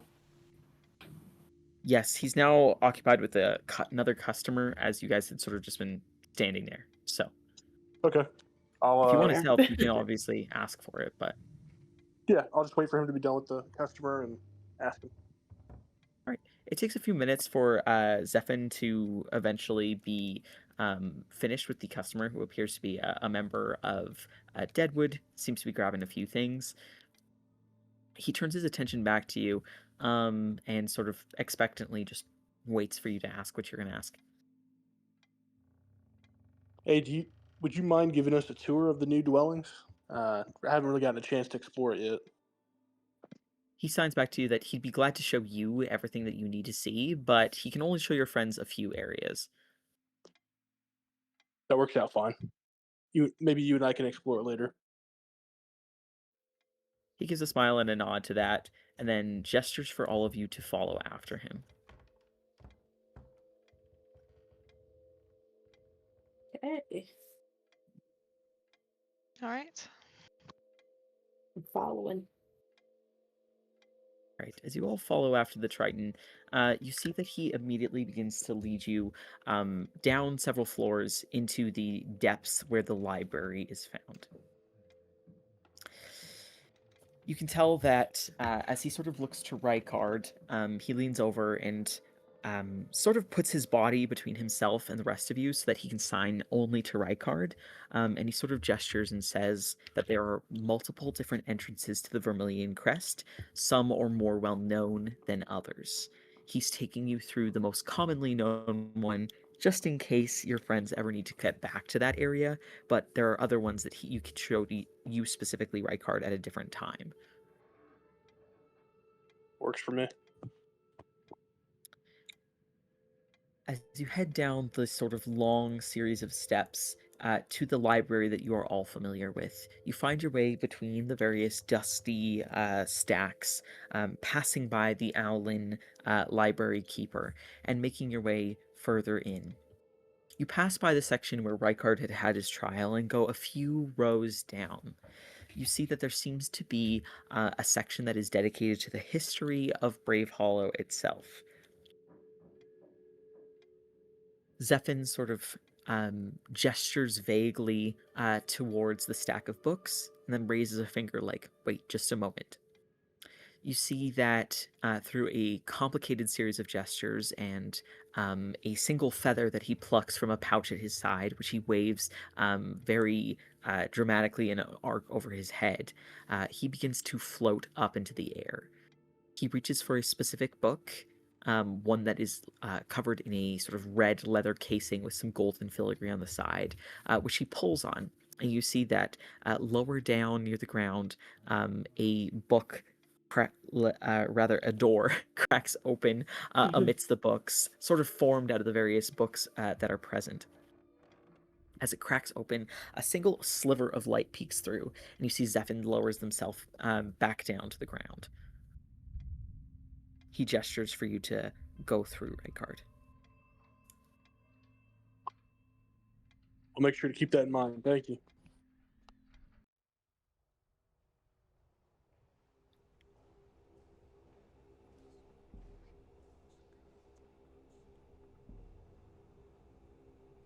So, as the door opens and you're able to pass through into the next area, you see a long tunnel that seems to be perfectly like circular, as though carved out of a wall magically. It has the spinning colors of a kaleidoscope within it, and you almost feel as though you're inside one of those like aquarium tubes, but as if like magical sort of floating potential, or as if pieces of the weave itself form up the swirling colors that surround your group. As you pass through this long tunnel, can everybody go ahead and roll an intelligence saving throw for me, please? Ooh, Uh-oh. okay. Oh. They said no dum-dums. No dum-dums allowed. Mm-hmm. And Rowan, what is that? And Rowan, what is That's right. Because I got you, what's Victor. what? I got you. You are Rykard. Intelligence saving throw. You got a 16. All right. As you all pass through this long tunnel, Rowan, you sort of pause for a moment and stare off at the colors as they pass you by. There's this long, sort of almost melting feeling that passes through the colors. And it feels almost as though time pauses and everything around you sort of is smudged. Like water hitting like several blots of watercolor on a page. Everything seems to blur and drip and sort of be pulled all around you. You feel yourself sort of staring off into space. And as the rest of you continue to walk forward, for but a moment as you continue along, you don't notice that he's lagging behind until he's like a solid 20 feet behind you and is just not moving. Nice. Rowan, are you okay? His eyes are just kind of like glazed over. He's got this like dopey smile on his face as he's just like, his head's kind of tilting side to side, just looking at the colors. I'm gonna walk up to Okay. him and try to like shake him out of it. Rowan? As you jostle Rowan, suddenly, Rowan, you feel yourself sort of almost yanked back to reality. It felt like you were so transfixed by the swirls of colors all around, but suddenly they seemed just like colors, no longer as fascinating as they were but a moment before. You shaken out of whatever stunning effect had been set upon you. Shakes his head. Where'd all the pretty colors go? Um, I'm not sure. Just kind of paused on us there. Oh, you didn't see them? I mean, I guess they just caught my attention for a minute. Sorry. No worries. Roll my eyes, keep going. Yeah, I'll try to stay close and follow beside Beacon. Right. You all continue moving through the sort of swirling colors of the tunnel. Zephin sort of gestures to you, Rykard, and signs that there are many magical traps throughout this space, and it's simply a matter of knowing which ones are coming that will allow you to avoid them. Passing through this space, suddenly you all find yourselves in a very different area. You no longer see series of swirling colors all around you, but instead the space opens up to an area of almost beautiful classical style architecture. You see elements of large, impossibly large and tall marble archways covered in silver and gold filigree. You see statues of various important historical figures as well as different gods throughout the space. The space that you find yourself in is shaped like a perfectly symmetrical hexagon. And it seems impossibly large, but you're all starting to feel or get the sense that the space of the volcano that you originally thought the Brave Hollow Lodge was confined to is less of a space to those who are gifted with magic and more of a temporal suggestion. The ground underfoot is extremely reflective, perfectly polished stone, crested with the veins, again, of this rich silver and bronze and gold, with a few sort of reddish, almost gemstones set into the ground. Extending up above, the ceiling seems to be thousands of feet overhead, and it appears to be a sort of clear, golden yellow and deep red stained glass ceiling that forms the shape of several sort of fires blossoming outward to create a more flower-like shape.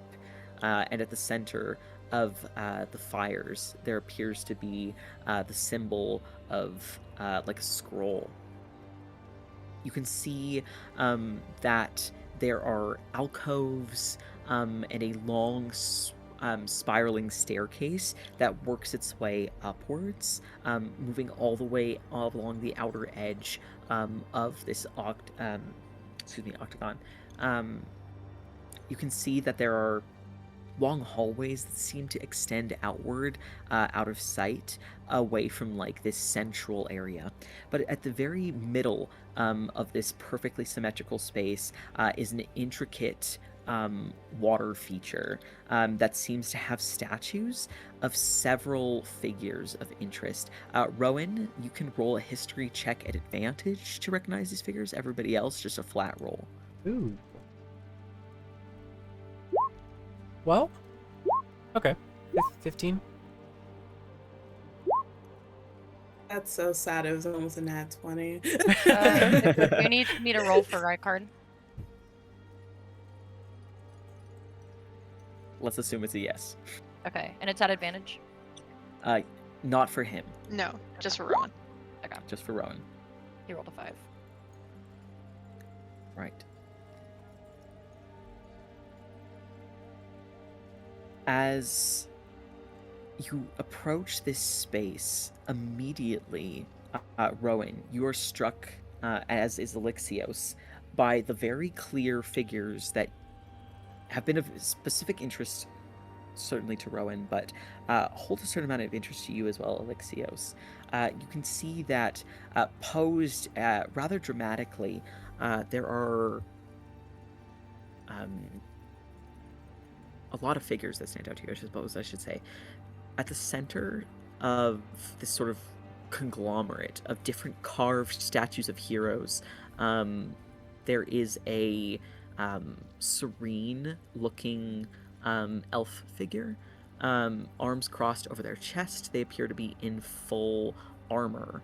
You can see that they have a flail in one hand that's sort of crossed over their chest, and in the other there appears to be the symbol of a goddess that none of you recognize or doesn't stand out particularly to any of you. The person is in full plate mail, and they appear to be quite a regal elf. You see that beside them there is a goblin who has a long sword pointed out and another one pointed out sort of behind them, as if they are like fighting two enemies at once. You see that there is a helmed and heavily armored individual who has a very interesting looking arm that has carvings all over it, and the other one seems to have like a sword, both ablaze and surrounded by almost a lightning-like fixture, and there's like crackles of magical energy that seem to be emanating off of this blade. You can see that there are two long-haired, almost identical-looking figures wearing an elegant circlet, elegant robes. They appear to be conjuring some sort of magic forth, and there seems to be like this luminescent energy moving between their positioned arcanely positioned hands. You see that there is an elegant elf with long horns that seem to have flowers dangling between them.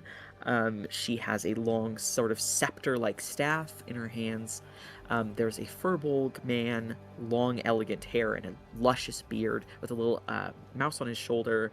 He has his bow drawn.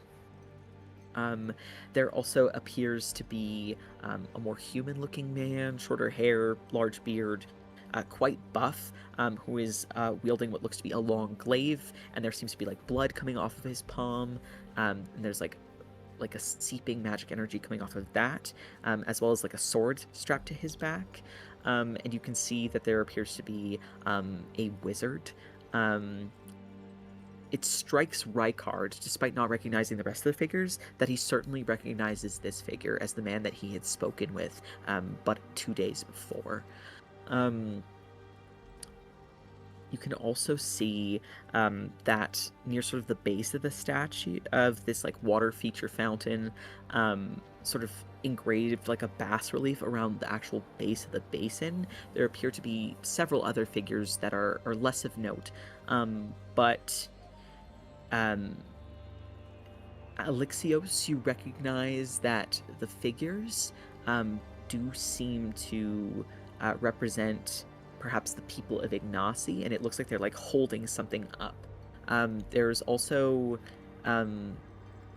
one other statue, my apologies, amidst the sort of crowd that you all recognize as well. He has sort of like choppy hair, very symmetrical. Again, powerful magical energy seems to sort of come off of this. You clearly recognize this to be the Shrike Syndicate, Rowan, as do you, Elixios. Beyond that, there appear to be some tomes and some magical items that are in display cases that seem to have arcane sigils carved into them. There is also a series just of people in this elegant space that are standing at sort of each of the points on the shape of the of this portion of the building. They are standing guard, and they appear to be in elegant, almost wizard-like robes with very severe-looking staves, and they're just standing at attention.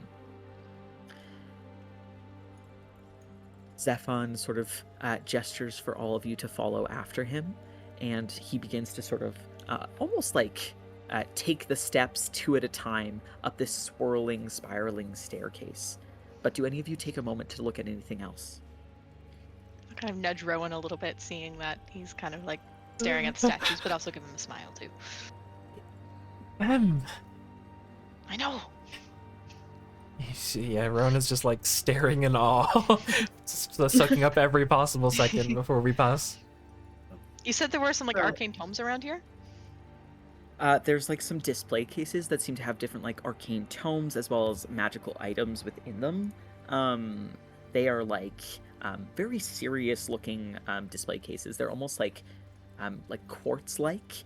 And you can see that within them they're like on velvet pillows there appear to be some arcane tomes or a wand here. There's like a gemstone there, like a war medal over here. You're sure that they have some sort of significance, perhaps a significance to Vermilion Crest itself, but you wouldn't be entirely sure. You'd have to go over and read what other plaques have been left upon them to gain further details, but you have a sense that were you to do so, Zephan would, have to turn around, come get you, sort of thing. Yeah, I'll just kind of like give like a cursory glance to like as many as I can, like, but while still following behind Zephan. The sort of image that you get of like the significance of these different items is primarily that they all seem to be basically recognitions of various accomplishments of different members of Vermilion Crest specifically. Is there any that really stand out? One that stands out to you particularly is what appears to be a shard of it's almost like glass or quartz or some sort of gemstone. It looks sharp as a blade, but not carved to be so, and it's just pure almost blackness, an inky black void that seems to swallow all light around it. For a moment as you walk by, you notice that there's a small plaque upon it, and it says, a shard of the Anomalum.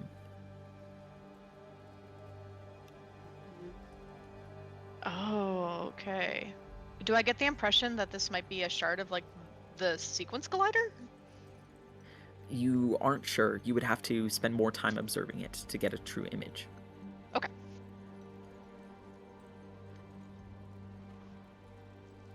All right. You'll just see that Alex kind of takes note of that before catching up with the rest of the group. All right. Is there anything else of importance or note that anyone else wants to take a look at?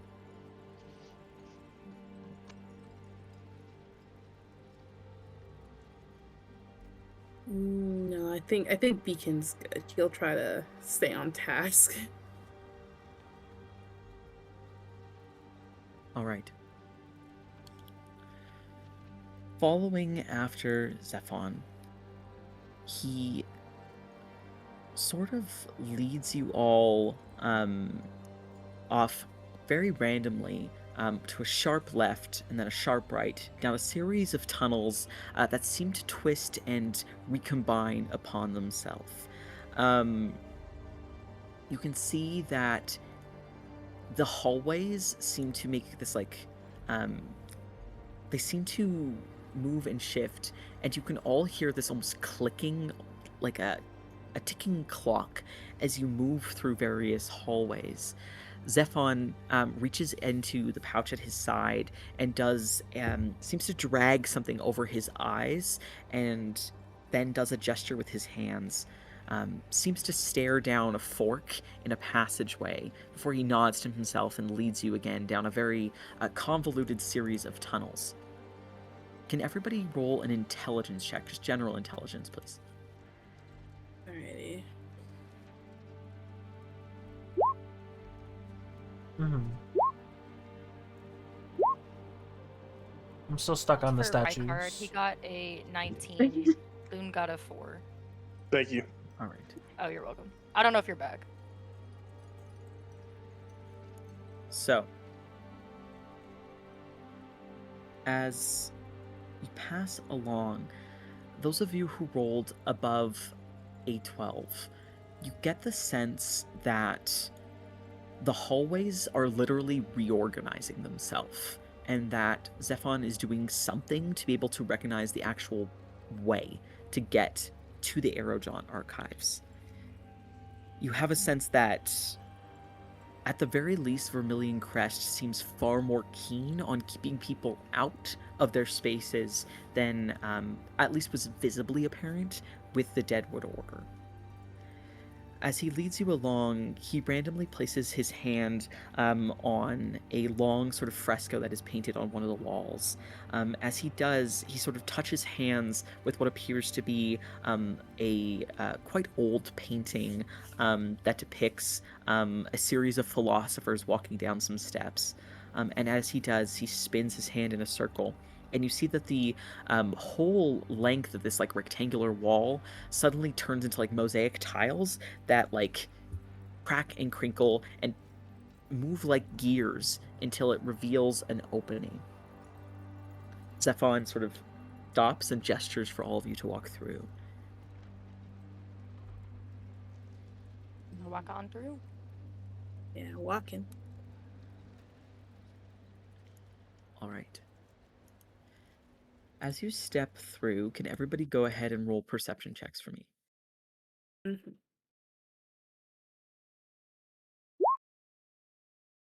3. 13. I got an 11. Rykard got an 8. Okay.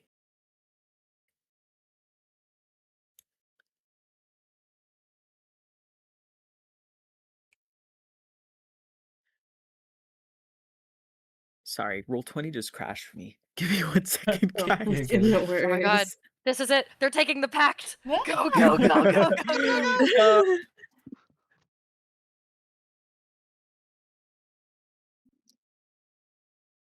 Okay.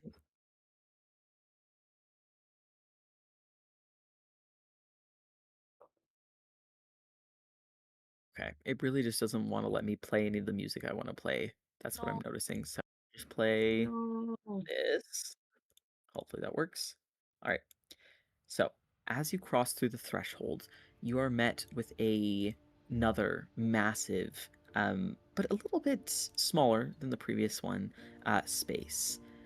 You see that there is long, sort of red carpets that extend inwards towards a central, swirling, like metal fixture. Again, it appears to be like almost threads of metal that spin upon themselves like a double helix, but also seem to extend outward like the tentacles of like a squid or the sort of tentacles of like a jellyfish. There's a like natural element, but also a rigidity lent to it by the metallic sort of fixtures of it. You see that there are several like tall shelves that seem to be full of arcane tomes, as well as scrolls, wands, other series of arcane implements that one would expect to find in such a revered space. You can see that there are sort of these pedestals on which are these almost ghostly figures that seem to be standing. However, they're also animate.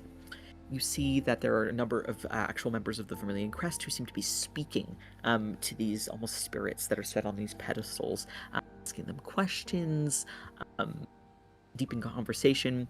As you pass by one such of these sort of specters, you hear somebody ask, "Which way to the arcane armory?"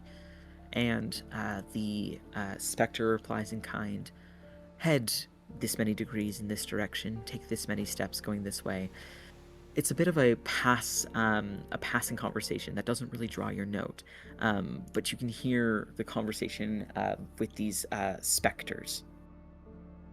Looking upward, you see that the actual spire of this arcane space seems to extend upwards about 40 or so feet, and there's again an intricately domed ceiling. The walls to this space are all shelves that seem to be filled with a variety of different implements, as previously mentioned. But there are also floating up in the air, extending all the way up towards the ceiling. Again, more of those quartz-like display cases. Floating up in the air as well, you see what appear to be like daggers that seem to just be freely almost spinning in orbit up in the air. Like, they appear to be sharpened and of various different make and size, but they all seem to be like handheld weapons that are just floating through the air up above. You also see that what appear to be metallic arcane sentries, there are 5 of them that seem to be standing within this space.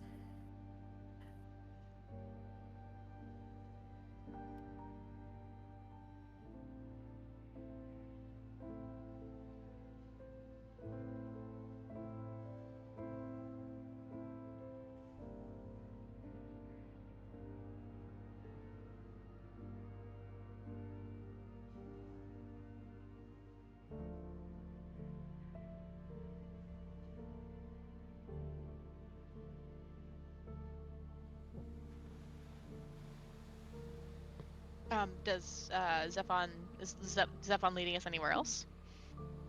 Nope. Zephon gestures like openly and signs that this is the Aerojaunt archive. Okay. Thank you very much for leading us here. He gives a nod, and then he sort of gestures to Rykard and signs that Rykard is now responsible for anything that any of you do while here, and gives one last nod, and then begins to turn away and says one last time for Rykard to come find him when he wants to explore more.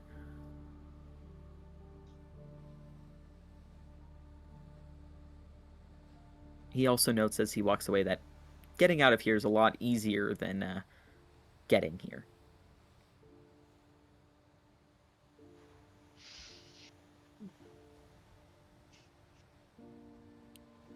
All right. Good to know. Thank you. Yeah.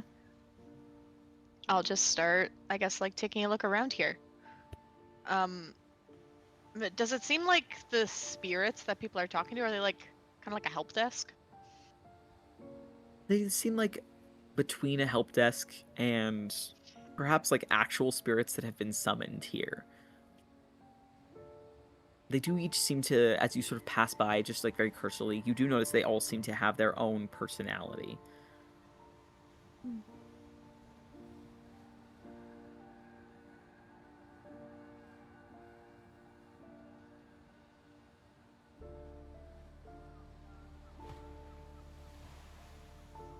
Which ones seem the friendliest? You approach one that strikes you as friendly. It appears to be a woman who has a long braid in her hair, very almost wizard-like robes. As you approach, the spirit sort of looks down towards you and says, "Welcome." Hello. Thank you. Sorry, this is our first time here. Could you tell us what we can expect to find here in this archive? Of course. The Aerojaunt Archives is a series of different archives all connected with one another. This is the lowest floor, the most accessible floor. Kept within here is knowledge that is accessible to any member of the Brave Hollow group. Within, you will find histories of the island itself, treaties of importance. You will find arcane tomes and other such items.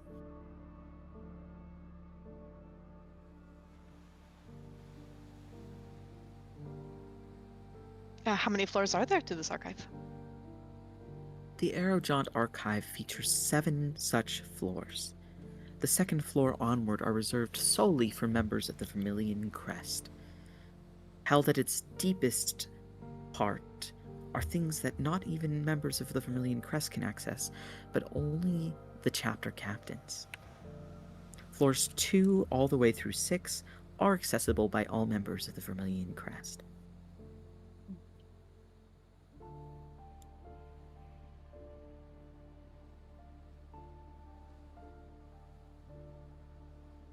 Sorry, I'm just taking notes here.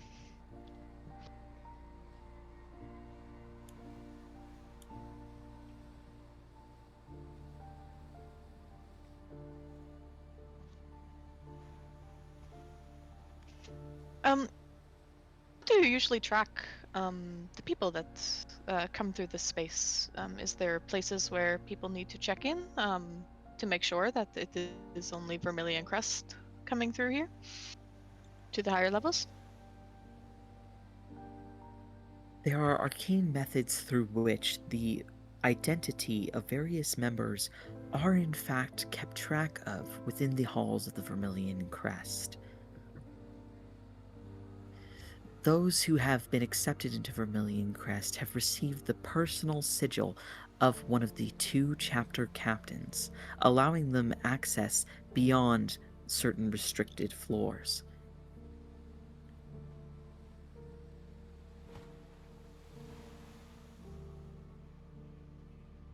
I'll sort of turn to Rykard. Does he have a sigil?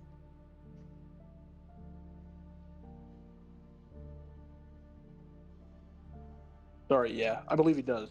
He got it with his uniform. What does it look like again? The sigil specifically, I don't remember.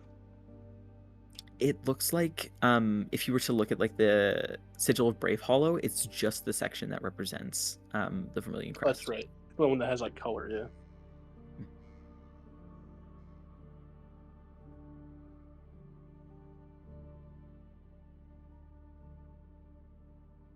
Is there anything you do to keep track of specific people in the order who come through here? The identities of those who pass through these hallowed halls are kept in a secret security sector. These sectors are only accessible by certain designated members of the Vermilion Crest.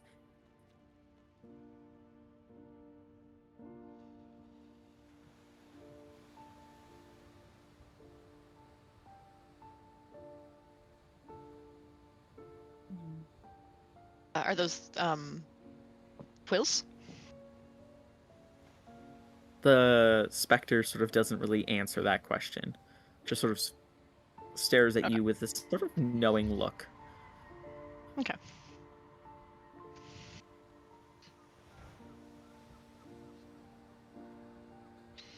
I don't think Rykard can, because Rykard doesn't have that kind of security clearance.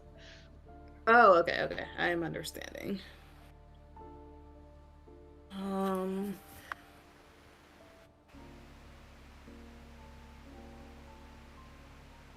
Would we be able, even if we can't see any records, would we be able to inquire about certain individuals that came through in the last little bit? The Spectre sort of seems to look at you almost as though like she's processing what you're asking, and then says, certain individuals are allowed to request such secret information. However, their own clearance determines whether or not they will be able to receive such an answer. At this moment, I am not able to share that information with you. My apologies. No Kind need of to nudge apologize. Rykard a little bit. Rykard, do you think you could ask?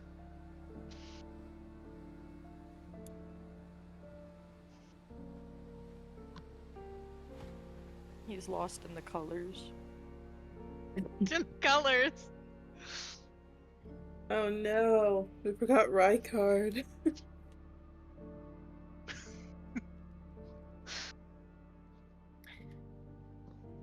Spectre sort of looks over all of you and says, this entire floor, however, is accessible to you if you are interested in looking through what this area has to offer. I would be glad to answer any questions about this specific area or any of the materials or resources that have been kept within. What sort of things are held here? Different materials related to magical theories, magic items of some level of importance and of interest. There are archives that feature slightly more specific history as well as more specific information that could be found in the general library several floors below. All right, sorry, I'm back. I was doing puppy medication and all sorts of stuff. No worries. Sorry, what were we doing? Basically, we were told to get lost when we tried to ask if we could access the log records of who accessed what in the archive, but the thing said that certain Vermilion Crest members have a security clearance that lets them ask questions and receive answers. And we were wondering if Rykard could maybe even try, because we don't really know. And then he was dead, Like if so you we ask like kind a of moved specific on. question about like Yeah, if but a if you person, wanna like a specific person ask- was here. Yeah. Gotcha. We're looking into Hassan. We're looking into Hassan, Hassan, Bertold, Bertold, Ramus, and and Xanther. Xanther. Ramus too now. Yeah, Ramus, and then I'll also ask about Xanther, because we don't know anything about that guy. Yeah, ask if any of them were here on the 49th of Marrow. Alrighty. I'll look towards the. It's a spirit, right? It's like a ghostly person. It's a spirit. All right, I'm gonna throw a couple names at you. First one. What's it, Hassan? And what's the other one, guys?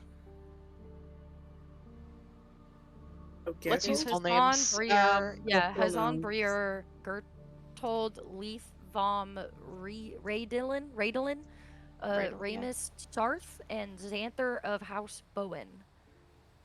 Also, be our back guys. I also have what houses they're in, if that's necessary.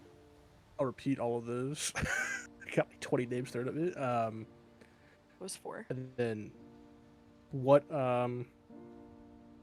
day was it? The 49th of On Marrow. the 49th Yeah. Marrow. Yeah. 49th. Are you able to tell me what they accessed? If they accessed Or if anything? they accessed anything.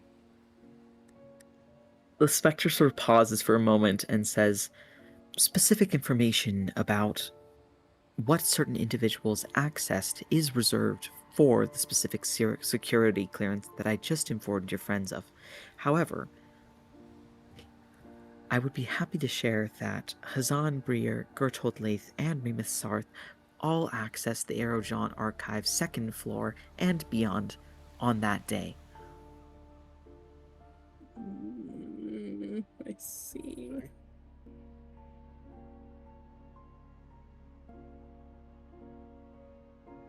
Are you able to give me a brief overview of what is on that second floor? On the second floor of the Aerojon Archives, you will find several items of interest. There are several arcane tomes, as well as...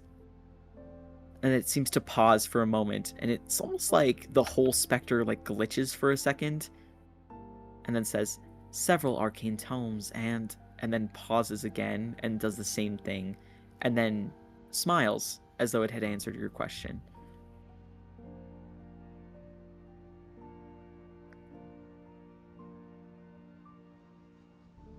Okay. Was anything taken out from the second room or the second floor? Checked out? The items that are seen by various individuals, as well as removed by them, can be seen and accessed and learned about through specific security clearance. Are you perhaps able to tell me, for that whole day, not tied to any specific person, what was taken out? it sort of pauses for a moment and then says, "Certainly. Over the course of the entire day of the 49th of Marrow," and then it pauses and just says, "no items were removed from the Arrowjaunt Library archive." Sorry, I'm just coming back. As I'm listening to this, does it seem like this thing has been like tampered with in some way? Or the spirit, like something is like influencing it?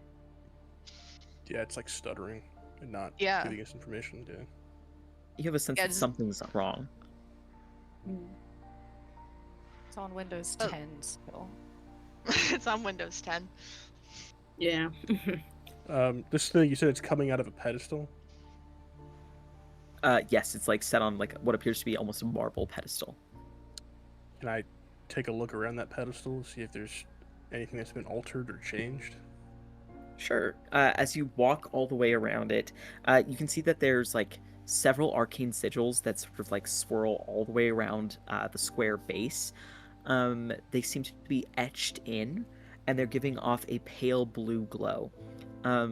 Go ahead and roll our Arcana check. Alrighty. Help with that since I was asking about like if it's been tampered with at all. Sure. Rykard, you can roll at advantage. 15. I don't know why it rolled it twice, once without a modifier. You rolled- but- Yeah, Looks like it once should it be rolled a 16. 0. Yeah, it so would be it Yeah. should be 16. Yeah. Yeah.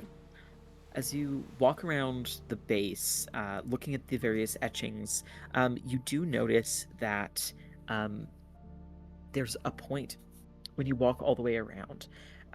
As you sort of round back towards the front, you can see that there is like a small like etching that has been like added to the final symbol on like one side of each of the of like there are like 4 sides to the base because it's like a square. On Yeah. one side, like the final etching is like scratched out basically. I'll wave everybody over. Scoot over. I That, imagine I was over here helping you. The etching that was added, does that ring a bell to me? Like what it possibly can mean or do? You have a sense that it is some sort of like abjurative magic, something that like protects this actual like entity, like the spirit that is summoned forth. It protects it from what? You're not entirely sure, but the etching has been tampered with in some way. Does it look Am like there's a I- way we can fix it, like or like put the carving back in?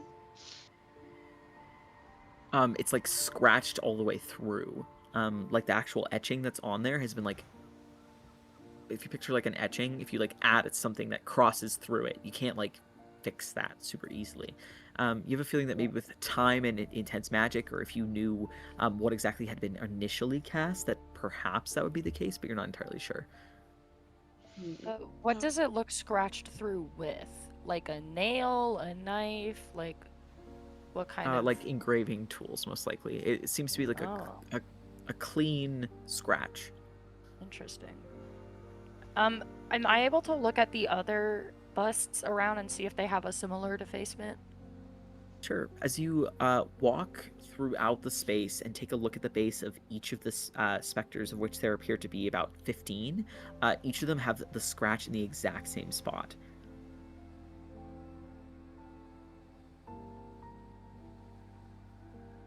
Rowan, does your identify spell, would that allow you to identify what the sigil is, so that way perhaps we could try and conjure up similar magic? I guess so. It shows me any spells affecting something, and if something was created by a spell, I learn what spell it was, so I would think so.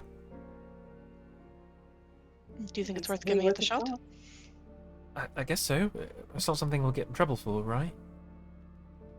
I'll take the heat for it if we do. Okay.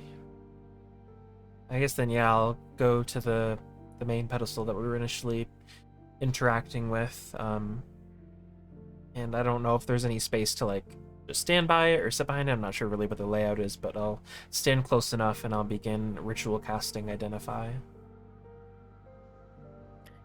All right. You have a sense that it'll take you some time to cast Identify. As you're sort of standing there, setting up the various things that you would do, you do notice that the 20 people that are in here, some of their attentions are distracted. They seem to be looking at various implements and different things throughout the space. Some of them are like taking scrolls off of the shelf and like unrolling them, seemingly reading over them. You can see that there's somebody who is walking through the space. They seem to have what appears to be a like mechanical golem following after them, and they are like grabbing books and various tomes off the shelf and like putting them in the arms of the golem. But there are like a few people that are looking your way. Hmm. Don't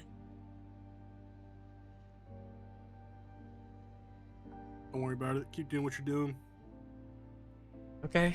Yeah. Do they seem to be looking like they don't seem to be looking like a suspicious way, do they? Roll an insight check.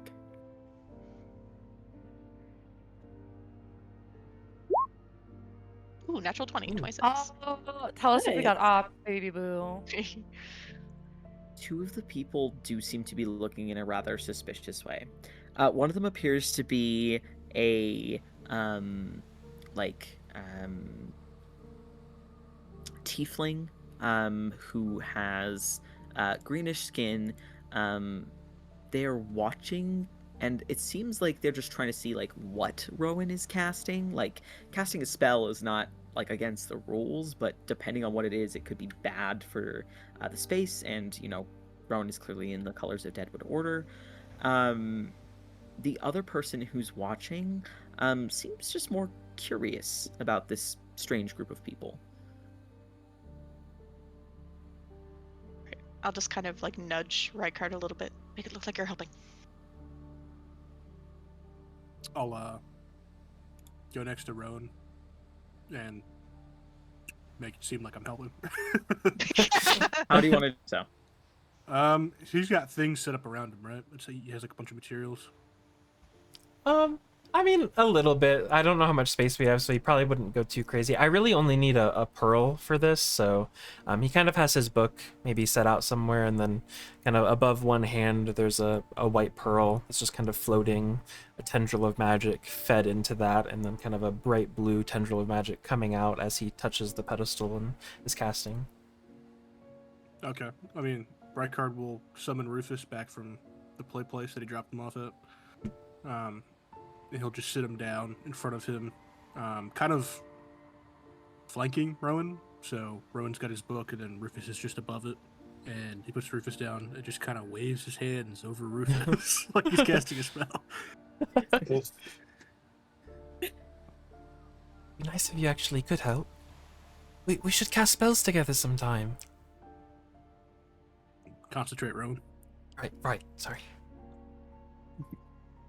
So, as you both, with one of you pretending and the other one actually casting, Rykard, can I get a performance check from you first? Yep.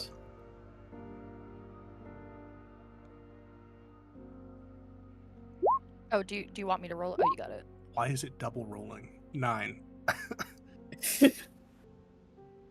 Okay, you feel like you're doing a good job. However, the rest of you, it's rather plain that Rykard's not casting a spell. It kind of almost looks like he's making fun of Rowan actually casting in a way. It looks more like he's doing like almost like an oogity boogity sort of gesture with his like hands, like waving them around, in a way that seems a little bit sporadic. But Rowan, you do finish the casting. Okay. I will. Go ahead. I was just gonna say I'll link it in chat. I don't know if that matters, but. Yeah, perfect. As you sort of place a hand upon the base of this, you have a sense that there's conjuration magic that like summons this spirit to be here. You have a sense that it is like an actual spirit, and it is meant to be likely a spirit of extreme intelligence. So someone who is intelligent in life and now willfully or willingly wants to be here. As you look over the various spells that are impacting this actual conjuration, this summoned creature, you have a sense that the spells that are set upon it primarily, or rather should be working on it, involve protection from various types of interference, protection from energy, specifically acid, and there's also another casting upon it that seems to stop fire. You have a sense that that's probably because this is like a library. Those things are very dangerous. Yeah. When found within like one of these types of settings.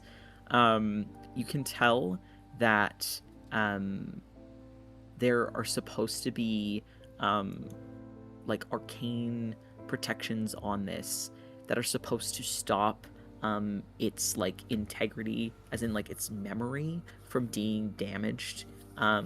However, you can tell that that is what has been tampered with here.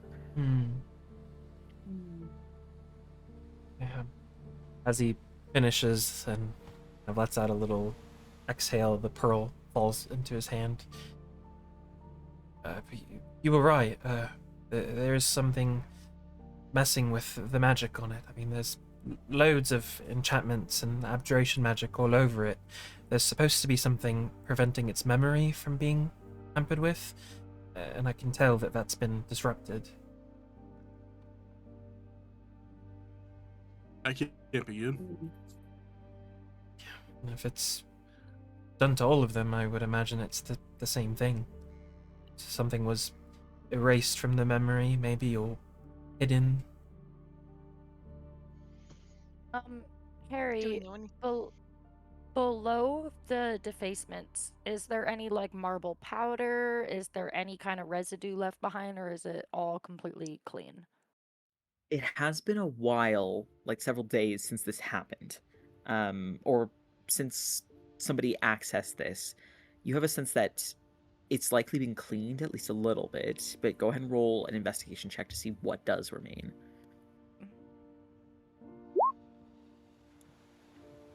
16. Where you would expect to see some sort of dust, you don't see any. However, as you look a little closer at the actual etchings, where you had a sense that it was maybe like an engraving tool or something like that that could have done this, you also have a sense that perhaps a magic item or a specific spell could have done this specific type of damage.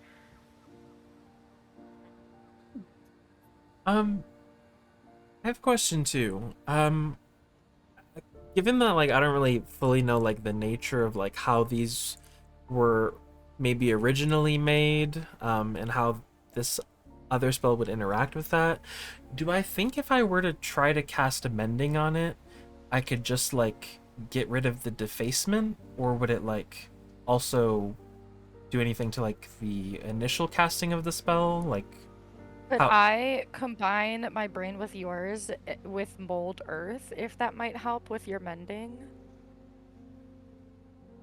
it's up to God. That's why I'm like, I don't really know Yeah, how that. that's- I'm like, I don't really know how that This would is like. our proposition. This is our Okay. proposition. Yeah. Let's Shark? say, why don't you both roll an Arcana check? Oh, per. If you both get above a 16, you'll be able to heal at least whatever on the surface has been done to this. Whether or not that'll fix what is happening, Okay. you'll have to see. Okay. Are you ready, Chris? I'm ready. Don't let me down, boo. You got this. Wait, give yourself guidance. I already did it. No, guys, I have an inspiration point. I have an inspiration point from this today. I don't have guidance. Yeah. Well, is this something I Oh, can guide no. myself for? Like, is this like a thing I know I'm actively thinking about? Like what's happening? Yeah, you have to like think about whether it would work. Oh, okay. Then yeah, he'll kind of clutch his amulet and just kind of like rub it like a worry Somebody stone else and have guidance? cast guidance. See, Chris, and I had guidance, and then you made a comment about me being a fake healer, and I went through and I Oh, so now it's purposely my removed blame the every man. single Blame the aiding man. spell. Correct. I'm gonna Let's kill go. myself. Okay, well I got a 19. I got a 19. Does that help us? Oh, hey, you said don't let me down. Who know? I So, didn't see anything. Rowan, you just sort of move a hand, sort of glide it over the base, and use mending. You see that on the surface it fixes the defacement, but you have a sense that this does not fix the actual tampering.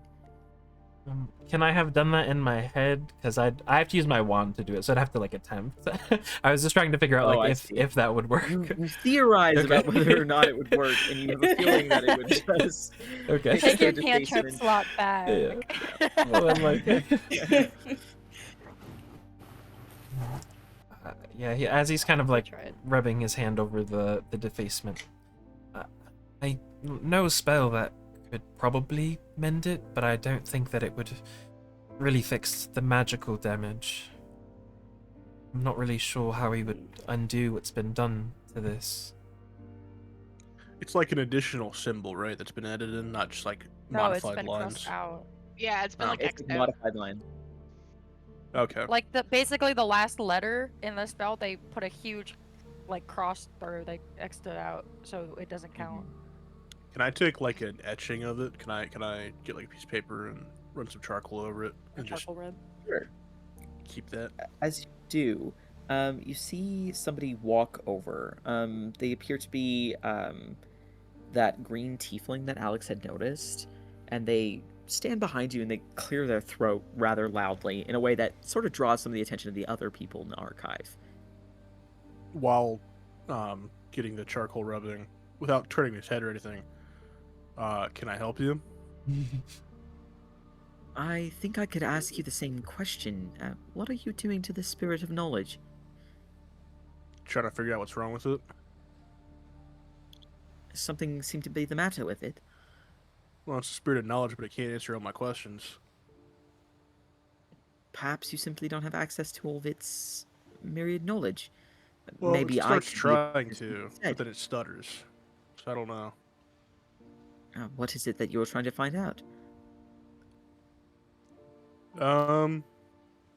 Well, we were trying to figure out everything that was checked out on the second floor on, what was it, the 49th day, guys?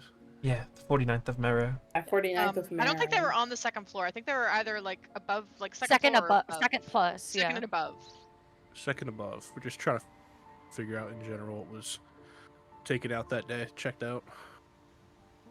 Well, I'm not sure why it may be stuttering, but it wouldn't be able to answer that question for you anyhow. That information is reserved solely for people with specific security clearance. Gotcha. I'll pull up the paper once it's done. Do you know what this means? Like, why would it be crossed out? Well, that certainly is odd. Well, they sort of like quirk an eyebrow and then say, "It's very strange. I'm not sure why it would be like this, but that certainly might be one of the reasons why it's stuttering for you. I'll see if I can fetch someone to fix that." It's on all Little of Yeah. them. on my pay grade. On all of them. You can see that there's Yeah. actual concern on the tiefling's face when you say that. I know, right? It's very strange. I don't know what that means. What's your name, by the way? My name is Ambriel Yelholden. I'm one of the keepers of this archive. Oh, we found the right person. Nice to meet you, Rykard. Nice to meet you, Rykard. They do shake your hand, but they seem a lot more concerned about the actual like problem with this spirit right now. Well, this is certainly disconcerting. The defacement specifically targeted the portion of the spell that would have been protecting its memory, if that helps. Thank you for letting me know. We've certainly been having some issues recently. First we have... yeah? And then you see that they stop themselves from talking more, sort of realizing what they were about to say. No, I mean, go ahead. We're trying to figure out some stuff too. I'm glad that you walked over. Is this some kind of joke that people are pulling? A joke? Certainly hope not. Someone would have a twisted sense of humor to mess with someone else's knowledge and desire to learn. Yeah. But we've had lots of issues recently. Specifically, we think that somebody is letting members, and he sort of looks to your friends, of other orders into floors that they're not meant to be accessing. We're not sure how they've been able to do it, though. And earlier today, well... let's just say we've had lots of issues. Yeah. No, we found ourselves caught up in one earlier. Some kind of fire broke out. We're trying to get out. I heard about that. We had something very similar happen here. Yeah? What happened here? Fire? There was a fire? They sort of let out, like, almost like a long, suffering sigh. Can everybody go ahead and roll just, like, a general persuasion check? I would love to. I Yeah. would love to. It'd be my honor. Please. God damn it. We're so 23. persuasive. Oh my god. Oh, you I got a Charisma 27. casters. Weird that it keeps rolling twice for you, Vic. It's so strange. Yeah. And it's not Um, it's not putting that modifier the other time, which is On the Why'd you weird say second one, eight? yeah. It's a 0 roll.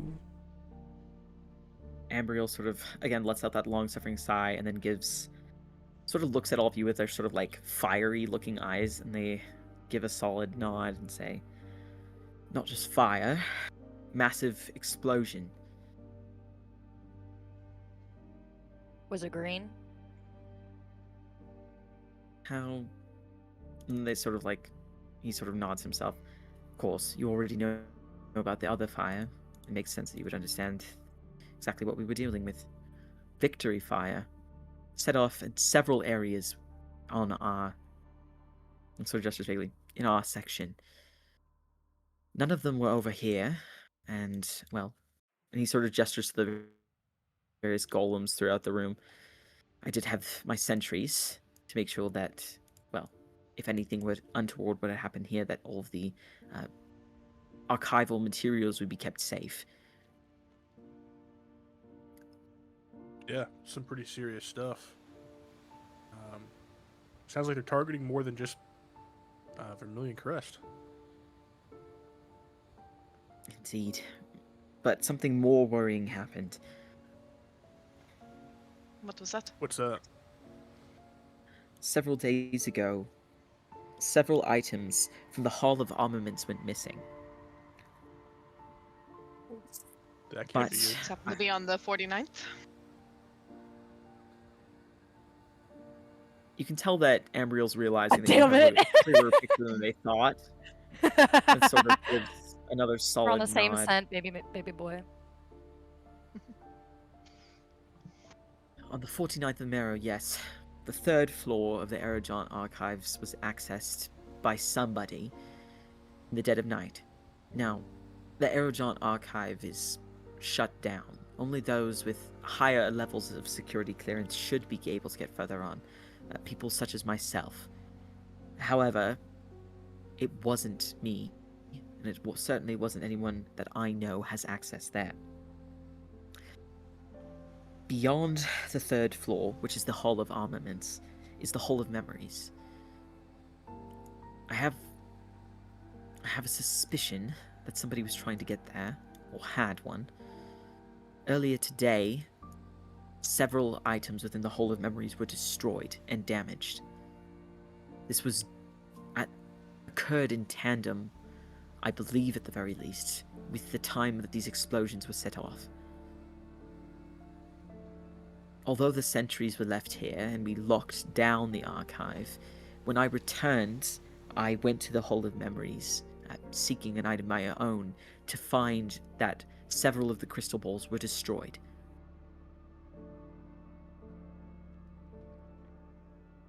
I haven't been able to take a full stock or inventory, but I did send several other Vermilion Crest members up there to do so for me. Gotcha. Do you know when they'll be back? They're up there right now.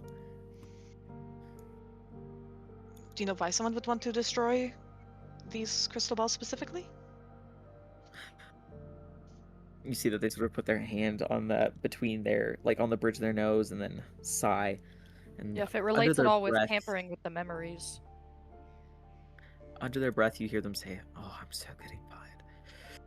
Okay, well, I have a sense that you two, and he sort of gestures to the two of you that are wearing Liar Song clothes. You're. I'm wearing my initiate rope. He says, "You're both, well, investigating something." What are they not? Am I right? Are you lanterns or something else? Initiates? Oh. Well, in that case, No, I can't lie and say that. Yes, you can! Right there! We need just sort of help!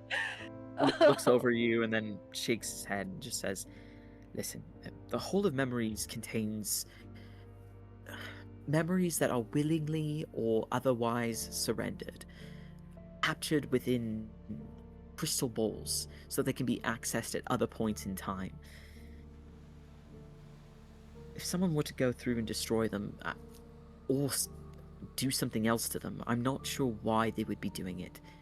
Perhaps to see a memory and then ensure that no one else can see it. Perhaps there was extra significance to these memories and they've simply been up there waiting for somebody with nefarious intent. But it is not easy to access each of the floors. Each floor has its own unique security system."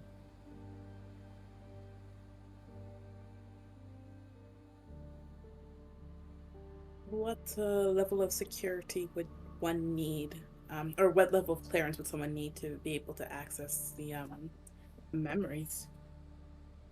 They are accessible by any member of the Vermilion Crest.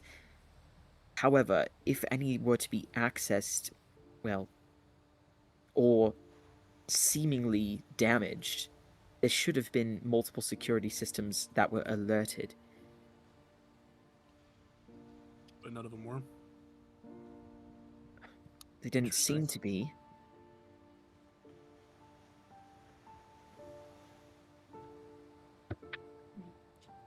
It would take someone very powerful indeed to be able to interfere with all of the systems.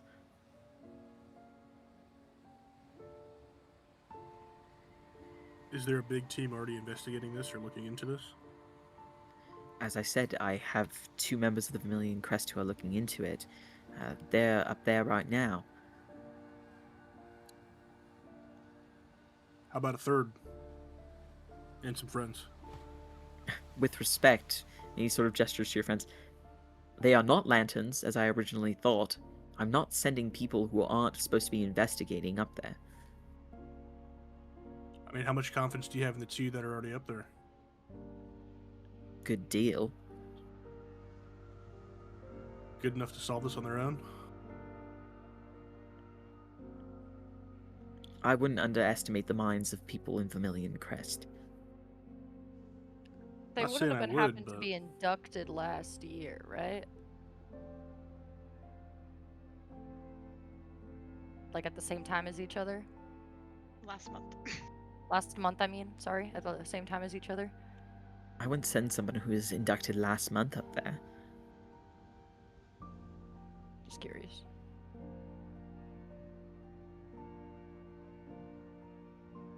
I mean, it sounds like these intrusions aren't slowing down. So, if you need another hand, you know where to find me, but things are getting scary. Roll a persuasion check, Rykard. Alrighty.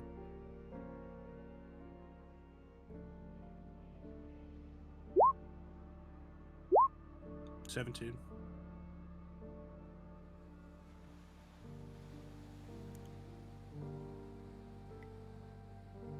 He lets out another sigh and then gestures for all of you to follow him. I will follow. I will I'll follow. also I will follow. follow. Oh my god. Let's go. He looks at Temple. each of you and says, I'm assuming that you can all fly. Bye, Deadwood. I believe actually we can.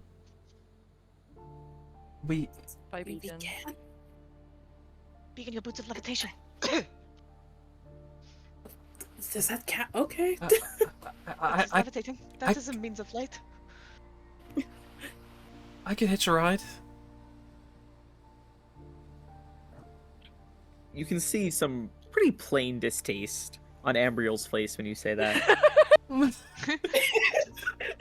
Can you not ride Freya up? I mean, is that the vibe in here? You want me to summon my familiar and turn her into a dragonfly and get on?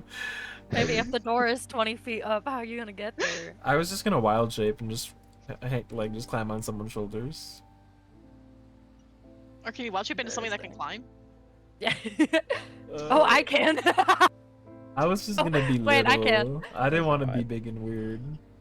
Yeah, you know, I'll just Never mind. Fuck you then. No, I kind Well, Ambriel, goddamn. Ambriel sort of like reaches for something from like a component pouch at his side. He seems to crack it between his palms, and then does a series of ornate arcane gestures and says some very specific words. You see that suddenly he begins to like levitate off of the ground, and then he sort of gestures for all of you to follow, and begins to like fly upward. You see that he sort of stands in the middle of that swirling, what appeared to almost be like an art installation before, those like tentacles of like flowing metals, and you see that they spiral quickly around, and it almost seems to like propel him upward. You see that almost like the lens on a camera sort of peels back, the ceiling overhead swirls and peels back, opening to reveal another level overhead.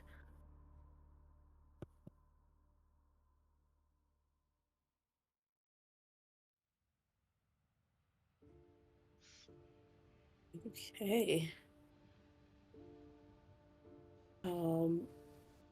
I guess I will do my best to follow. I'll look at the boots of levitation we recently acquired. And I will try to activate it. Okay. As you sort of like activate your boots of levitation, you feel that you begin to float ever so slightly, but suddenly, like standing in the middle of this strange arcane device, you suddenly get like shunted upward, almost as though it is amplifying the magic that's allowing you to float.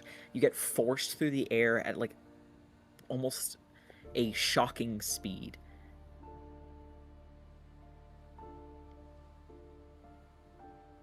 God. I'm gonna need some help. I guess I could ask Freya then. And then I could just turn into something and catch a ride.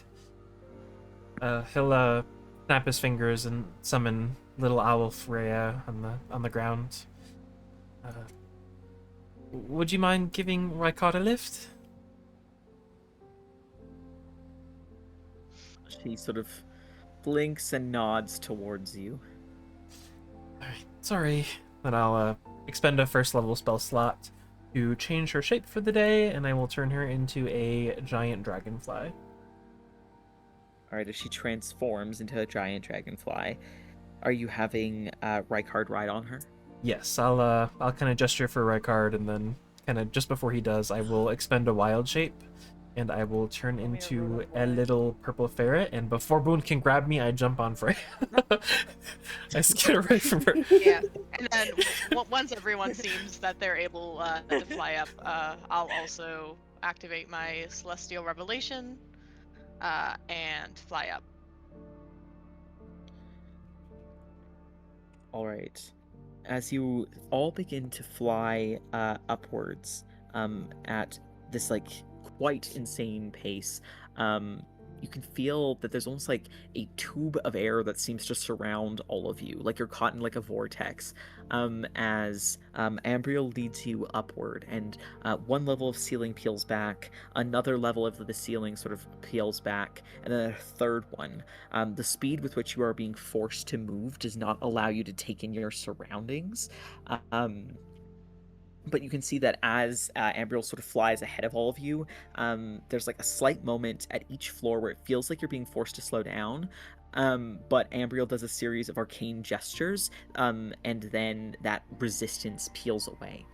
As you reach the third floor, can everybody go ahead and roll perception checks? Yeah. Let's go. Ooh. I bet there's not a Itty little goose. greasy rodent on 17. my back. I can see. Mm-hmm. All right. You all are suddenly stopped. It feels as though Oh. you're like suspended in air for a moment, and then it feels as though the ceiling that you had just passed by closes shut underfoot, and then suddenly gravity reintroduces itself to you. This time it feels as though almost magnetically you're being yanked back down toward the ground, with the exception of Rykard, who is on Freya's back, who does not feel this. You see Ambriel sort of lands rather gracefully, and then looks at all of you as you're being sort of like tugged down. He does a series of arcane gestures once more, and then you all feel this sudden relief from the excessive pull.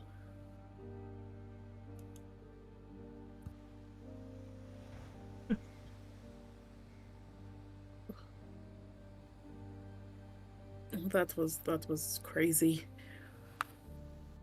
To levitate Ambriel again. just shrugs at that.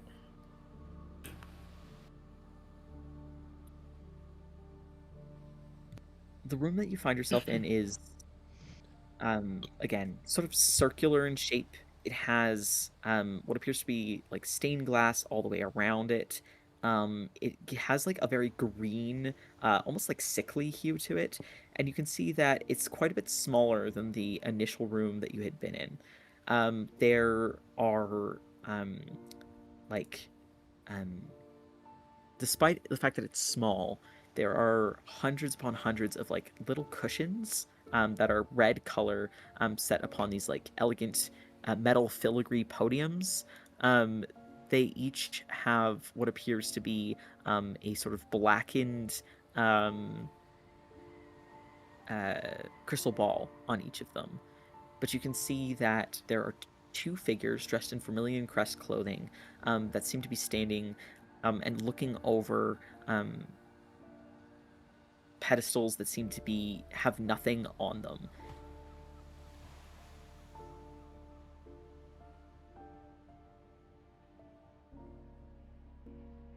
Their attention immediately turns towards all of you as you approach.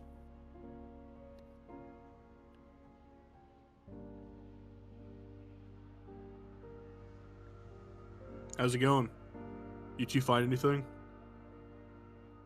One of them looks very, like, disquieted by the presence of people who are not meant to be here. The other one says, unfortunately, very little.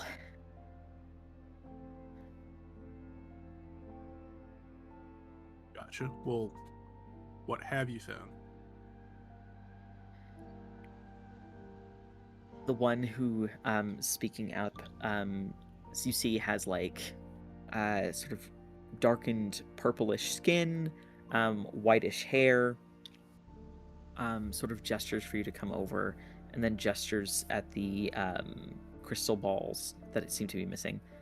Well, we found that things are missing, obviously, and a bunch of things are broken. Yeah, I can see that.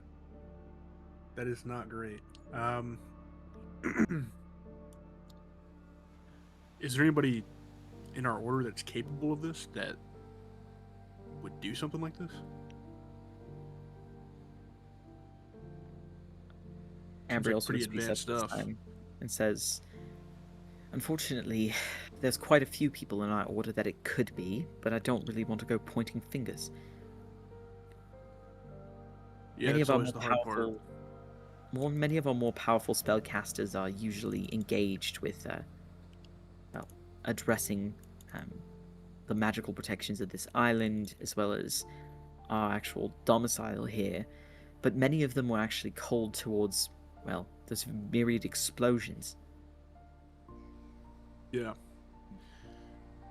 Do you ever think those explosions were some kind of distraction from what they were really doing? Maybe this was what they were doing? Ambriel sort of just looks at the other two people. Well, I suppose that is possible.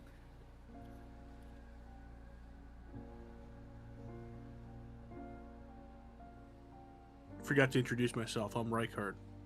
Who are you guys? You see the woman who's there. She sort of clears her throat and says, Oriana. And the Nice to meet man you. who's there, the like tiefling, says, my name is Samos. Gotcha. How can we help? Well, the issue here is that we don't know which memories were, well, destroyed. They gesture at the ones that are on the ground. There's no identifying features to the individual memories, so it's hard to say which ones were taken and which ones were broken. We can tell that 5 of them have been removed. They gesture to the various pedestals, but we cannot tell which one was kept and which ones were broken. Based on the shards, we can assume that 4 out of the 5 were broken, rather than kept. Okay. We feel like we're missing clues to figure out the actual answer. Yeah. I guess of the remaining ones, I wonder if we can figure out if the 5 had anything to do with one another.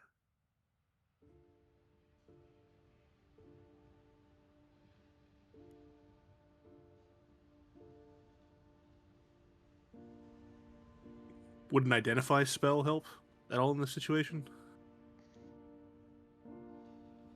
The identify spell would tell you what these objects are, but they wouldn't be able to tell you which one was which. It's an intentionally added in sort of factor of their creation, as it could dissuade people from being able to dig a little deeper into them. It's meant as a security measure, but as you can tell, it's hindering us right now. Yeah. And there's no way to repair these, right? No, unfortunately not. Once the memory is lost, it is lost forever. You see that one of the two sort of people that were there clears his throat. That one thing that we do have is that the pedestals were labeled, at the very least. So we can tell which ones were removed off of the cushions themselves. Which ones were they? They clear their throat, and they gesture for the other person to come over. You say, okay, here were the listed ones that we were able to spot and take notes of. One memory has been taken from a survivor of the Second Contact event.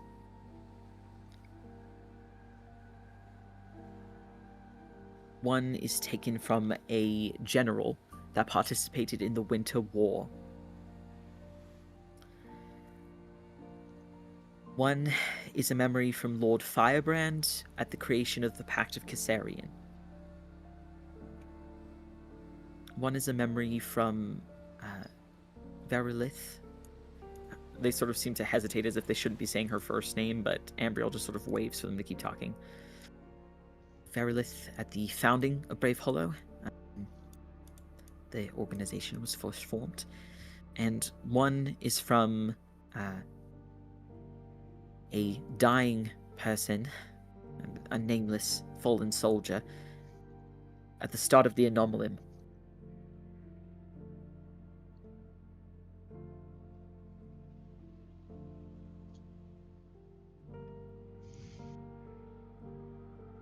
It sounds like many of these things have to do with the Pact of Kasarian in some way. Yeah. A war, the actual creation and the founding of Brave Hollow. Perhaps that is also a memory of where it might have been kept.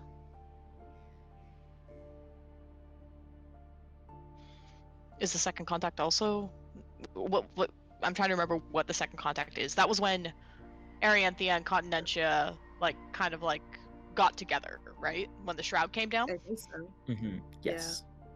Okay. I just wanted to make that clear.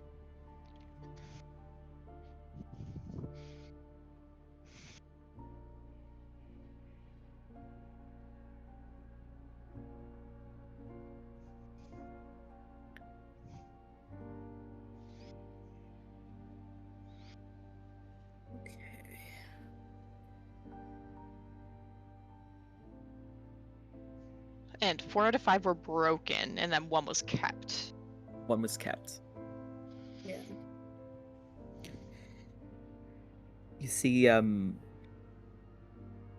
that Samos and Oriana, they sort of look over each other, and then they look over Ambriel. There's like a slight questioning look on one of their faces.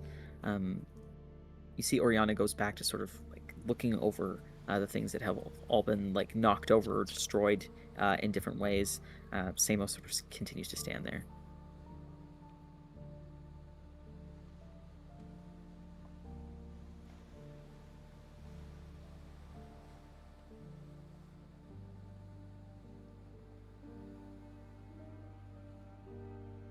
We find out which one was kept.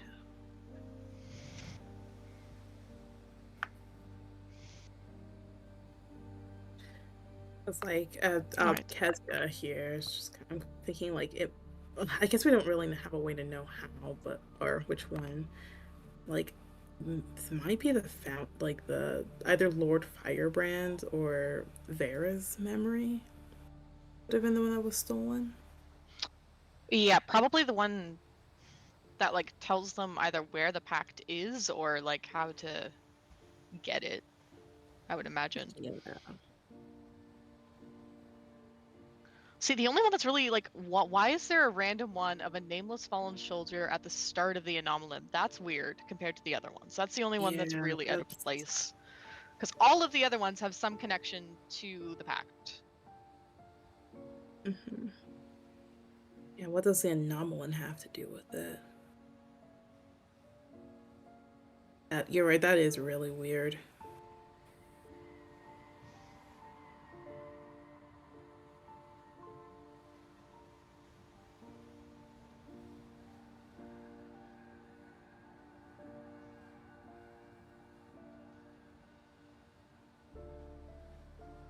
Hmm. Well, that is the only connection that I can see between at least 4 of these memories that were taken. Has anyone from Vermilion Crest recently, I don't know, expressed any interest, questions very much about the pact specifically? Ambriel looks to the other two, who just kind of shrug, clears his throat, and says, "Well, people are always asking questions about the Pact of Kasarian. Primarily, people who are interested in the history around it. However, recently, not that I can recall." We see there's like a little bit of a look of confusion on his face as he says that.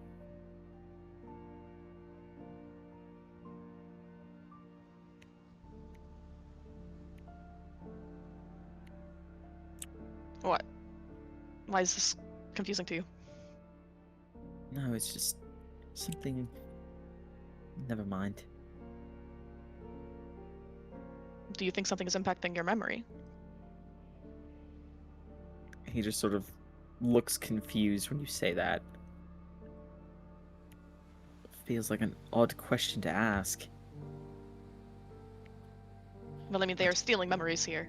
It is something they're clearly interested in. He shrugs at that.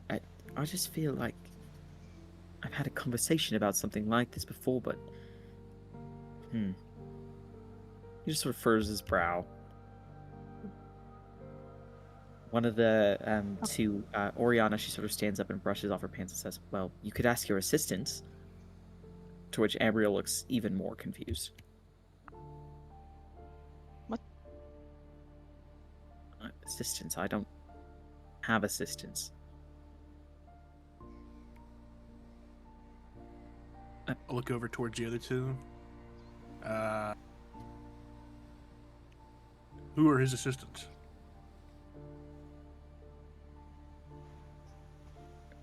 You see Samos sort of looks confused, but more because he doesn't seem to understand, like, why Ambriel's confused, and says, his two assistants, they were here a few minutes ago. Probably about 20 or so. They were here before we got here. They said that you had sent them up first to make sure nobody came up here. There was Drow and a human lady. And Ambriel just looks like completely confused at that. Does one happen to be named Hazan? I didn't ask for their names. They said that they were sent here specifically by Ambriel. Secure this space, make sure no one else came in. Did the Do you human lady know- have brown hair, brown eyes, an earring on her left ear? Wasn't paying attention to her headwear, but yeah, brown hair, brown eyes, human lady.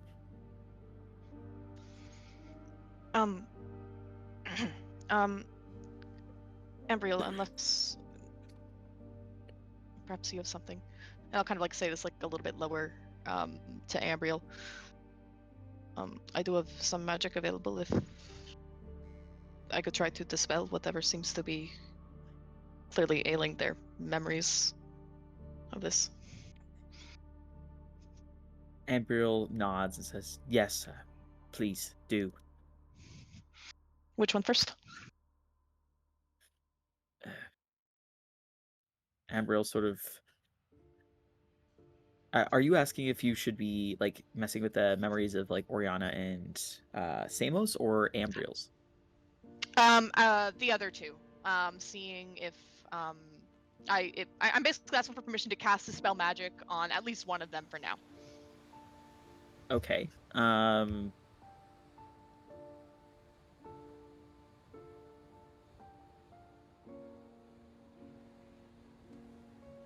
Samos and Oriana look at each other, and Samos kind of shrugs and says, "I don't think that happened to us, but okay, if you want to." Oh, well, okay, then if you don't... I'll kind of turn to Ambriel. Like, what does Ambriel make of this? Ambriel looks very, like, confused and deep in thought, more than anything.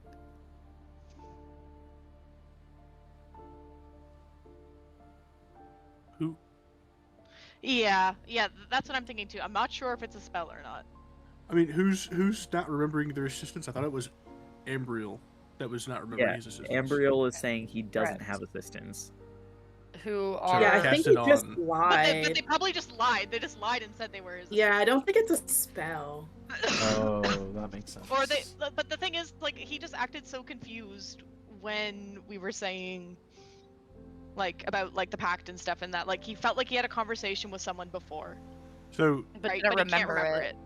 but he can't. Yeah, so that's why, And that's that's what made me think there suspicious. might be a spell on him. Oh, Just go fair for enough. it. Just go. For They like made him forget like that he ever spoke with them, and then he like maybe gave his approval of them to the other two that are here, and that's why they thought that they had the authority. But then they like wiped his mind. Now he doesn't remember it. Yeah, that's what I was leaning towards. What does So- everyone else think? Cast it on Ambriel. Yeah. Yeah. Ambriel. I No, support not that. Ambriel. On the other guy.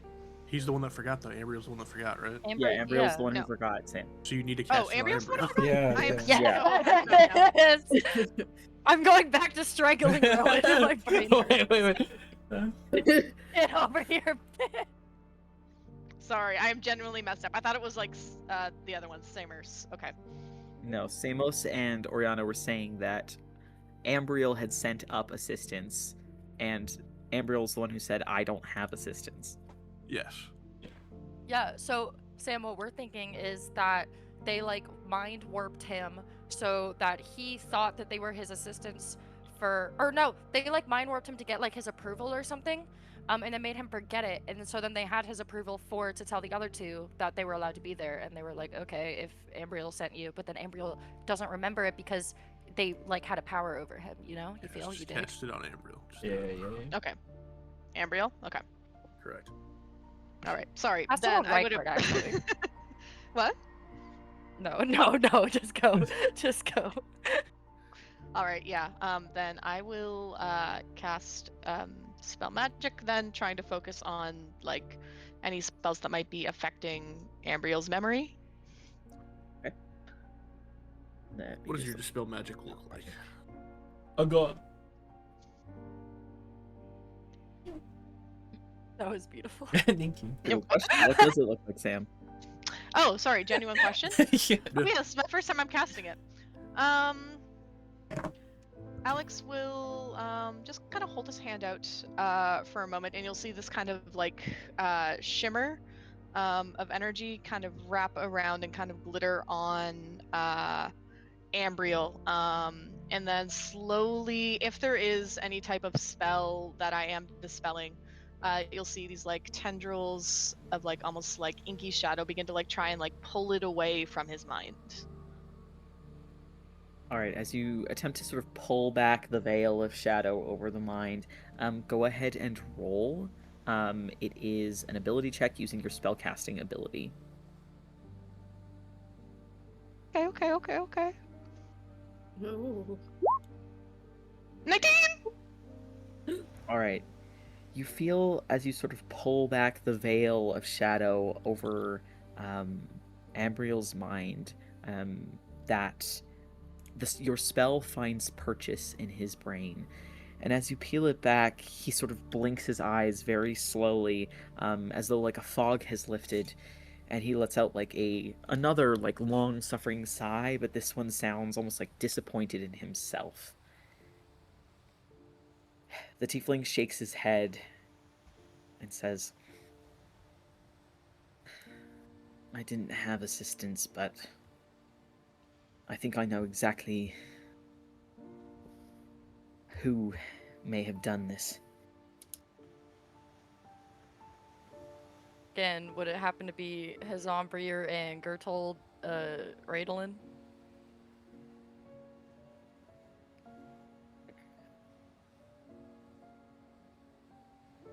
They didn't give me their names when they asked me questions. But I do remember the people that you're talking about, and he sort of gestures to Samos and Oriana. I remember a drow young man and a human woman. And I recall they'd been coming actually for a while, asking questions, and I found every time they left I felt a little confused, but it didn't bother me. Every few days, coming through, asking questions, and then feeling confused.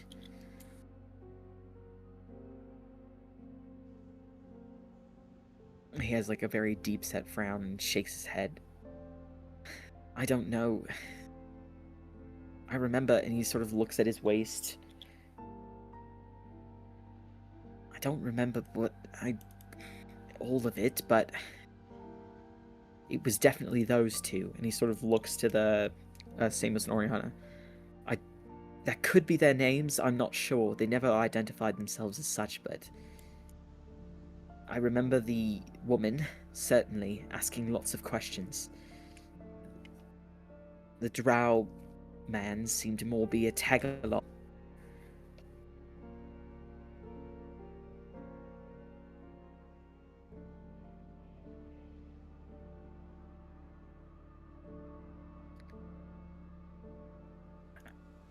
It started some days ago, I think.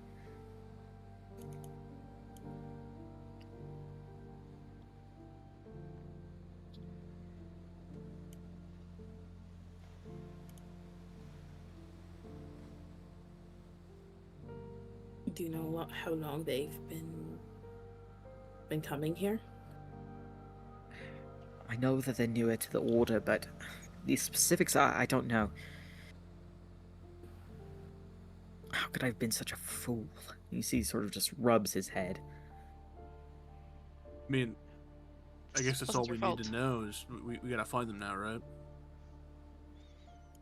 He gives a nod, but you can tell that like there's something like he's probably more upset about the fact that whatever magic they were using was working on him than anything. Pride aside, ego aside, doesn't really matter right now. We gotta find those guys because they're definitely up to something. If they're gonna pull more stunts like they did today, this place could be in some trouble. You're right. Absolutely. So help us help you. Does anybody here have any idea where they could be, or where they report to? Report to. You can see that that's sort of a foreign idea to them, but Oriana sort of clears her throat and says, well, they did only leave just a few minutes ago, so there's that, at the very least. They can't have gotten too far. They may even still be over in the Vermilion Crest section. Alright, then let's get going. We need you guys with us. You guys know what they look like. Come on. We know Alright. what that look like. As you prepare to go and figure out where these people may be, that being Gerthold and Hazan, let us end our session right now. So I started blasting. Ah! Ah! Ah! They I hope fucking they run hijacked. so we can shoot, bro. I hope they resist arrest, man. Oh my god. I hope they give me a reason. Damn. I also They have fucking red like dots on my hijacked mini-map. him, like PETA. Yeah. If I was him, dude, That's so I fucked. feel like dude, his light, dude. Dude, what the fuck do It we was do? so crazy. It was so crazy. I literally stopped beefing with Chris. Like, damn. Like, that's crazy. Oh. So wait, I mean, so we're going after them, not to the captain. So are we gonna like citizens arrest them? They're right Yeah, I here. guess so, That's what I'm man. wondering. My Like, hands do are we, Do we rated go to the E. captains or do we go to them? We don't have time. If they weren't like literally minutes away and likely still in the building, I would say go to the captains. But girl, we don't have time. I could So we message. Paul Revere to the captains. I could message the captain. No, I have sending prepared today. Message, yeah. Oh. Tell him we Yeah. fucking Yeah. got him on the run. Bro, fucking message Lucan, bro. That guy will Tell fight him for to us. set up like a fucking street barricade. Oh god. Put nails in the road. I mean, yeah, I Why could more though. pronounced? That way we can just like Be like, chase Lucan, them. they And... broke your fucking doors. We're Yeah, gonna at put these least like guys they're on to the their axe. way. Yeah. Lucan posts up. I know Yeah. you want to be here for this. Oh god. You know what? Call BBC John Locke and get them in here. Get them in here. Oh You god. do Marco, why are also you want burping? to maybe figure out their like motives too. Yeah. The motive is Yeah. they a bitch. I don't That's need a motive. true. I don't need a motive. I just need a reason. I really want to know their motive. I'm like, Yeah, What I mean, is their it's, fucking do. stupid? what you do, Wait, especially but with like the, yeah. Who's the mastermind then? Because we still don't know what the hell's going on with Hivernal. we just gotta catch She's her just first a and then girl. go These are She's just a probably girl. yeah. No, you're right. These are probably just the grunts. If we interrogate them, we can find out who's pulling their strings. what Because I'm these saying. two are too Very fucking true. stupid to actually be the ones in charge. You know? Yeah. I mean, we don't. I don't know. We don't know nothing. No, they're not. No, someone else is behind. No, Yeah. someone so is we trying to like. There's a incapacitate them, connection between the we pact interrogate between. them. Yeah. Yeah. No, I'm There's really too many curious big things involved. Yeah, I'm really curious about the connection between the packs and the anomaly because unless I'm Yeah. remembering, Yeah, it that was wrong, weird. There's Like, nothing. that's odd. Those But what two is don't the have anything to anomaly? do with No one each answered other. my question. Wait, what's your question? Sorry, Madison. What is the anomaly? I don't know. She hasn't read the I Lord kept Doc in asking, years. and Chris told me to shut the hell up. No, I was looking in the lore doc, but I don't see anything about what it is, just when it happened. I know it like was no, a thing that it's there. happened. It's under Bascoliat. Did you guys don't know about the anomaly? Really? Come on You now. guys don't know about the anomaly? No, Alex has like told you about the and like this is like established like world knowledge that everyone knows. I assume Boone knows. Yeah, I everybody knows don't that, know. Yeah. Yeah. Fuck up, Everyone Victor. knows. I'm gonna say you No, were collaborating. It was basically an event where like these crazy mages were like, "Hey, we want to do something, Oh, and this we're guy, going to like, like killed pull the Death, moons right? in place." What? Yeah, he tried to like kidnap Death or something. No, not that one. That was a different one. Oh, that was another Yeah, one. My, was Ryder. my bad. That's Yeah. the second one. That's the That one was that's the more other one. relevant to Boone. I haven't Boone seen the cares second more one. about I that. only saw One- the first one. Wait, This so a is the one bunch where of they like mages. held the moons in place and then they accidentally unleashed Cthulhu Yeah. on and the then- world. Yeah, it nearly then- destroyed the world. Like Then actually, Yeah, Alexis and is basically like just completely like It was actual changed Cthulhu, Bascolia, almost basically. wiped everything out. That's why there's no sun there. Like, oh, yeah. Fuck. Yeah, that's Is why that why everything there's Alexius- so squid It was like moons apocalypse. all over the place? That's also What? when Levers disappeared. That is when Leverus Leverus disappeared. is Cthulhu's concubine Mama. from War. Yep. Yeah, and that was You when know what Alex they was did to Grover born. in the Underworld and Percy Jackson? That's the shit that the Shrek Syndicate did to Grover or to Leverus and then just wiped it from the record. Oh, there it is. Wedding dress and all. Levers is Grover confirmed.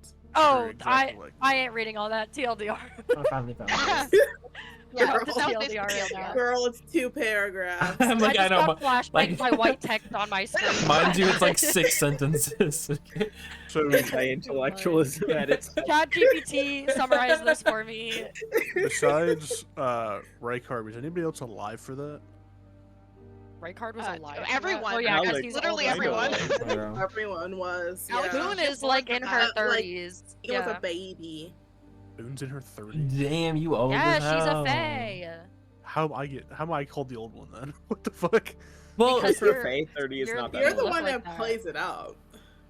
I really don't. I just say my knees pop. Chopped like you. Like Kazu. all of my bones ache from my Yeah, age as You're like, I I'm stand. smoking a ciggy. I said my forgot my bones shoes. My pop. dogs are out.